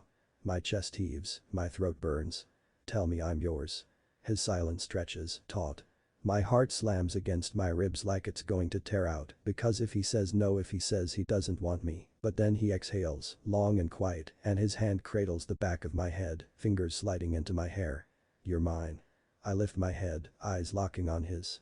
His expression is softer than I've ever seen it, open. It makes me want to be better for him. Don't walk away from me again, I whisper. I can't take it. His thumb brushes my cheek, slow, grounding. Then don't give me a reason to. The words sting, but they're wrapped in something else too. Something that feels like hope. I let him pull me out of the stall, my body still buzzing, my thoughts a tangle. He steadies me like it's second nature, like he's done it 1,000 times. We find Jack slumped in the booth, and together, Leander gets us both to his car. Leander's car smells like him. Clean, sharp sweat and soap and something I can never name but always crave. I'm half sprawled in the passenger seat, head tipped back against the leather, while Jax groans in the back. My buzz hasn't worn off yet, but the world feels steadier now that Lee's behind the wheel. Every time his hands tighten on the steering wheel, veins flexing, tendons sharp in the dim glow of passing streetlights, I want to reach out and hold them. God, Jax groans from the backseat, breaking my thoughts. You two think you're slick, huh? Leander glances at me, just a twitch of his eyes from the road, but I see it. That flicker of concern. What are you talking about? I mutter, twisting around halfway, squinting at Jax. He laughs, weak and sloppy, his head thunking against the window. Don't play dumb. You hate driving, Phoenix. Hate it. You've made me drive us everywhere since we were, what, 17? And suddenly you're driving this guy everywhere. Practically attached to his hip. He groans again, clutching his stomach. You hate driving. Leander says with a shocked tone. My head lolls to the side to look at him. Not when you're in the car. I like to take care of you. Ooh, so he's obsessed with you, rookie. That makes more sense, Jax quips. Leander's knuckles whiten on the steering wheel, and my lips curl. Obsession. Yeah. He's not wrong. But no one gets to say it out loud. Shut up, Jax, I growl, sinking lower into the seat, eyes dragging back to Leander. My Leander. His jaws tight, lips pressed into a line, but his ears are pink. Jax chuckles, his words slurring slightly. You don't fool me. Whole team thinks you've just taken him under your wing, but I knew. Jax leans forward. Leander's too good looking for you to leave him alone. I reach back without looking. Jax, I swear Phoenix, Leander snaps. I pull back, crossing my arms. Yeah, totally gone for him, Jax mumbles. Leander exhales slow through his nose. Doesn't bite, doesn't snap. That control of his drives me crazy. But not with Jax watching. The rest of the drive is quiet, except for Jax listing every reason he figured out we were together. By the time we stumble into my house, I'm dragging. The buzz feels sour, like it's eating holes in my chest. Leander herds us down the hall, steady as ever, and I let him because I'd follow him anywhere. Bed, he orders, pointing at my room. Jax pulls off his shirt and jeans, revealing ridiculous cartoon boxers. Then collapses face first onto my mattress, groaning. I laugh low and peel off my shirt, letting it drop. You're not even gonna argue. Thought you hated sleeping at mine. Too tired to care, Jax mutters into the pillow.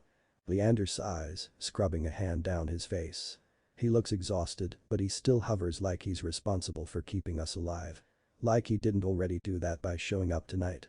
I climb into bed next to Jack's, then curl my fingers around Leander's wrist before he can pull back. My grip sloppy but desperate. Stay. He hesitates. I see the war in his eyes. But he doesn't win it.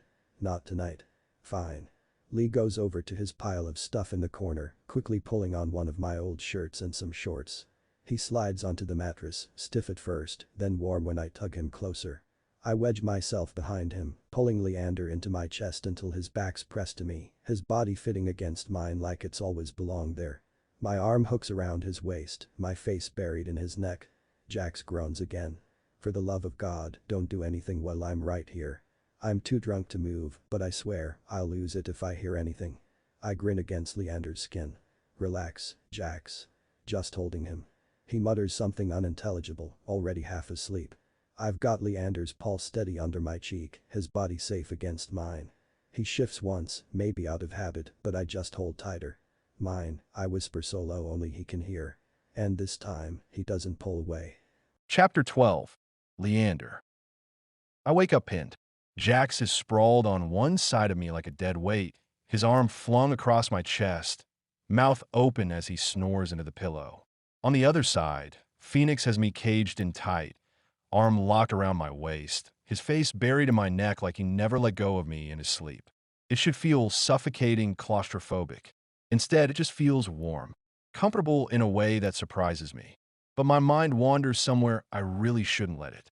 The closeness, the heat between three bodies in one bed. It sparks something I quickly push away.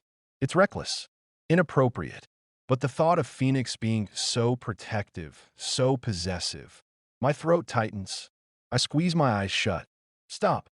I force my mind somewhere else, anywhere else. To yesterday. I didn't call him. After the fight on the bus, after the suspension, after the way his face looked when I told him I was staying at my own place, I thought maybe space was what I needed.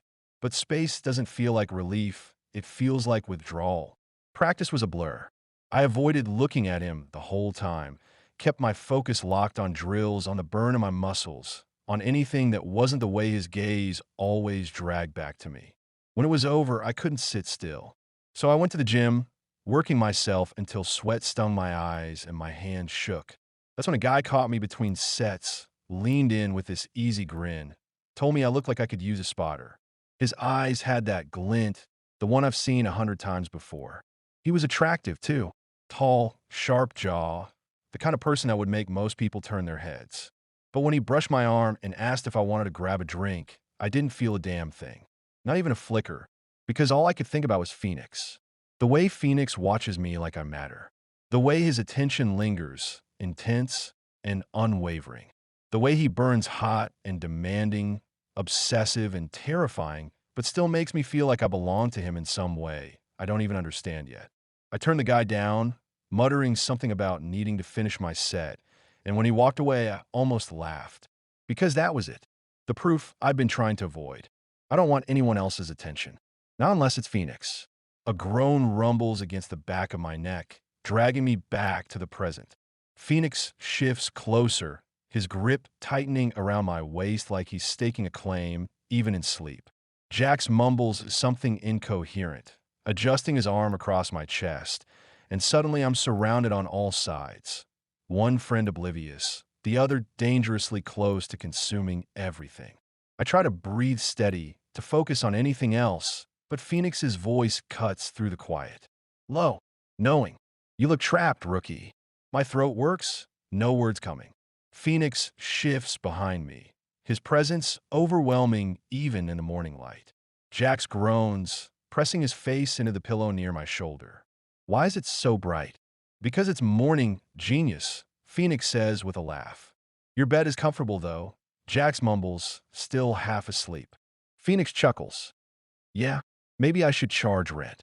I try to create some space to sit up, but they both just shift with me, like this is some coordinated morning routine they've perfected.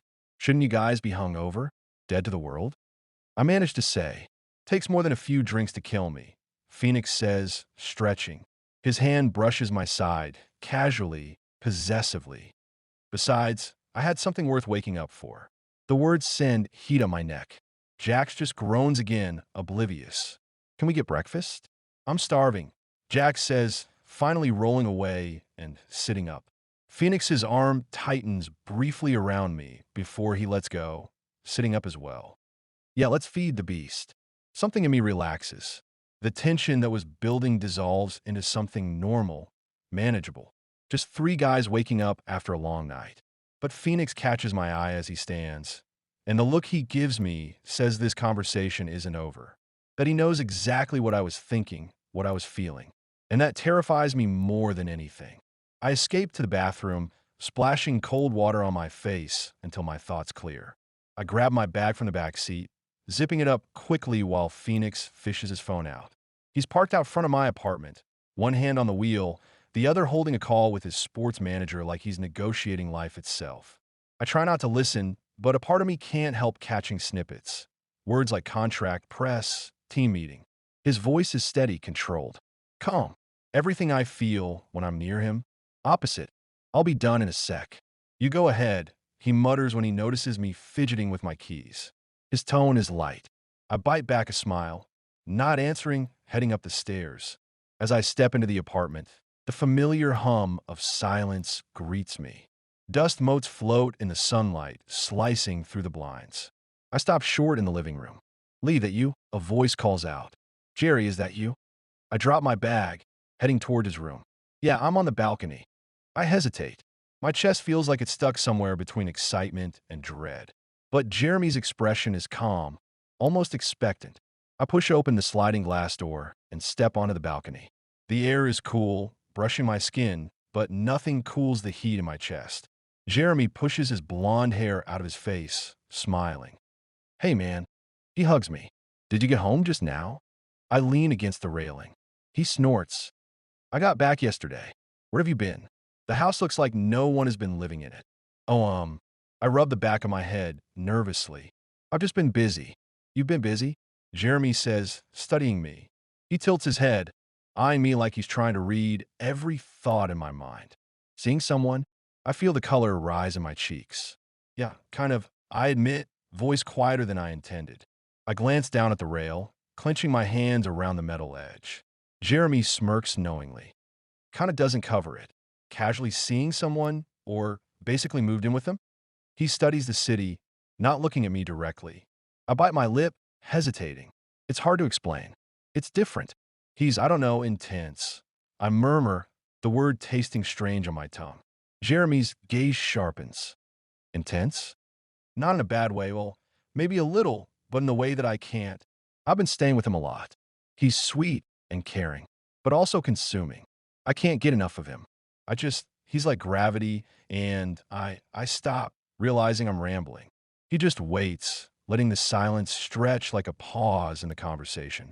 I've never felt like this before, I admit, finally meeting his eyes. I've never needed someone the way I need him. And it might be stupid, but I can't help it.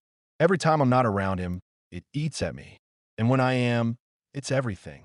I can't stop thinking about him, and I don't want to, but I know it's dangerous. Jeremy chuckles softly, shaking his head. Sounds like you're in deep, buddy. I shrug, hiding my hands in the pockets of my jacket. I know. How does your brother feel about all this? Jeremy watches me carefully. He thinks Phoenix is going to destroy me emotionally. I laugh sadly. He leans back against the railing, his blue eyes steady and even. Look, Lee, I'm not going to lecture you, but you got to be careful. Intensity and love? The different things. Don't get burned thinking you're handling it when you're just caught up in it. I nod, feeling the weight of his words. I'm trying. Good, Jeremy says. Just don't lose yourself in him. Not entirely. You gotta breathe, Lee. I grin faintly, appreciating the honesty. But it's not like I'm getting lost. It's like I've finally been found. We fall into a brief silence, the city lights flickering below us. The distant hum of traffic and occasional honk of a horn fills the gaps. I close my eyes for a second, letting the cool air wash over me, grounding myself before I have to face the next step, getting back in the car with Phoenix. Lee. Jeremy's voice cuts softly through the quiet. I glance up. Did you accidentally join some kind of intense relationship while I was gone? I take a deep breath. No, idiot. I don't know. He feels right for me. I don't know why, but he does. And I like it. I like that he wants me, that he's focused on me. Jeremy hums. Sounds intense, but also real. I laugh fully. It is very real. Then, I can't blame you. Just watch out for yourself. Before I can respond further, I hear Phoenix's voice from down below. I glance down, heart skipping. Phoenix is standing outside, leaning against the hood of his car in the parking lot, phone in hand. Hey, Lee, he calls up, voice casual but carrying that sharp, magnetic edge that makes my stomach knot. You almost ready? My chest tightens. Jeremy looks at me, squinting. Who's that? I swallow hard, panic rising like a tide. That's... My voice catches. I glance down at Phoenix's grin, so perfectly teasing, and my knees feel weak. I'm the boyfriend, Phoenix calls out, smirking, the words meant to tease but landing like a spark in my chest. Jeremy raises his eyebrows, stepping closer, eyes narrowing with a mixture of curiosity and surprise. Boyfriend? That's the guy. I freeze, caught between laughing, denying, and wanting to disappear entirely. My brain scrambles, heart pounding. Yeah. I mutter finally, voice tight. Phoenix leans casually on the hood, tipping his head back to grin at me, clearly delighted at my reaction. His eyes sparkle with mischief, and my stomach twists in ways I can't describe. He's done this before, pushed me to the edge, tested my boundaries, made me squirm. And it's working now, just like always. Jeremy exhales, clearly trying to process the new information, and I can feel the heat creeping up my neck. I glance at Phoenix, whose smirk has widened. Come on, Lee. You almost ready or what? I nod, biting my lip, still panicking inside, but unable to resist the pull of Phoenix's gaze. I take a deep breath, glancing back at Jeremy. I'm heading out again. I mumble, my voice tight, heart racing. Jeremy shakes his head, amusement and curiosity battling on his face. All right, just don't get yourself into too much trouble, Lee. I shut the balcony door behind me, my hands trembling slightly as I descend the stairs. Phoenix is waiting, grin wide, leaning against the car like he owns the night. My pulse hammers in my ears. Ready? He asks, voice teasing, dangerous, full of that magnetic pull I can't resist. I swallow hard, forcing my knees to hold me steady. Yeah, I murmur, climbing into the passenger seat, my thoughts still a mess from the balcony encounter, Jeremy's warnings, and Phoenix's smirk. He glances at me from the driver's seat, eyes glinting with a dangerous mix of amusement and possession. Good, he says softly, but I know it's just the beginning of what's coming next. Chapter 13. Phoenix. I can't stop smiling. The words keep replaying in my head like a favorite song. The boyfriend. Yeah, I said it half like a joke just to make Leander squirm in front of his roommate, but the thing is it's real now. It's mine. He didn't deny it, didn't push me away, didn't look at Jeremy like he was trapped. He owned it. My chest still buzzes with that memory, his wide eyes, the way his cheeks flushed pink like he'd been caught off guard. I called him my boyfriend, and he didn't run. Relief isn't even the word. It's like I've been white-knuckling a steering wheel at 80 miles an hour for months, fighting the skid on black ice, and suddenly I've hit dry ground. The car steadies. My lungs expand. I can breathe again. And underneath that relief, something steadier spreads through me. Like quiet. Like stability. Like him. Leander has no clue the effect he has on me. He thinks I'm the one who owns him, obsesses over him, bends him to my reckless edges. But it's him anchoring me with his stubborn jaw, his sharp little comebacks, his earnest way of looking at me like I'm worth all the chaos. I don't think I've slept more than 4 hours a night since the season started. But last night. He curled against me, his hand on my chest, his breathing evening out as he sank into sleep. And I followed him down like he dragged me there. No nightmares. No jolt awake. Just quiet. Just Lee. He's mine. Finally, fully mine. That's why, this morning, I went and ordered a bigger bed. My apartment's queen was fine for me. Barely fine with him in it. We'd spend half the night tangled so tightly one of us woke up sore. But fine isn't good enough anymore. He deserves more than waking up at the edge of the mattress. He deserves to stretch, to sprawl, to feel like he belongs here the way I've already decided he does. The king gets delivered this week. Black frame, sturdy headboard. Sheets soft enough I'd bleed for them. And while I was at it, I bought him a dresser. Not some spare hand-me-down piece of crap either. Oak, clean lines, space enough for his hoodies and all the gym shorts he lives in. He doesn't know yet. He'll probably roll his eyes, tell me I'm overdoing it, mutter something about taking things slow. But the way his bag sits half open in the corner of my room every night tells me slow is already out the window. He's here. With me. And I want him to know that he can stay. Practice that afternoon feels different. Leander is buzzing, shoulders looser, his focus razor sharp. It hits me halfway through drills he's starting to take after me. Not the reckless parts, not the dangerous late-night self-destruction. The other side. The hunger. The one that lives for the eyes, for competition, for being undeniable. I watch him skate, cutting fast and precise, and I can almost see the shift in the way the guys look at him. He isn't just the rookie anymore, shiny and untested. He's theirs. One of the pack. Even the defensemen who grumbled about him last week are starting to nod when he scores, to smack his helmet after drills. It makes my chest swell. I want to believe it's me rubbing off on him my leadership, my grit, but I know the truth. It's us. It's what we do to each other. He's steadier because I'm focused on holding him steady. And I'm calmer because his presence settles something in me I didn't even know was restless. I've been told my whole life that I can't be contained. That I don't know when to quit. That I'm fire and gasoline and too much for anyone to hold. But then there's Leander, quiet strength, careful anger, discipline like sharpened steel. He doesn't put me out. He redirects me. Makes the blaze burn clean. Watching him in practice, seeing him jaw back at Johnny when the guy ribs him about his stick handling, hearing him actually laugh instead of freezing up, it's like watching him come alive in real time.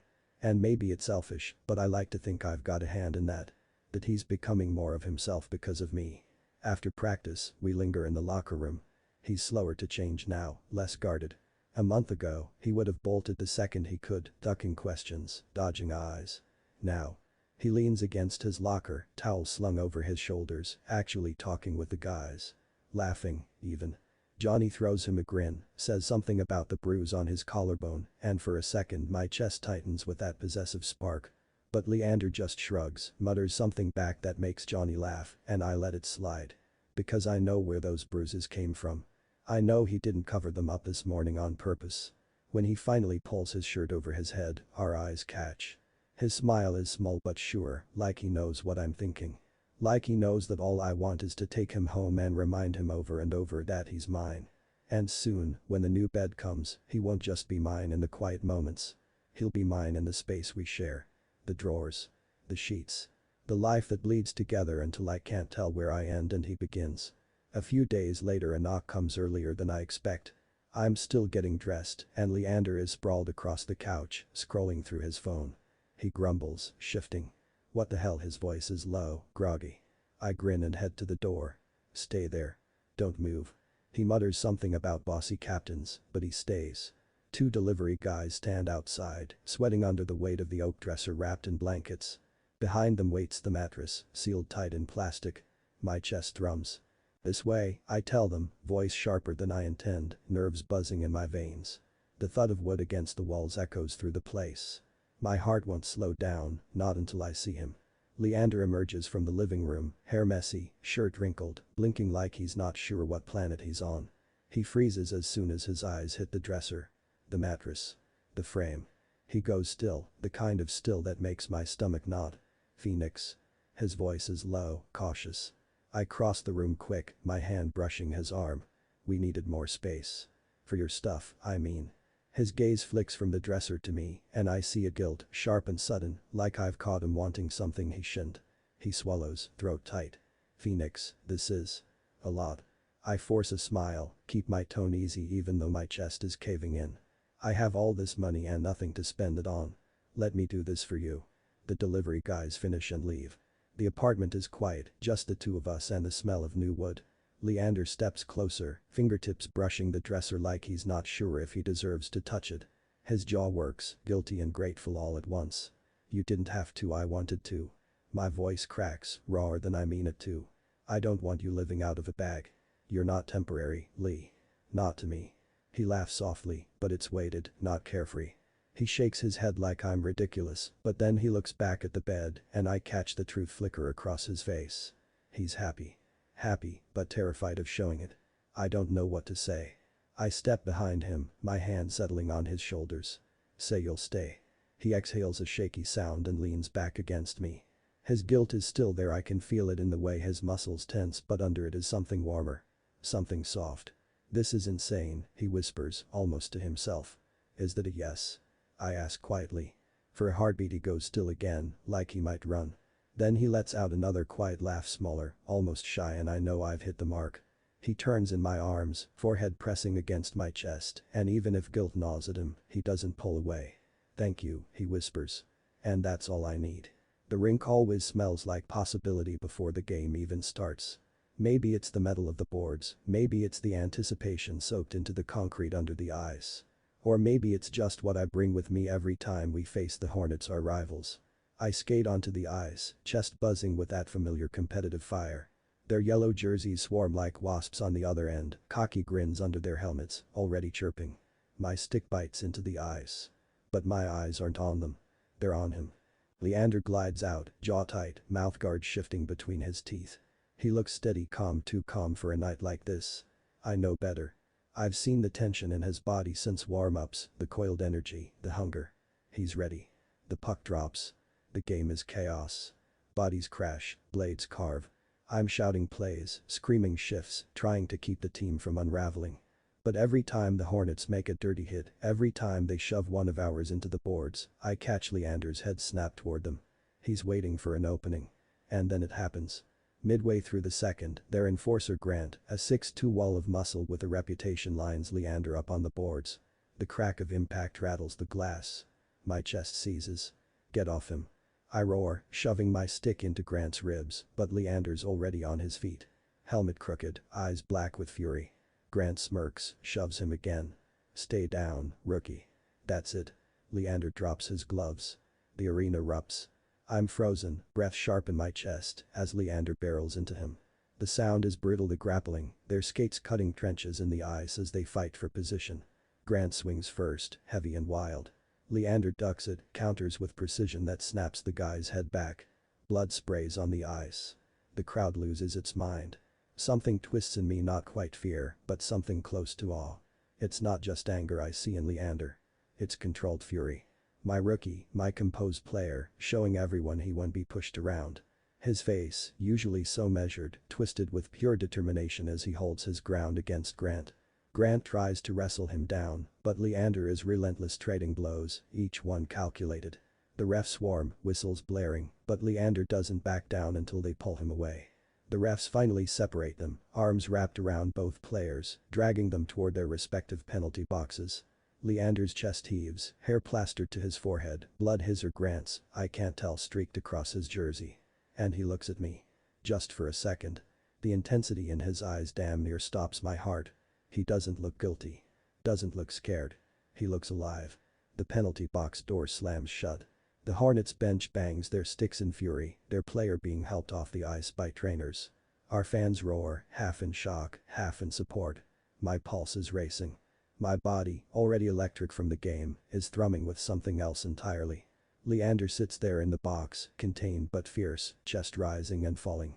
And all I can think is, that's my guy. Mine, like no one else gets to see this side of him. I'm supposed to be strategic, he's left us a man down, 5 minutes of pressure we'll have to survive, but I can't focus on that. My voice cracks as I shout orders, as I try to rally the bench, but inside, I'm replaying every second of his stand. When the whistle blows for intermission, we trail to the locker room, rattled and regrouping. I can barely hold my thoughts together. Eric mutters something about hot-headed rookies, but I snap a glare at him sharp enough to shut him up. In the corner, Leander slumps onto the bench, still buzzing with adrenaline. His knuckles are raw, wrapped by trainers. He's vibrating, jaw set, legs bouncing. And I can't look away. I crouch next to him, my voice low so no one else hears. You good? His eyes flick to mine. He's still high off the competition, focused, determined. Yeah. I swallow hard. The rest of the locker room fades. All I see is him, the rawness, the sharp edges, the unshaken defiance. I want to tell him how proud I am, how much that fight meant. Instead, I force myself back, composing myself, pretending to focus on the game plan. But every shift after that, I'm not just thinking about the Hornets. I'm thinking about my rookie, bloodied and brave, and the truth sinking into my bones. I've never been more certain about anyone than I am about him right now. The game doesn't slow down after Leander's fight. If anything, it ignites something in the arena. The Hornets keep pushing, testing us, trying to intimidate. My team is rattled, some of them shaken by how far things went, but not me. I'm focused. Every shift I skate, I feel the determination radiating off him from the penalty box. He's caged, tapping his stick, jaw tight. His eyes follow the play like he's studying every move. When he finally comes out, the roar of the crowd echoes as he tears back onto the ice, and I swear I've never seen him move faster. He hunts the puck. His checks are clean but powerful, his stick work sharp, every stride fueled by the fire still burning through his blood. And watching him play like that makes me want to win this game more than anything. I bark plays, force myself to stay captain, but every time he's near me, every time he battles for position, I feel my focus sharpen. The Hornets don't know what they've unleashed. Third period. Tie game. Both benches intense, desperate. I line up for the face-off, heart jackhammering. The puck drops, chaos erupts, and somehow, it's Leander who digs it out. He explodes up the ice, Hornets swarming him. He should pass, but he doesn't. He powers through them, cuts hard, rips a shot so clean it beats their goalie. Goal. The arena detonates. Leander throws his arms up, helmet tipping back, mouth open in a roar of triumph. My legs are moving before I think I slam into him, crushing him against the glass with the rest of the boys piling on. His grin is wild, his chest heaving. I've never been more proud of someone than I am right now. We hold the lead. The final minutes are brutal, but we hold. The buzzer screams, and the Wolves win. The locker room is madness, helmets flying, towels snapping, victory howls echoing off the walls. The media's outside waiting, fans chanting in the halls. The team deserves this. We've been under fire for weeks, and tonight, we proved ourselves against the Hornets. But I'm focused on one thing. Leander's across the room, strapped to his undershirt, sweat gleaming, bruises blooming fresh on his arms. He doesn't look at me directly, but his smile is genuine, satisfied. He knows what he did tonight. Knows what he proved. The guys start funneling out, hungry for bars, celebration, whatever. I throw out some line about me and Leander staying back for recovery work, that we'll meet them later. They don't question it, half of them are already too drunk on victory to care. The door shuts. Silence falls. And then it's just us. Leander stands by his locker, towel around his neck, water bottle in hand. He doesn't move when I cross the room, doesn't flinch when I approach. His chest rises slow, deliberate, eyes locked on mine. You were incredible out there, I say, voice rough with emotion. You liked it. His tone is soft, certain, and it makes my chest tight. I'm proud of you, I tell him, meaning every word. His expression shifts, something vulnerable crossing his features. Yeah. I step closer, my hand finding his shoulder, squeezing. You showed everyone tonight what you're made of. He looks down, almost shy, before meeting my eyes again. Couldn't have done it without you pushing me. That's all you, Lee. That fire. That's yours. For a moment, we just stand there, the weight of the game, the season, everything we've built together hanging between us. Come on, I say finally, breaking the moment before it gets too heavy. Let's get out of here. Celebrate properly. He nods, grabbing his jacket, and as we head for the door, his hand briefly touches mine, a fleeting connection that says everything we can't say out loud in this building. We step into the night, champions, together. And I know, without a doubt, that this is exactly where we both belong. Chapter 14, Leander. I don't even know when it started. When wanting him to stop being about the rush, the danger, the way he consumed me like fire. Somewhere along the line, the chaos turned into something steadier, something I don't even have a word for. Maybe it's love. It slips into my head like a traitor, uninvited, and I can't shake it. I'm in the back of the bus, ear pressed to the cold window, pretending I'm asleep while the guys argue about plays from the game. My knee still throbs from where I took that hit earlier. My knuckles are raw, but none of it matters. I feel more alive right now than I ever have before. The fight should have drained me, should have left me aching and guilty for losing control. Instead, I feel untouchable. Like for once, I didn't just take the hits, I gave them back. And the look on Phoenix's face when I did, that wild hunger, that pride burning in his eyes like I was more than he'd dare to hope for. It does something to me. I've been quiet my whole life. Careful, keeping my head down, staying small, staying out of the way. But with him I don't shrink. I step into the fire, and it doesn't burn me, it makes me stronger. Even in the shower after, when the steam fogged the glass and his hands pressed into my skin, I wasn't just surviving him. I pushed back. For a moment, I had him. His body close, his head tipped back by my hand tangled in his hair, his eyes wide like maybe he'd let me. Like he wanted me to. And the memory twists low in my stomach now, hotter than it should. I've never let myself imagine it before, but it comes to me so vividly I can't stop it. Phoenix yielding to me, muscles taut and trembling, his cocky grin finally breaking when I push him past his limit. The control in my hands, not his. Him softening for me the way he's never softened for anyone. I bite my lip hard, trying to shake it, but the image stays.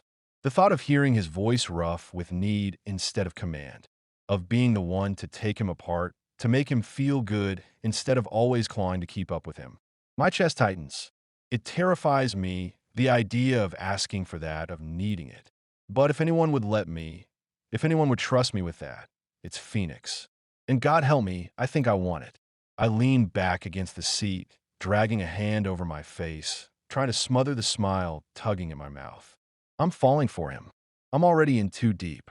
Every bruise he gives me, every kiss, every reckless game is pulling me closer instead of pushing me away. And yeah, maybe that's dangerous.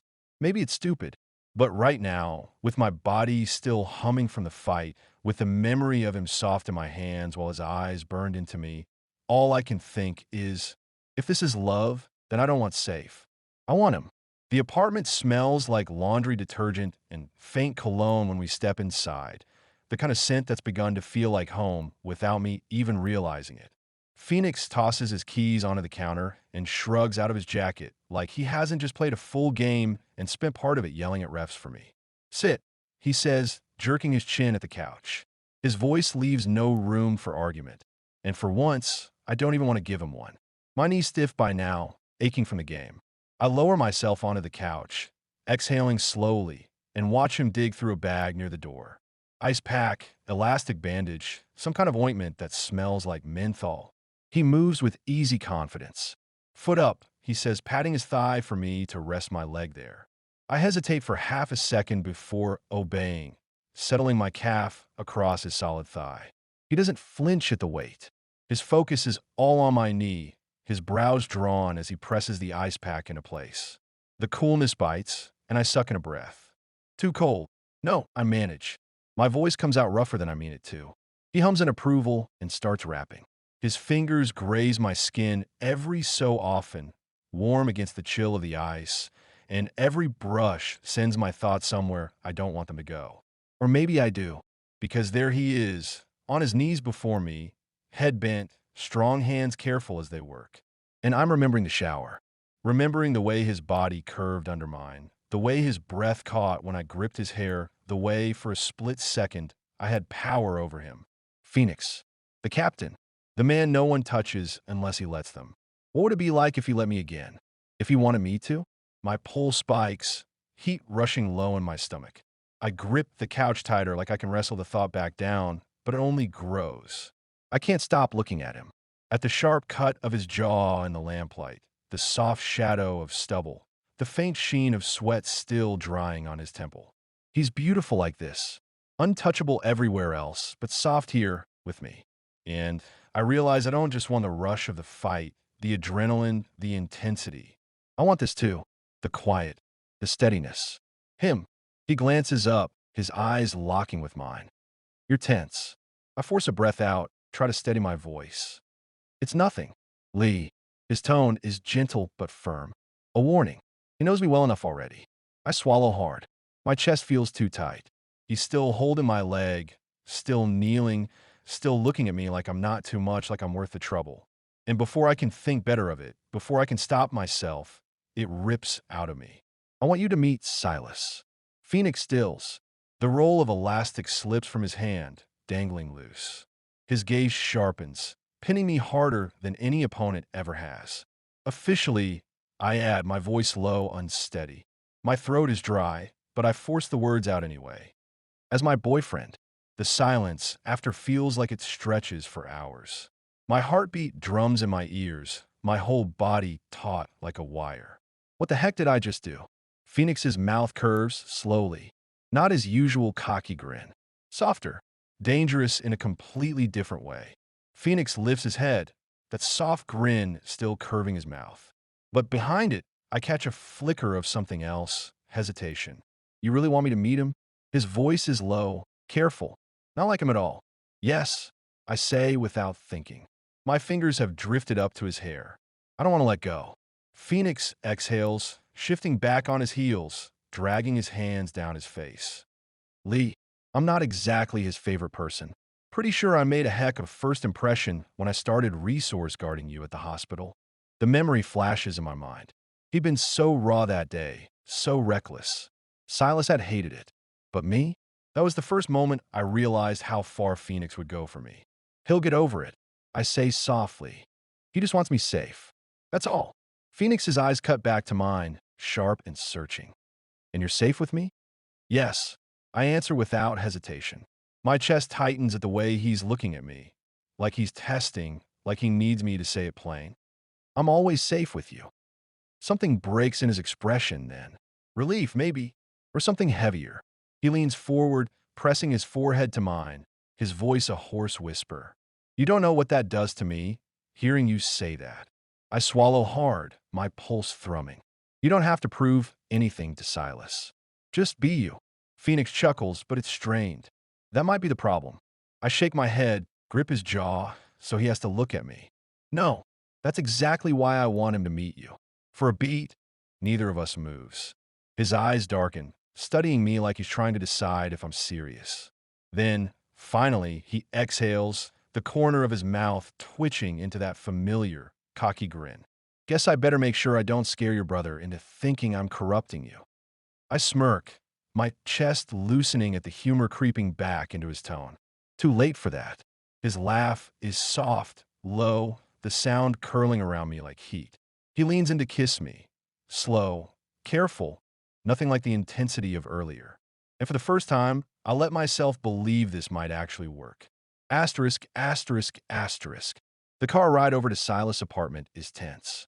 Phoenix grips the steering wheel a little tighter than usual, jaw tense, tapping his fingers against it in rhythm with the traffic.